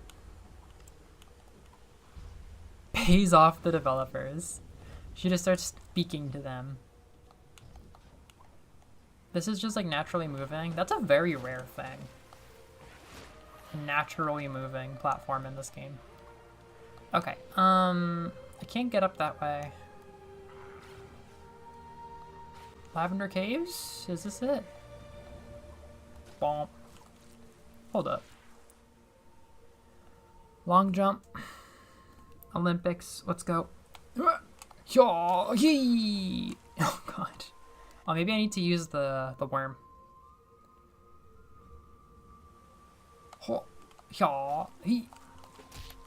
Okay. I'm gonna air stall. Never mind. I'm gonna fucking die. Oh, I can do... You couldn't say? What? Yeah, it's been fun seeing everybody get really invested in shooting. Oh, that's an even better air stall than I was thinking. That's some crazy shit. It's another reason this is better than Hollow Knight. Oh, look at us go. Already using the fire ability. This is where we got Mist Form, I guess. I guess. Oh. Yeah, I was gonna say, Lavender definitely still has a little bit of queer left on it for me. Oh, here we go. You know who else likes to hang out in the Lavender Caves? Ukulele from the Ukulele series of games. I, honest to shit, was just playing this last night, running around, trying to do some collecting and just, you know, trying to see how the game ran and stuff. I randomly came over to this part of the Lavender Caves, and I'm like, oh, it looks like there's a breakable block there. This is a cameo from another big indie game. This is one of the biggest indie Kickstarters that they've ever done. Yeah. They're very big. This is a spiritual successor to Banjo-Kazooie that got a huge Kickstarter. It's like Roten, but for Banjo-Kazooie. They have a quest. I haven't finished it yet. It's so fucking funny. My brain exploded.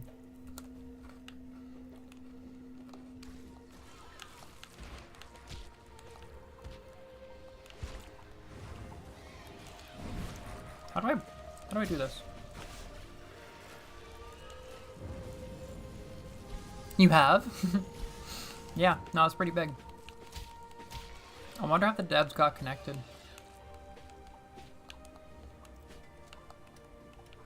Even though ukulele was like not super positively received, like it was mixed at best, I would say.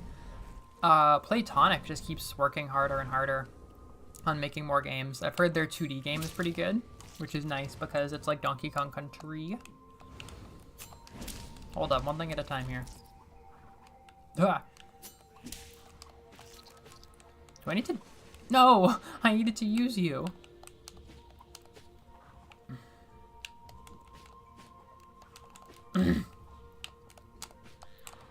Wait, jump slash jump. Nope. Jump slash jump slash. Okay. Jump slash jump. Jump. Jump. No, I need the wall climb.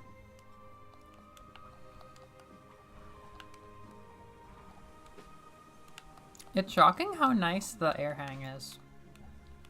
Am I gonna play Gunvolt at the end of the stream? This is such a big thing in Gunvolt 3 also. Catching yourself with an upward slash is underrated good. I feel like we as gamers understand how good it feels to pogo off of something because of Hollow Knight, but not enough games rely like intensely on catching yourself in the air with a slash. It's pretty damn fun. Oh hey, that's just hanging out there. Please. Yeah, maybe all those puzzles are in the jungle? Or all the book pieces are in the jungle? Ruku's pendant? Oh, she died. I wish I could go talk to her and blackmail her with it. Like, hey, how about you make the game crash more, and I give you back your pendant? Oh, I'm getting a lot of ghosty points, whatever they're called. We're at 666, just like our dead friend would probably want if he is in hell. We're gonna make it, chat. We're gonna make it. Please. We made it, see? Just like I said. With a high degree of confidence. Amber's currently blowing out her brains on the first hour of Animal Well. I hope that they're being blown very positively.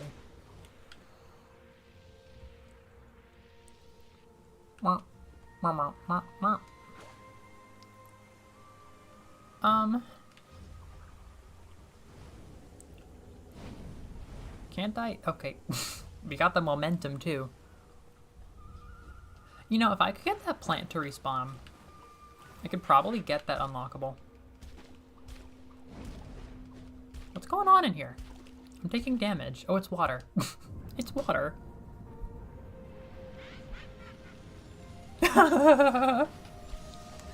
It might all be the same squirrel. It might all be the same squirrel. The squirrel is very relevant. He's a busy bastard. Oh, hello. It's a map. Do I need this? Probably not.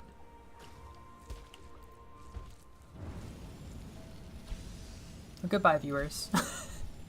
They can tell I'm getting tired.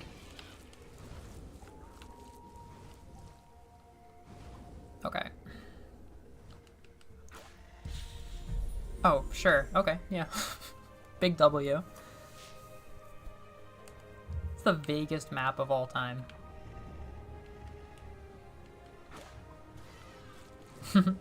A few animals like that get their moments in this game.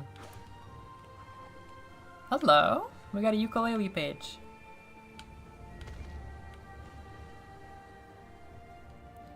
I don't even know where I am. Oh shit. I'm going up if it's Lavender Caves. Oh, no I'm not. Alright, let's do this again.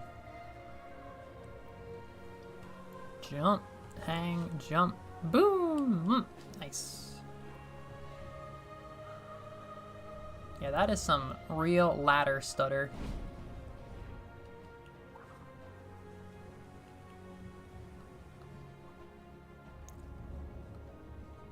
Oh shoot, he's still gone.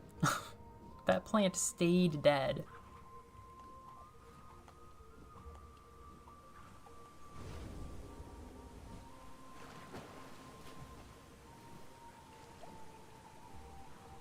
Okay.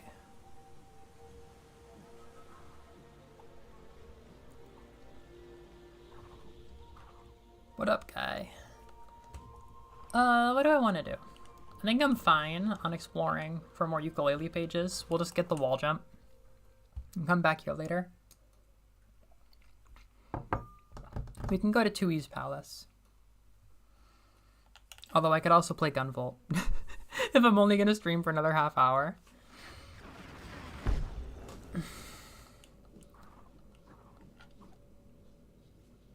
I mean, I might as well do my pickings for the shrine. Oh no, Shrine of the East. I want the central shrine. Although, hold up. Is there an unlockable? No? Yeah, this game would be really different if the next time I play, I don't start with the spin dash. Because you can see I use it constantly. Just constantly. I mean, it's fun to like stim with, but it's also very useful.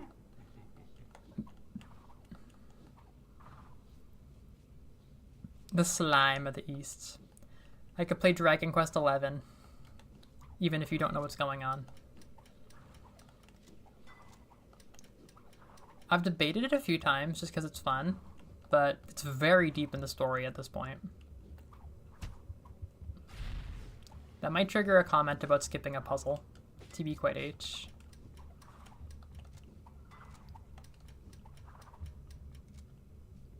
Oh, I'm stuck here. I remember this. Here. Look at that dead lady. She's so dead. What?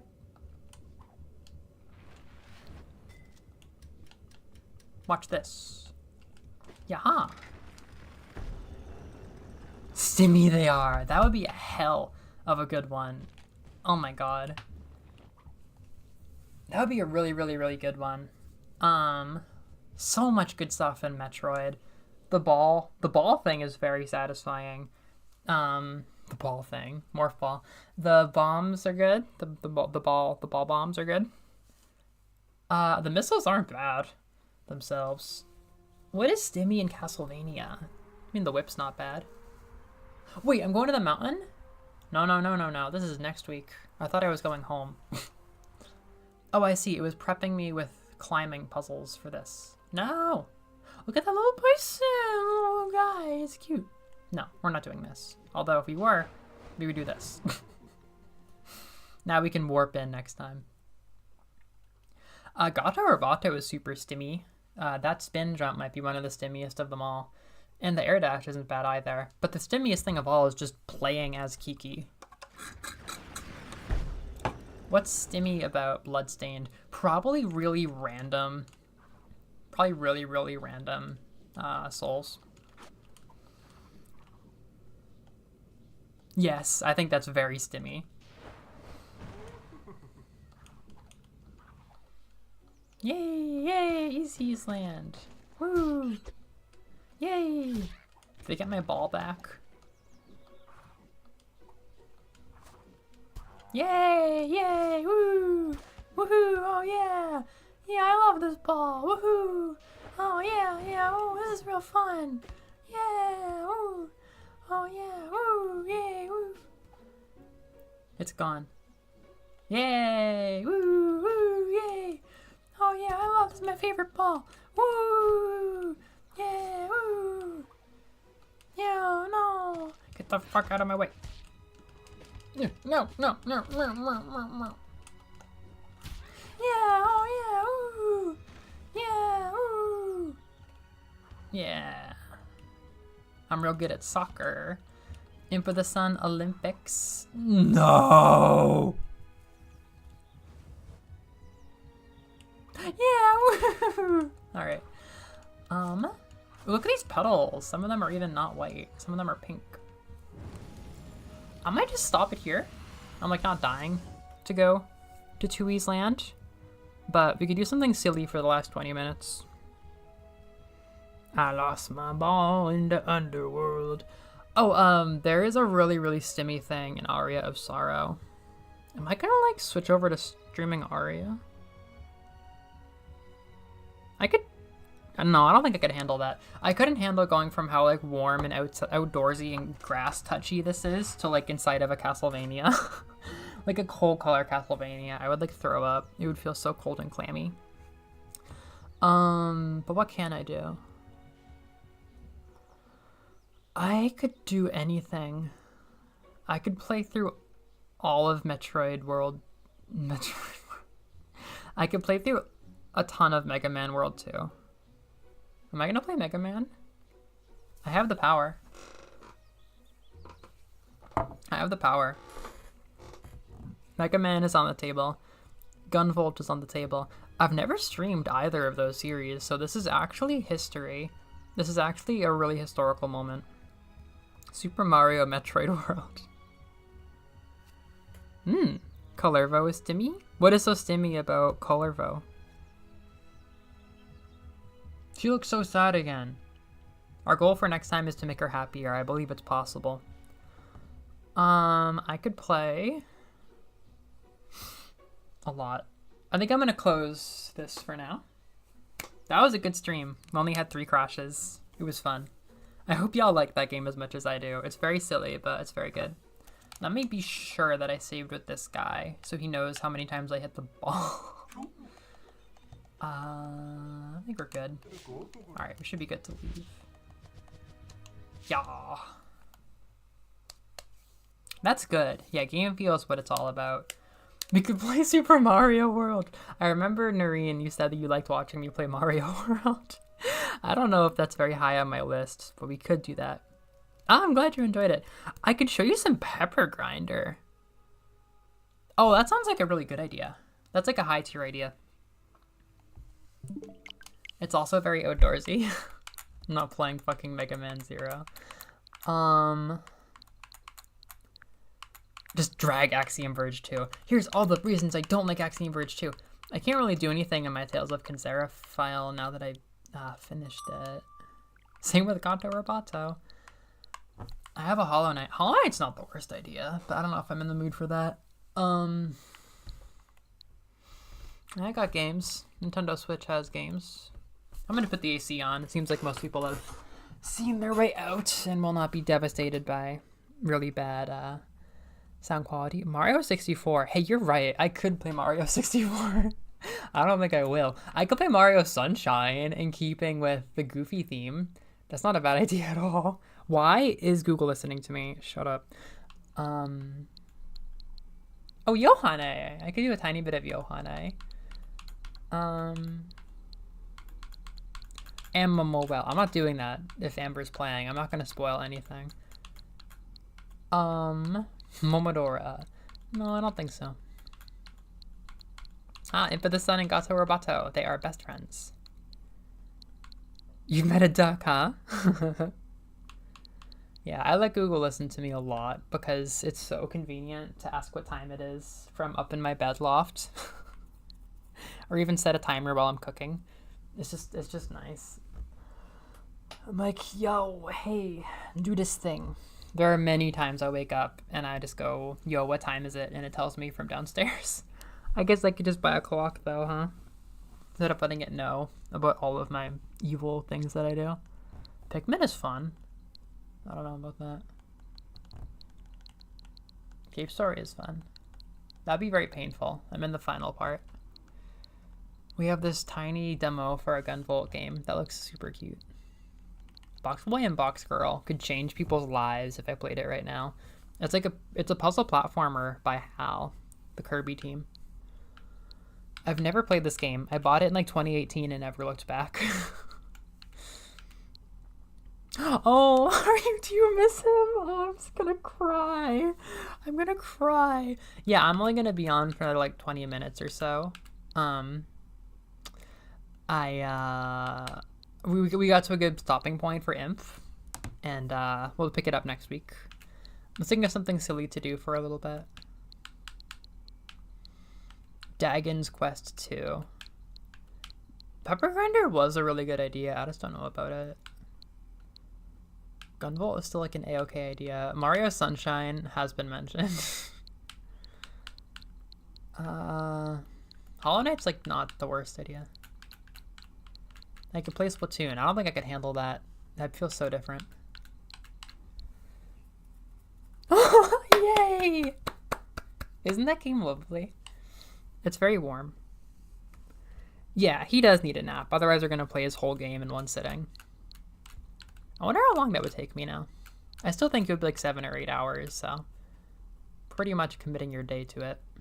We could cry and agree. Pepper Grinder is like too good of an idea. It's like too similar.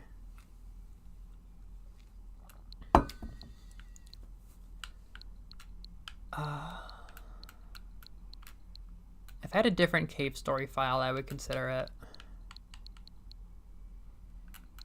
Oh yeah, Mega Man was on the table. I don't know. I don't know about that. I could show you my Pokemans. I'm not gonna show you my Pokemans. I could play Kamiko in a very short amount of time. Oh, there's always Ice Climbers.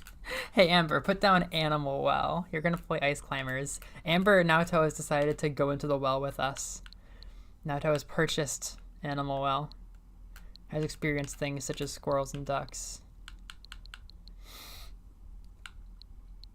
Oh. We could solve daily puzzles.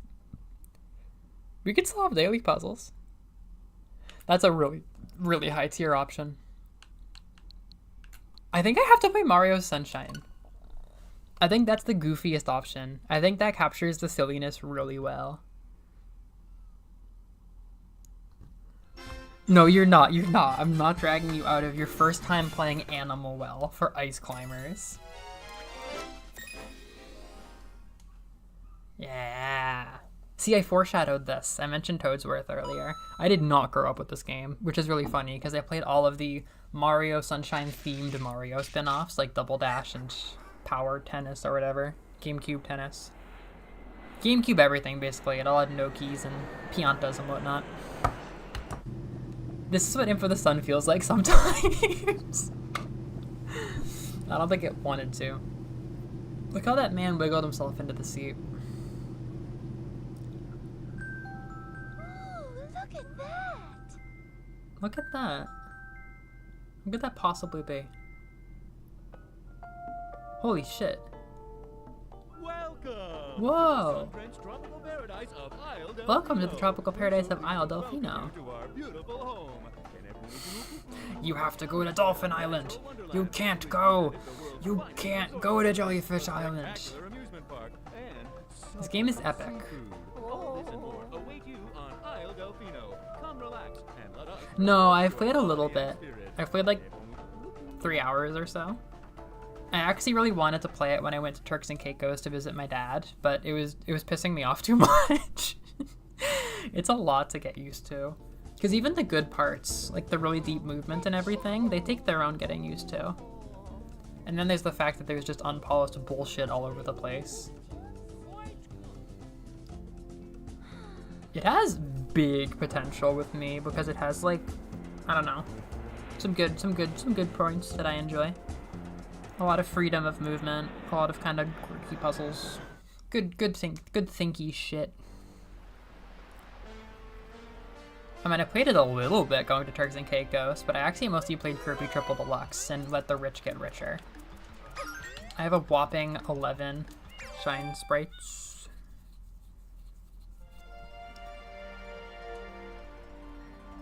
Yeah, this is Delfino Plaza. You might have heard of this. You might have seen this in YouTube video essay B-roll. Hold up. I'm gonna do this thing. I'm gonna do this. Am I gyro? Am I not gyro? Hold up. Hold up. Yeah. Am I not gyro? Oh, I'm using this stick? Okay. Watch this. What's this? Ooh, yeah. Ouch. That looks painful.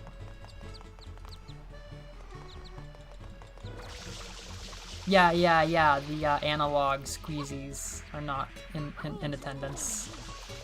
We are playing without any nuance to our squeezing. Yes.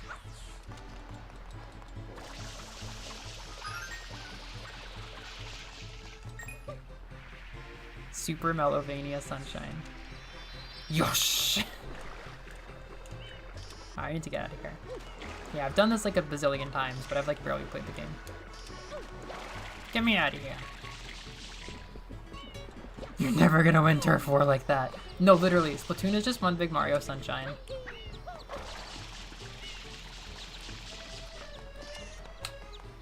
Yeah, I'm super good at this game.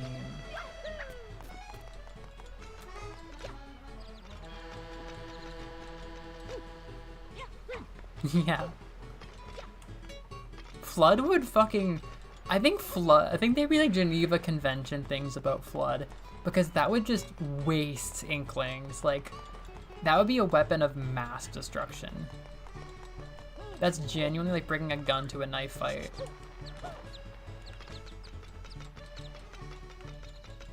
How do I go anywhere? What are my hubs?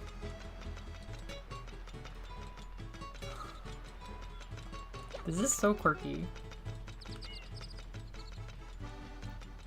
I think I'm starting to get a headache. I play so few 3D games that I'm like, this is overstimulating. See, there's like unlockables. Like I need to unlock something to deal with that pineapple, which is very me-coded. Oh my god! Oh my god, oh my god, oh my god, oh my god! You got the yo-yo first! Oh, I'm so happy! Oh my god, you got the yo-yo first! That has so many implications. Oh my god, because Juno and Liz, if you're listening, you can use the yo-yo in the seahorse fight. You can use it in the seahorse fight. I don't think most people would do it, but it's something you two both got pissed off by in the seahorse fight. There is a way to use the yo-yo in the seahorse fight. I have so much more respect for the beginning of this game now. I'm so friggin' happy. I thought that you were forced to get the seahorse item before you could get the yo-yo. I'm so happy. That brings down the difficulty of the seahorse fight. I thought you did. Did you start with, How do I cryptically say this? I know what you started with. I know what you started with.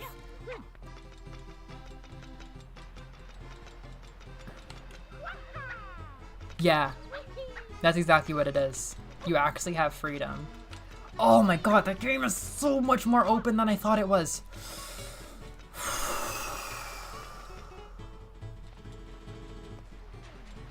Nah, you're fine. I mean, all she knows is that there is one of those items now. Which in itself is a spoiler. It's like, oh my god, I can't believe that. Yeah, exactly. I can't believe this is Slinky. I can't believe the game is so good. I'm just restraining myself here from freaking out about it. Oh my god. Yeah, I can't believe this is Slinky either. What a fun game. It's one of the best games I've ever played. It's so fucking good. Secret of the Dirty Lake.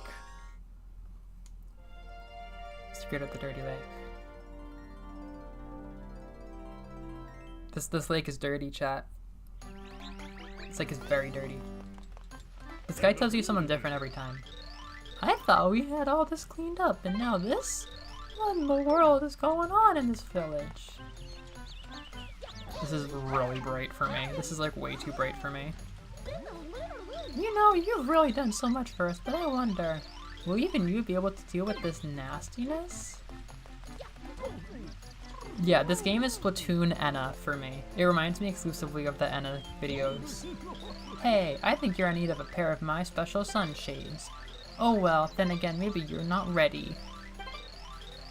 That's an item progression upgrade. Yeah, you know what it would do? It would make that last jump that everybody hates a lot easier. I was so confused why they made it hard to do that final jump. I was like, this sucks. There's an item. There's an item that would make it easier. How are you? What are your thoughts so far, Amber? I really want to know your first impressions. Like atmosphere, puzzles, anything. You've already done some tricky puzzles. You've actually made good progress. Sir? Let me clean you up. Ooh, you saved me. Thanks a bundle. Pay me. Oh. Yeah, I believe we usually have the hover nozzle.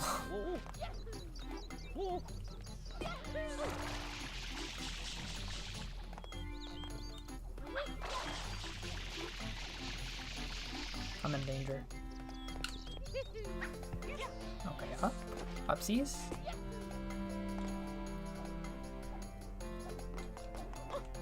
I'm like squinting my brain. It's so bright, it's so cheerful, and it's like in 3D. I'm like very disoriented. Fuck. That was a nice save.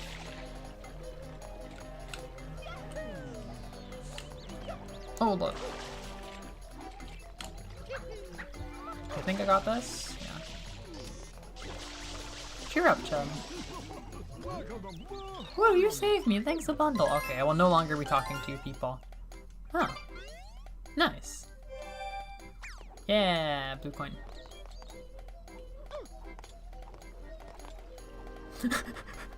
No, you're allowed to say piss apparently, which is good. Ooh, the water's really pretty. There was a post like, why was every single 2000s game like tropical? And it's like, I think his water just started looking really good in the early 2000s. Like Final Fantasy X is, I guess, very tropical. You've got that in Kingdom Hearts 1, right? You got Destiny Island. And there's Mario Sunshine. Can't you spin? Mario, can't you spin? Oh, maybe that's Odyssey, right?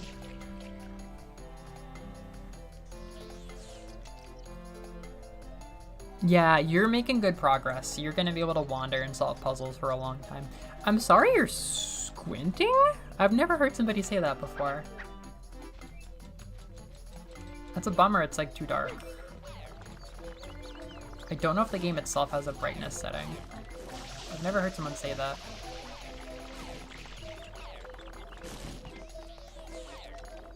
Yo, there's some chaos going on above me.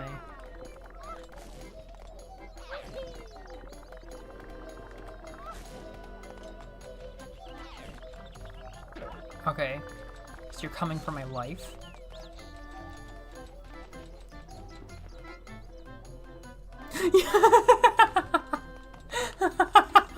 This game is too dark, Mario Sunshine. No, trust me, I can make it normal. I'm going to make it alright. I'm going to make it normal. Yeah, there's... well... no, spin jump is in Galaxy, you just jump and then you like waggle to get a spin. But there's something where you have to manually get yourself spinning. I guess it's not this. No, it is this. I knew my shit, it's this. He doesn't start spinning, but then you can flood funny. Yep, I was right, you can flood, yeah. Oh, it doesn't start spinning till you start flooding. See, I'm kind of a pro at this game. I can't process this game in any way besides Anna Dream Smoothie. What nozzle is it? How do I open this? We already have the hover nozzle. This is Anna Dream Pineapple. Just do it, Mario, just do... piss, baby. Ugh.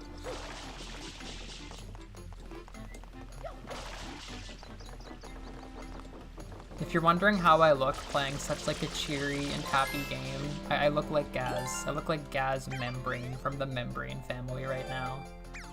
I'm becoming like less and less nuanced in my depiction. I'm just angry.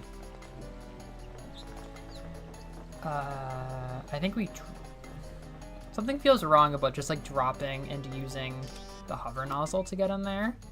Yeah, I think I'm gonna go ask this guy about what's going on. Yeah, that went fine.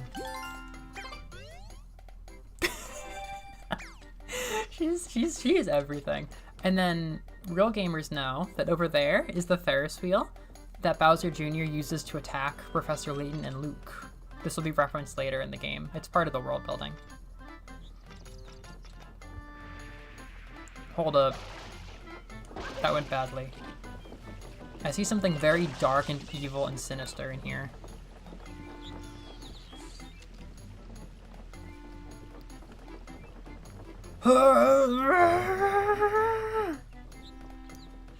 Yeah, Liz, you played Animal on Hollow Knight primarily on vacations, which is really funny to me. It's like, I don't know how I feel about that, but it's very like, it's very specific. I was thinking too hard. Miyamoto can't keep up with me. Here we go. Here we go. This is the real shit. This is what they need me here for. It's going fine. That nozzle's gonna change everything, chat. They call it the tidal nozzle. The tidal wave. It's actually the tsunami. The tsunami in Japanese. Yeah, I was wrong about that. That's not how that works. They kicked me out! So they don't even value my time and effort? Okay, I'm going in the ocean. The grain silo. I know! There's something about that. That's kind of the energy I'm bringing to Mario Sunshine right now. Not to be like a killjoy. Like I would have finished that level if it didn't kick me out. Like, why did it kick me out? Like, I don't want to redo that. Like, I don't mean to be like a killjoy, but like, make me play Mario Sunshine another time. Make me play it after we stream and a Dream Barbecue. We still have a little bit of time. I can still change this fate. Although, Liz, are you procrastinating? I don't mean to call you out or be like your mom, but like, are you procrastinating on homework with my stream? Because you said you're taking a break from homework, and it's been like 5 hours. I've been like, this is a 5-hour break. Am I a 5-hour break right now? I'm a little hurt. Slash joke.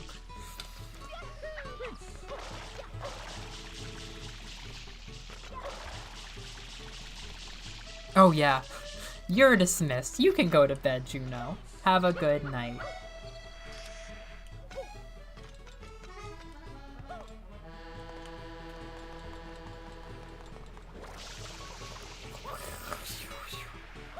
I spent too much time trying to do this in the place and not enough time getting good at the game.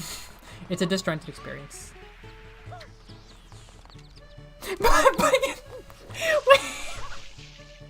I'm glad. Well, good night. I'm happy to be a priority, but in 3 days you're gonna be like, my life is falling apart. I got an extension on my homework.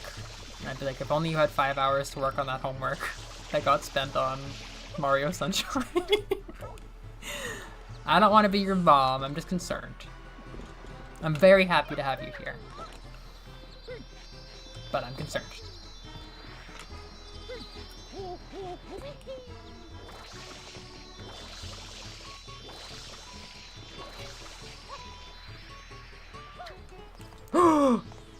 That's so fun! Opening. It's been 5 hours. It's been 5 hours. Sorry, I don't mean to be helicoptering. I'm just like, I'm sorry.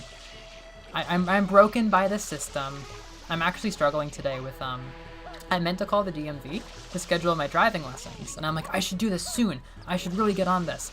And my gut is saying I should do it soon, but I've realized that like, if I actually book it for my one free weekend in August, or like my freest weekend in August, I might be doing my lesson as much as a month before my test, because I'm not gonna know when my test is until the 14th, and it might be as far away as September 14th. So it's like, oh, I should just book the lesson next month, closer to when my test is. But there's something in me that is just not taking it, and I was actually wondering if like, I don't know, I feel like maybe I should talk to somebody and like get their opinion. Like, is there something I'm not considering? Like, why wouldn't you wait and do your driving tests until right before, do your driving lesson right before the test? Like, if you can only do one lesson and you need to do the lesson before the test, why wouldn't you do it the weekend before your test? there's some part of my gut that's like, no, you're being lazy. Like, no, you should do it sooner. And I'm like, why? So like mid-July, first lesson, mid-August, second lesson, mid-September test. No, it's a month. Like, it's a month between. Like, I'm gonna be rusty, right? I feel like I should, you know, not stress myself out and do it in August, which is already a kind of busy month, because there's no reason to. But there's just some part of me that's like not letting it go. It's like, you should do it in August. Like, you should do it as soon as possible. And you should book your driving test as soon as possible. And it's like, why? Like, I have no, like, I don't need a car. I don't need a car in September. I feel like maybe there's like something I don't realize that is part of the equation here. But I'm just like, why won't I let myself have this? Like, I'd be very happy to just wait a couple more weeks and not potentially misschedule them. Like, they're not gonna, like, if they surprise schedule me for 3 weeks from now, that's like the earliest they possibly could. And even then I could be like, yo, can you push it off a week? Like, what, 3 weeks? Yeah, if it was 3 weeks away, I wouldn't have time to get lessons. But like, I can ask for a later, maybe that's what it is if they did schedule me and I wasn't allowed to say I want a later date, but I'm pretty sure they're gonna let me choose a later date. The DMV keeps stressing me out because it's like these situations where like, I don't know what common sense is. Like, is it common sense that I can choose? Or is it like, no, you take what they give you? Like, I should probably plan on it being 4 or 5 weeks. And if it's 4 or 5 weeks, I can just like call and make an appointment in 3 weeks. Oh, that is very good. That's good. Good job time managing. I'm glad you could stream. I'm glad you could catch the stream thanks to your time management. Alright, I gotta turn Mario Sunshine off. But that doesn't mean I'm not gonna turn something else on. It is all complicated and stressful, but like, it's very low stakes. I mean, like, no, I'm spending time and money and energy on it, so it's not that low stakes. But like, I don't need a license that badly.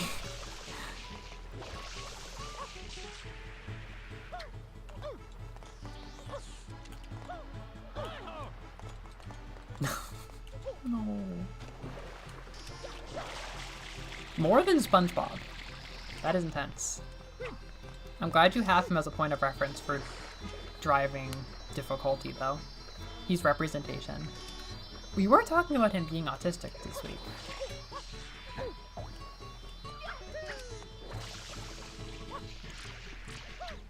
Fuck off, bird.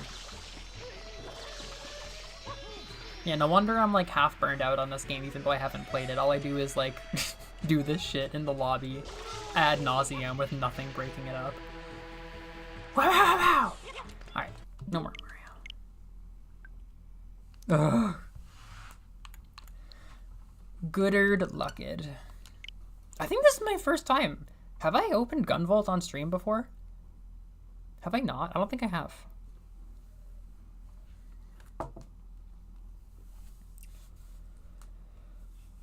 Ugh. Ugh.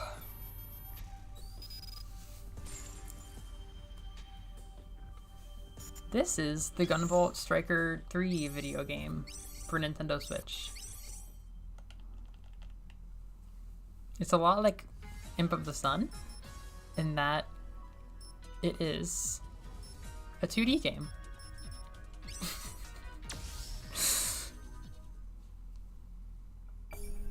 Whoa, what the fuck? It's a girl. That's literally why I bought this though. I can explain everything. Okay, so the fucking Yohane video not being done is driving me up the wall. I am at the point of editing, but editing with anime is still stressful and new to me. Oh my fucking god. The fact that I didn't get it done in July is pissing me off. It's so close to being done. You would know very well that this is Indie Creates if I had that out, as this Gunvolt is very, very much a part of my video. Yes, this is one of the closest relatives to Blaze in the Deep Glow. Yeah, we've definitely talked about it before. Yeah, Gunvolt is a girl. He's a girl and a dog, which is really good. So for better or worse, Gunvolt 3 is a very different game. The first two games, I haven't played them yet, but the vibe is that they are about the story of Gunvolt, and those who hate him, and why he's such a bad person who's actually a good person. Indie Create seems to hate Gunvolt, and they keep trying to kill him off and write about why he's like a terrible guy, even though like he's just like a cool rebel. I don't know, he seems like a very good person from what I've followed so far. But the first two games are like mostly his story, but like things are at a not a fully resolved stopping point, but like they've built up quite a lot and they still have places to go. But I guess he's like a big enough ego that they were like, alright, that's enough Gunvolt. So in Gunvolt 3, they shelved like all of the lore, and I didn't know that it was this kind of rebooty deal because this was my first game, because I bought it, because there was a girl on the cover. This is about a time skip where Gunvolt becomes so powerful, he has to be like locked up, and the evil mega corporation that runs the world is like abusing his huge Gunvolt powers to power like evil, unsustainable energy.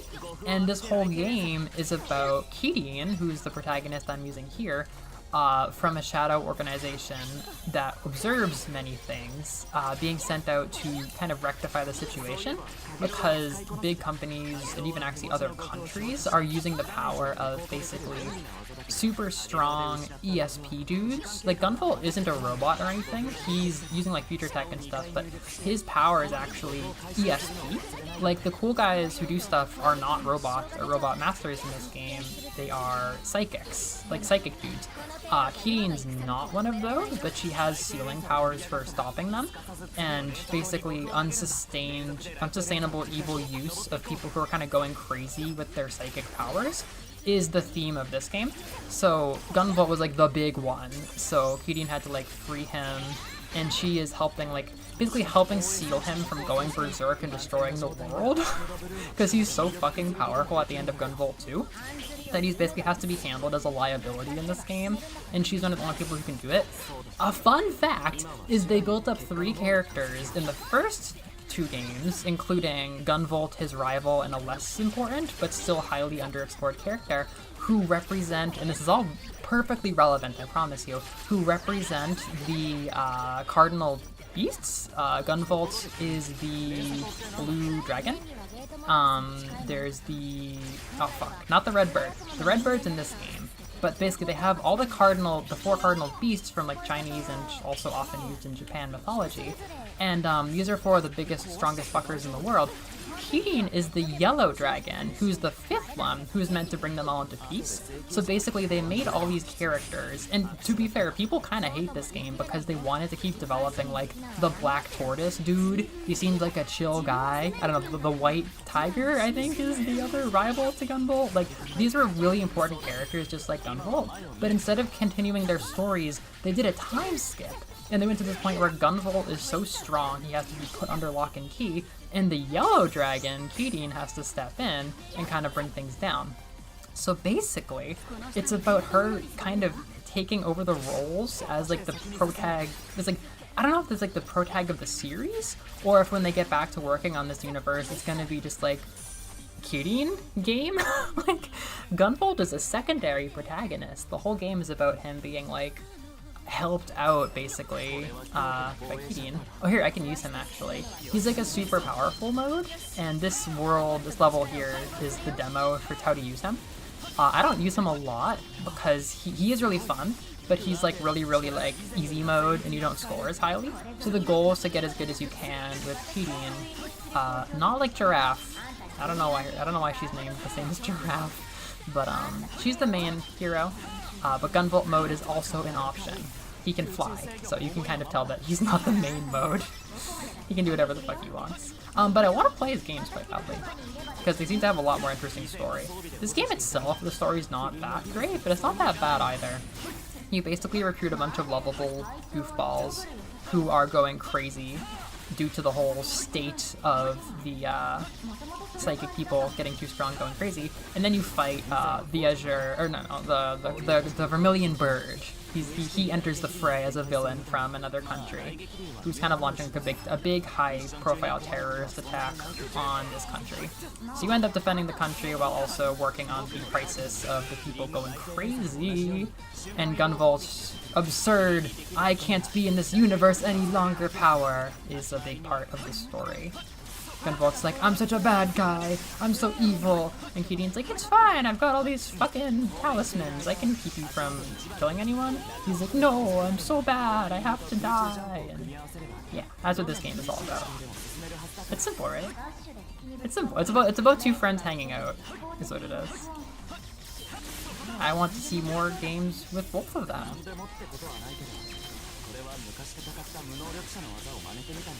It's also about getting really high scores and never touching the ground. I'm less good at that.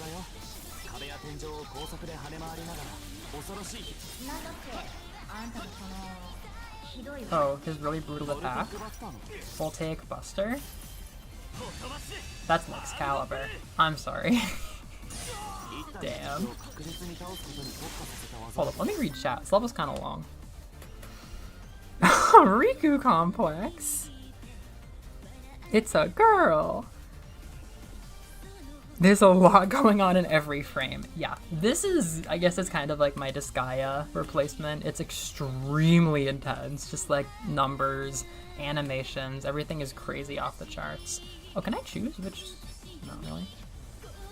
Yes, he's so pretty. He's so cool. I didn't realize, but it's gone from I find the cover of this game cool to when thinking about my favorite cover art, the cover of this game comes up. Like, you can really see, like, the influence of Gunvolt as, like, the legendary dude he became in the first two games is hanging over everything. And Gideon's, like, rising up, kind of like with the sunrise, to step in as, like, a new, really big part of the whole story.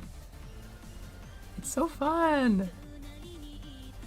Yes, also, yeah, they do the Kid Icarus thing where there's so much banter going on. So it's like, you know, it's this story of Gunvolt, like, being too strong to live and all that, and, like, there's also, like, an international terror situation, but it's really just about Gideon getting a bunch of friends and hanging out with them, which is what got me into the series.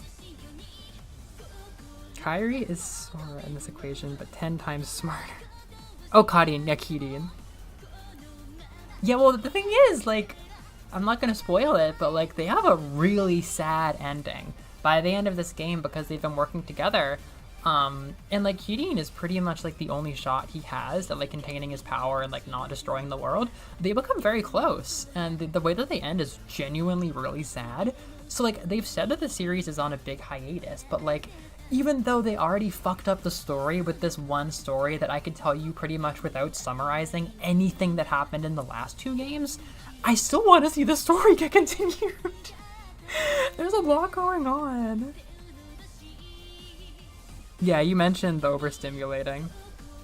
You really did. I also played this when I was going from a month of like my current low estrogen levels or normal estrogen levels right back up to my old high estrogen levels, so my brain was just like fucked when I played this. I was so juiced. I wasn't even sure if I would like it as much because I'm like, isn't this gonna be crazy?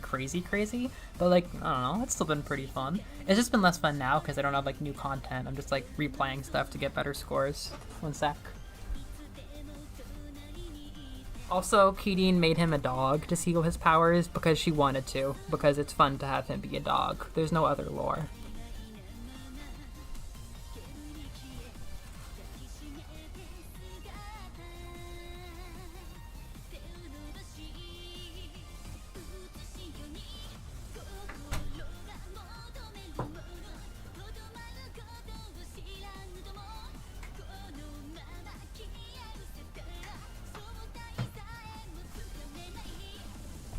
I put on my deodorant because this game is made for sweaty gamers.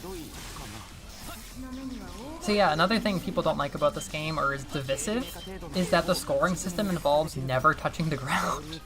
I don't think I can switch to Gideon right now, but if I did, her thing is entirely about not touching the ground. And she doesn't have infinite jumps like GV does.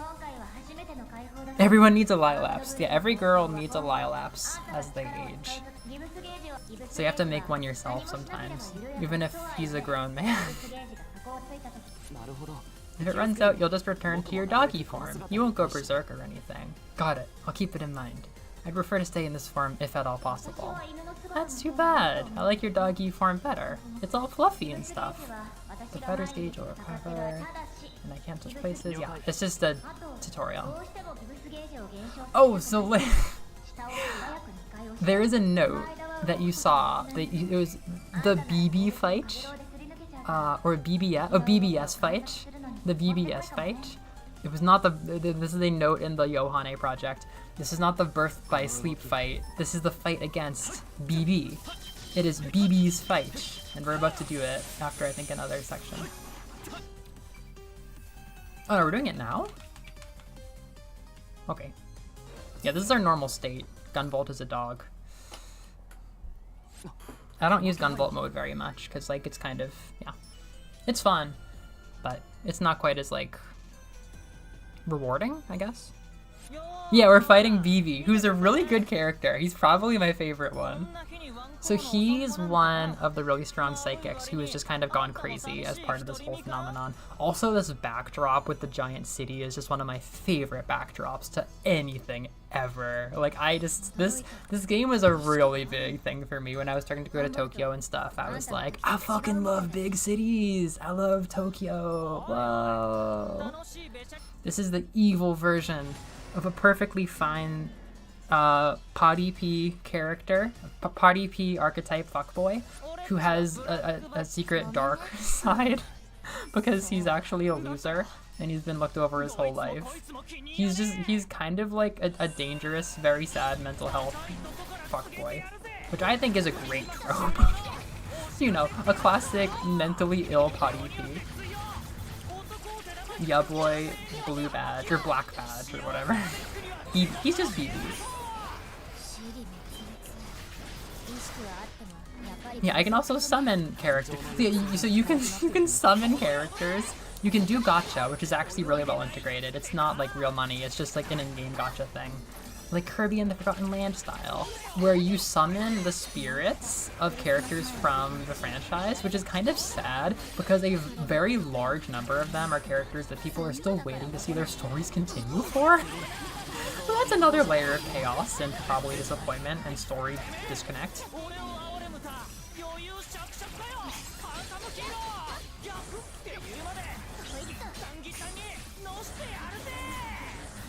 Yeah, so his evil version is just even more aggressive and just like, if nobody loves me, I'm gonna kill everybody. And it's like, okay, we should work on that. It's everybody's a Tarot Arcana, and he's literally death. He's a Tarot Arcana death fuckboy. I think that's excellent. Alright. You are booked for losing the health bar. What? Shit, awkward. You get bonus points if you finish them off with the big skill. So I try to land it around there, but I barely missed. Yeah, it's open. What? I'm good. You're not gonna make it this next time. You know what? Gunvolt. He just died from seeing me. So very bad. Yeah, the cut-in screens are so cool, and you get rewarded for finishing the fight with them. So you do a crazy combo and bring it to a safe point, and then you just press X and put the controller down and watch the fight end in the most badass way possible. Yes! I love that level. I've played it like over a dozen times. Yeah, so I collected some stuff, and now I can do gacha! We're doing gacha with all the characters that aren't in this game and have been forgotten by the directors who refuse to continue their story normally and shoehorned in this weird thing that I like. Yay! Alright. Yep, there's one of the idols in the series who has the body type that I don't like because this is unapologetically Akihabara otaku shit. And the more otaku Akihabara shit that I see, the less offensive it becomes, even though truly everything is guilty.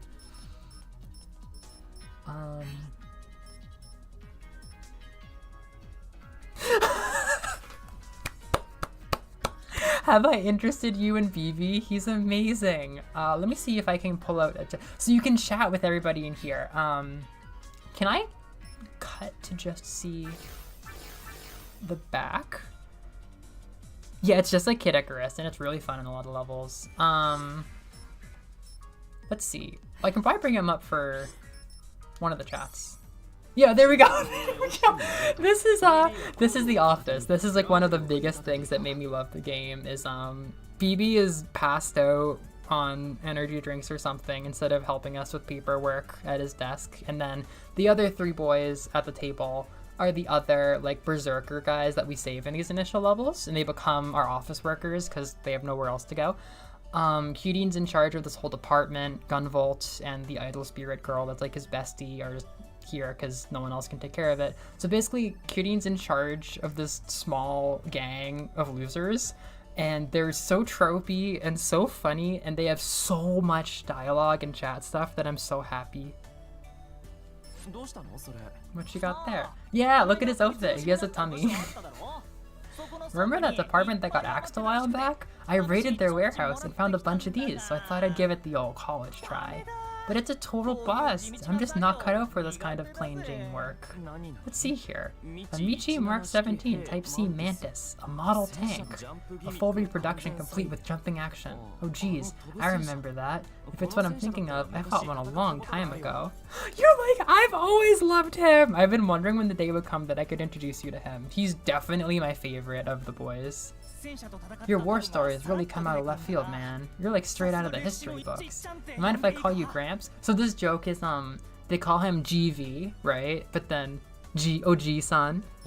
Please don't treat me like an OG-chan. GV. Did you say something? No, I didn't say anything. GV. Because the time skip made him like 90. He was in like cryonic sleep as like a weapon for a long time. I'll show you the other BB level where he helps out.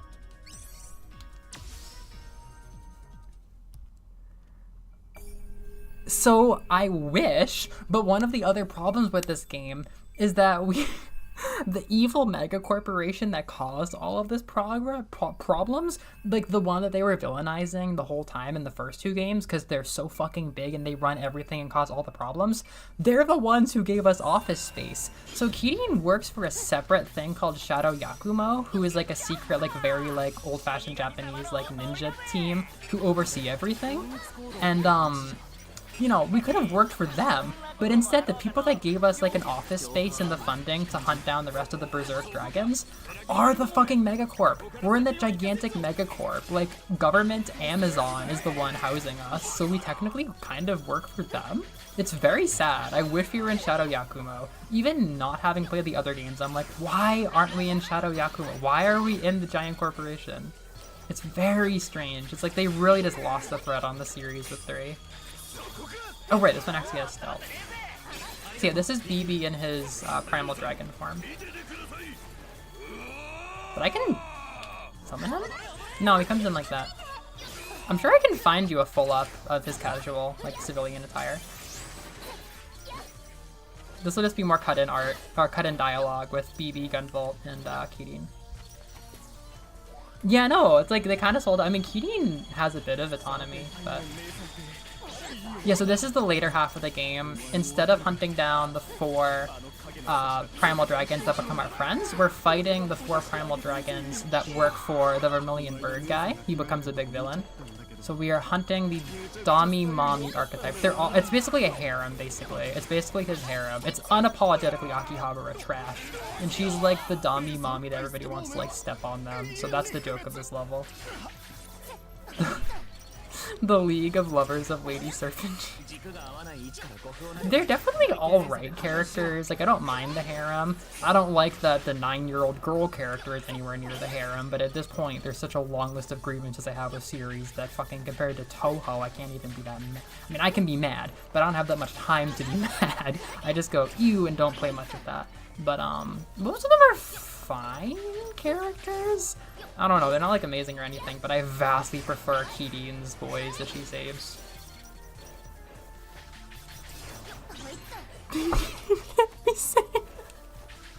Yeah, no, it's just, yeah, that's just what the dialogue is around this. She's not that bad as a character herself, but it's just what it is, basically.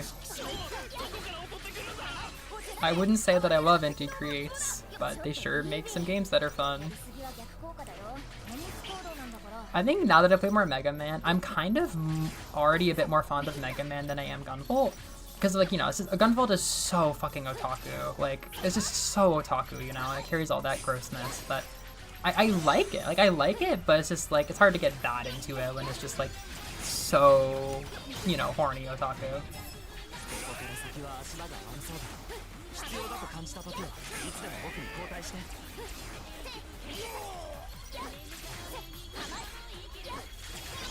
Oh, yeah. Four times string. Ow. Ow, I touched the ground.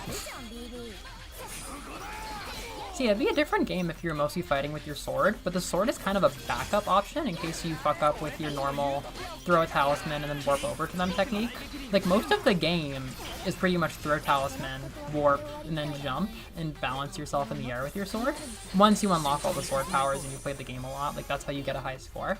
And it's fun, like, it's totally fun and everything, but, a lot of people are like, I wish I could just touch the ground. Like, I do want to play one of the older games where you can play as GV and it's just like shooting instead of like flying around like you do with PD.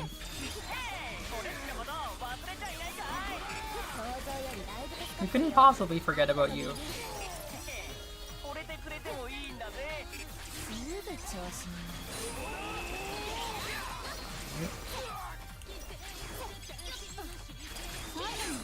Yeah, so in this segment, everything is so formulaic with Mega Man and Gunvolt. In this segment, each one of the 4 harem members for the Red Bird guy we get backed up by one of our 4 Red Dragon guy, or Primal Dragon dudes. So this is BB's level where he helps out. And he's the best character. Peak of the Reaper and he shall appear. Like, why? Like, who thought to combine these tropes?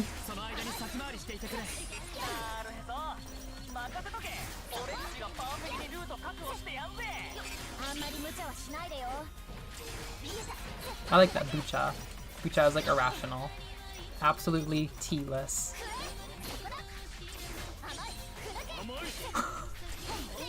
I think the thing with the dragon forms is it's just an acquired taste is what it is. Because like I didn't give a shit about Mega Man designs till recently, but once you start to like appreciate them, they all start to speak to you a little bit differently. Like they're not all pretty, but like I thought that everything was ugly. Like every robot armor was ugly, but now I'm like, I think every robot armor is actually beautiful now.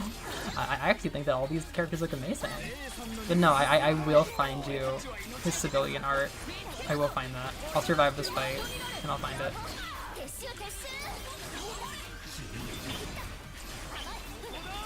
There we go. There we go. There we go. Oh. Oh, nothing. Okay. There's a lot of like floating in the air and fishing for anything you can hit and warp to. What? Let me down. Yeah.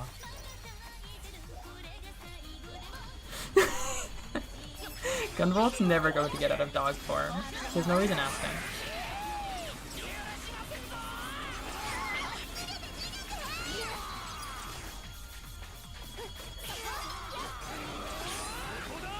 How am I supposed to dodge any of this shit? This is not dodgeable.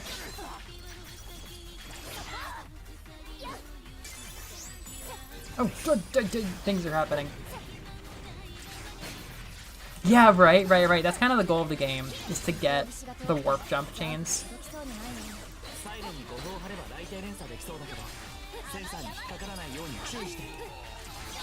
It's a lot about slowly learning where the enemies are gonna be and fishing for them before you can see them. Or probably memorizing them at a higher skill level. Shit. I think that's the end. BB is dead.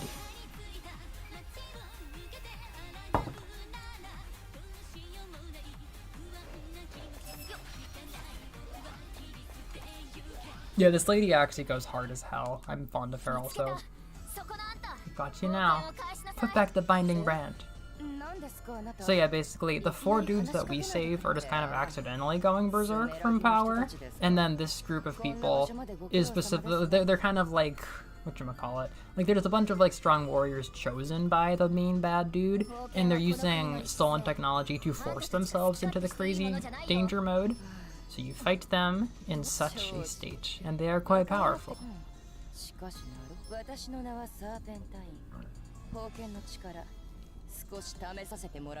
Also, the cat sucks. Twooey? That's interesting. I think it's less, like, urban fantasy than Twooey, but, it is in a city. And we do have a fuckboy party boy. Serpentine is hardcore, I guess just because we've been talking about, like, suicide all day. She was, like, in the middle of killing herself when the evil dude saved her, and then she was like, I'm not gonna turn my life around, I'm just gonna live until I have a chance to kill you. I don't know why. I think she's softened at this point, but the initial vision was, I'm just going to live until I can kill you. She's incredibly dark. I forget what her arcana is too. I forget most of the tarot cards. Wait, she has copies of all of our dudes. She's gonna be very chaotic looking.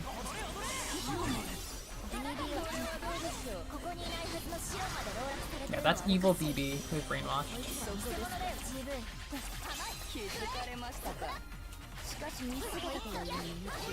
Get out of here, K-Man. K-Man I like a lot too. He's literally just a bodybuilder trope and nothing else.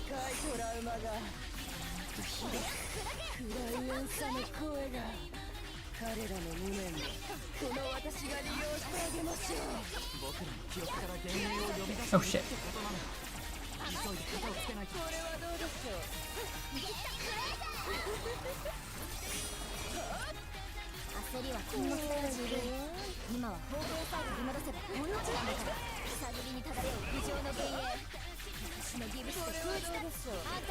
Shit. Ah! I'm certainly getting hit. This fight is chaos to me. I have no idea what's happening in this fight. Damn, I haven't finished you yet. You're out. Yeah, part of the chaos is she's using clones of all 4 of our friends against us. Oh shit. Oh no, she's close to dead though. Holy shit, that's sick. That's really sick. Oh my god, that's a really good one. Unfortunately, I'm not putting up with this.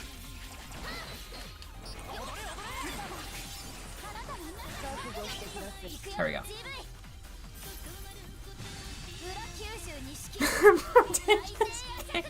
What do you think BB stands for? Yeah. Oh shit, oh my god. Occasionally the genie of the other team will show up and revive a boss when you're done to add like a bonus challenge to everything. It just happens randomly and there's a musical cue and it's really hype. Also, the villains are literally just foreigner tropes. Literally foreigner tropes from anime. It's one of the tropiest games I've ever played. And just as problematic as the foreigner trope or the little girl trope or the harem trope would normally be. Like, Gunvolt is 100% Akihabara bullshit.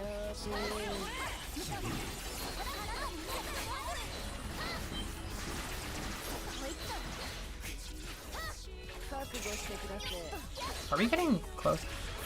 She has less health. Oh shit, she has less health in this mode, so maybe we could already clear it? Now I certainly could. But I don't want to miss her. Oh, there we go. Ah, that should certainly do it. Yeah, she's pretty cool. She's certainly that. She might not be wholesome, but she's certainly sick. No, there's a lot of great character designs. Oh. Nothing can make me sweeter than that sentence.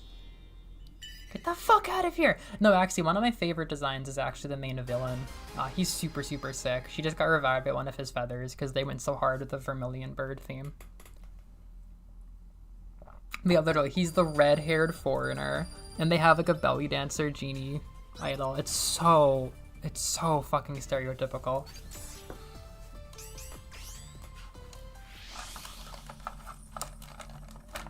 Gunvolt, gotcha!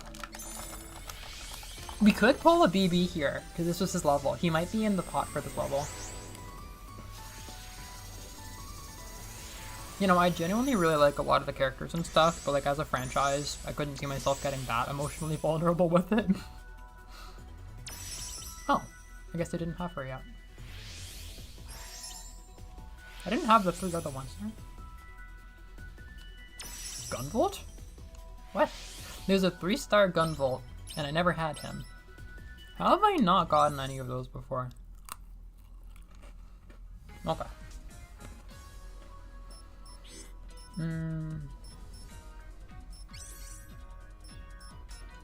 There we go. There we go. I finally found you his outfit. Yeah, he's great. I love him. His hat hair, or I guess it could be a mullet if it weren't for the hair in the front. If like his hat hair in the back is a huge part of his design, because it becomes like wicked long in his dragon form. Yahoo! I got a special tap dance for ya. Yeah, he's literally a potty pee stereo like trope, but with the death arcana, which I think is super badass.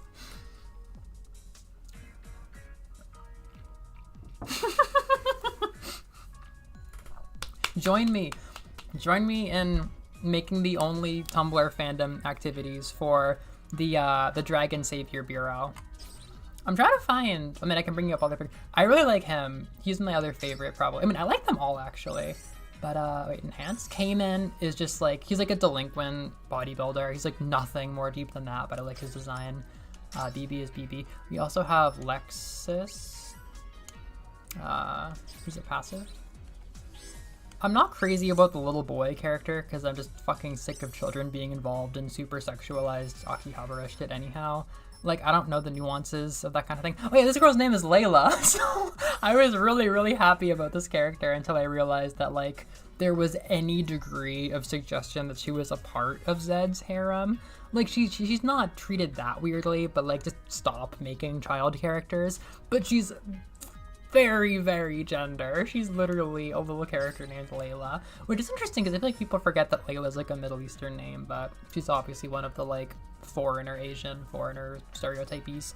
I like him a lot, actually. He's kind of like the serious guy, the pragmatic one of the Dragon Savior Bureau. He's able to talk a lot more. Pretty much Kirian's the boss of everybody, and he's still like, you know, a subordinate of hers, but he's able to talk much more like adult to adult with her, which like theoretically Gunvolt also could, but he's mostly just being sad and vague and sensitive and kind. Yeah, the other Dragon Savior dude, I don't really like him as much. I just mentioned, I don't even know where his card is. I don't like hate him or anything, but I like the other 3 a lot more. And yeah, I like Kirian a lot. Her design's a little bit busy, but I really like her. I like the yellow, I like all the Shinto ceiling stuff. I like her horns. She looks like Rudy Dragon. Yes, we can make 2.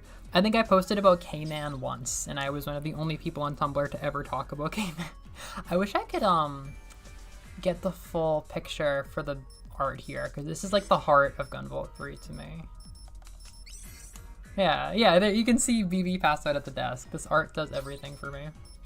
There are cute things, like the little boy character. He's like a super gamer hacker genius who just like looks super young. I have no idea how old he actually is. He talks to K-Man like, will you be my Shisho? Like, will you be my master and teach me how to be manly? And he's like, yes. And then K-Man's a himbo and everything. It's a pretty good time. I'll just do one more level for the road.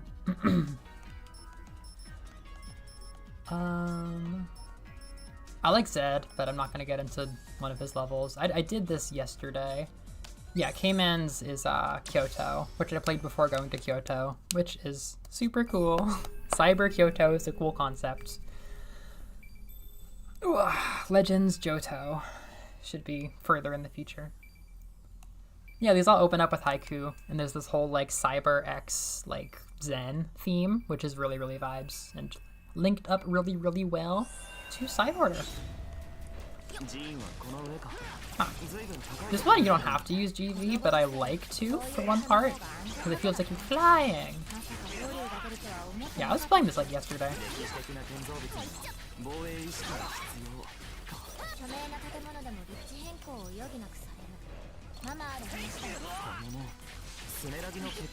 Yeah, Sumeragi. Sumeragi is the big corporation. I have zero clue why we work for Sumeragi. I guess they just like decided to make them bumblingly incompetent and like not aware of the evils that are being committed from within them. But it's just like, it's their fucking fault that GV was like used. So Gunvolt was being used to make like unsustainable nuclear energy basically. Like they had him locked up in a basement when we find him in the first level. And they're like, we didn't know we were causing danger. It's like, yeah, you fucking did. You're using an apocalypse boy. Yeah, look at this. This is Cyber Kyoto. すごい石垣だ。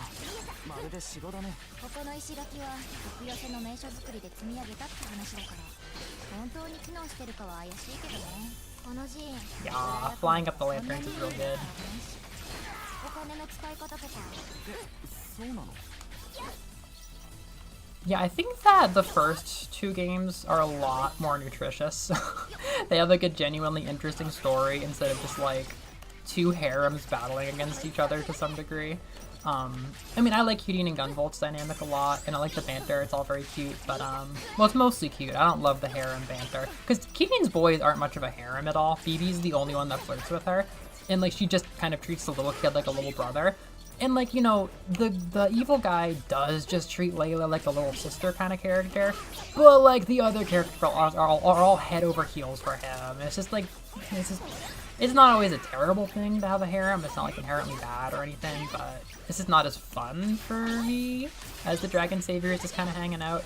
But like the other games have a legitimate story with like actual themes and interesting characters and stuff. Like GV is a very talented psychic. He saves a girl that's like being tormented by Sumeragi. They like save the world together, but there's like tragedy. There's this dude who's not an adept psychic. He's just a normal dude using technology to try and kill Gunvolt, and he's really interesting and has his own side series, but he's not even fucking in this game. Like, I haven't even played those games, and I'm like, why did you throw out all those story elements to make this tropey bullshit? Like, they were really just really struggling with this game story-wise, this franchise.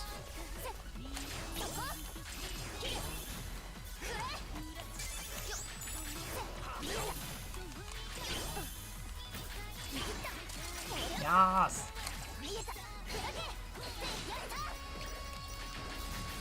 It feels good to skip the area, but I don't think I should leave any enemies. Oh, shit.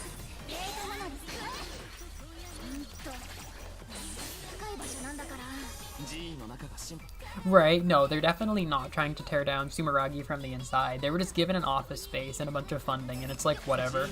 I guess I'm not mad anymore. Gunvolt's like, I guess I'm not mad anymore.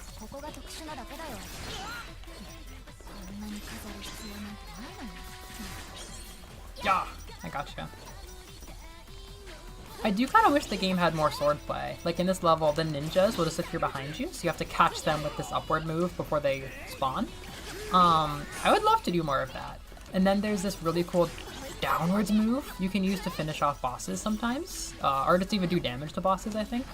It's really cool. But if you watch people play this at a high skill level, they literally just like float in the air in front of bosses with the tags. I don't know how they do it, but there's ways to like do a tag. It's not gonna work against these guys. Do a tag and then jump and then do a tag and then jump and just permanently be floating. I'm just like, what? What even is that? I don't even know how to approach that.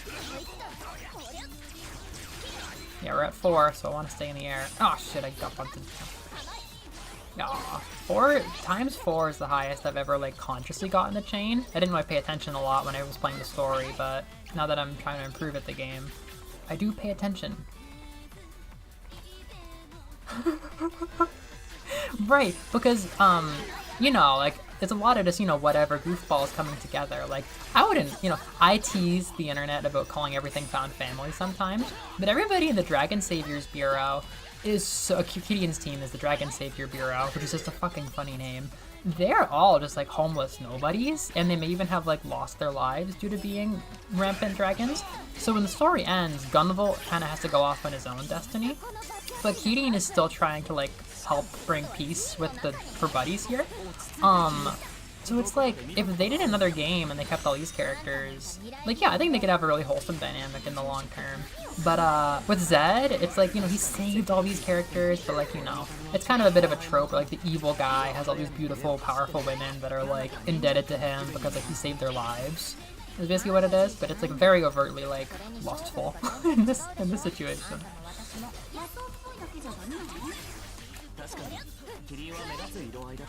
Gotcha. I like this dialogue a lot.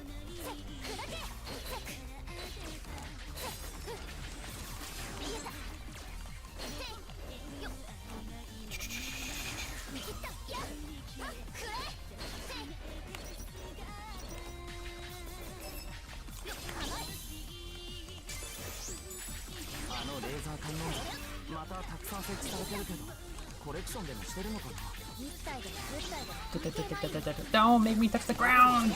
I'm still up, I'm still up, I'm still up, oh my god. Oh, in a room like this? Can I get a 5 chain? Chain times 4. Chain times 4. I'm gonna cry if I touch the ground. I tried.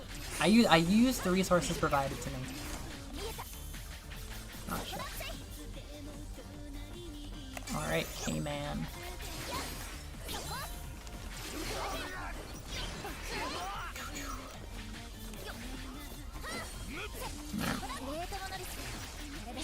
Ninja! Yeah, that was, I heard that yesterday. It's like something Gozadu. Like it's speaking in like the super old-timey, super formal way that ninjas and samurai speak. Or maybe just ninjas? Difficult to localize. K-Man! You two must be the ones ruining all the peace and quiet around here. I think you're the one doing that. It's against my principles to raise a hand against women and children, but even if I want to show mercy, these muscles of mine won't allow it.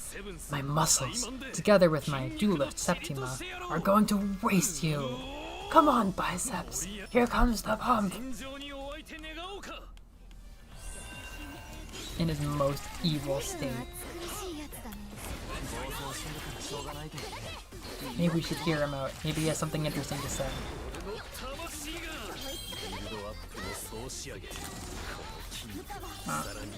What's going on? Every fiber of my massive muscles is twitching in ecstasy after meeting someone as strong as you. This is the true joy of training. A man's true path of training leads to a waterfall outside a temple. That's true, you know.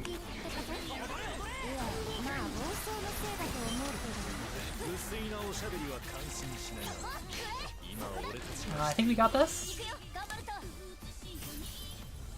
This is such a good fucking... Oh my god, the one with them together is so beautiful. Curtis?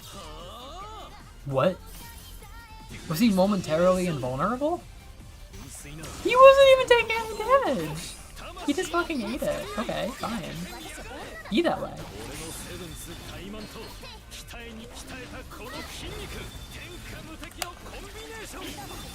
Oh shit, am I getting hit by all?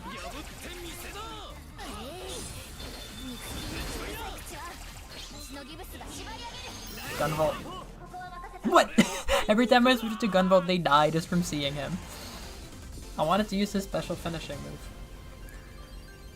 Wow. Alright. Oh, it's 2? Shit. That's classic. I haven't gone that long in ages. That's just about it from me. That's just about it from me. Hey.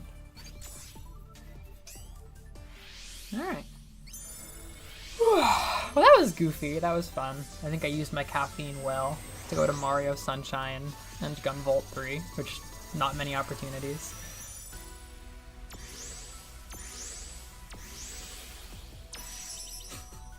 Yep, that's him. Yeah, I would know who Monica was if I played the other games. I'm sure she's extremely relevant. She does not get to have her story continue in Gunvolt 3. Alright.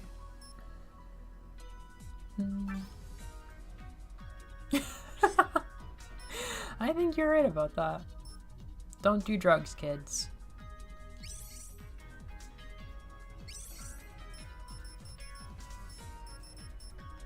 Let me, what? I did not notice that I had that. I want to see something. This lets you play as Gunvolt for a challenge, but this level is about saving Gunvolt. So can I put him onto the motorcycle? Can I make him do this?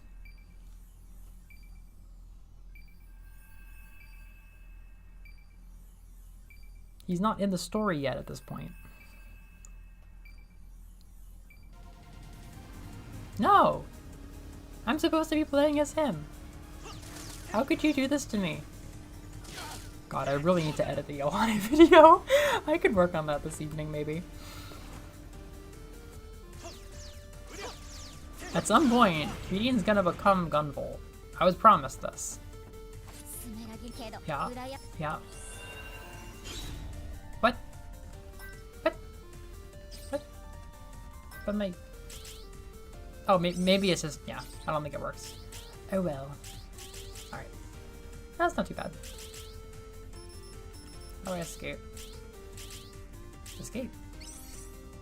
Abort. Alright. Well, good night, everybody. Thank you for staying up. I'll see you soon. Possibly reading Dracula. Ooh, I'm looking at that juicy Imp of the Sun thumbnail that I chose, and I'm like, ooh, we should stream that again sometime. Alright. Yeah, I should really put the fist to face on working on... I'm looking at her little name tag. She gave herself a little name tag as the boss of the office. I'm losing it. I swear there's a way to just look at the... Minus. Start. Minus. Have a good one. Oh, I love that. I wish I could just see the art. Oh well. Alright, good night everybody. Peace.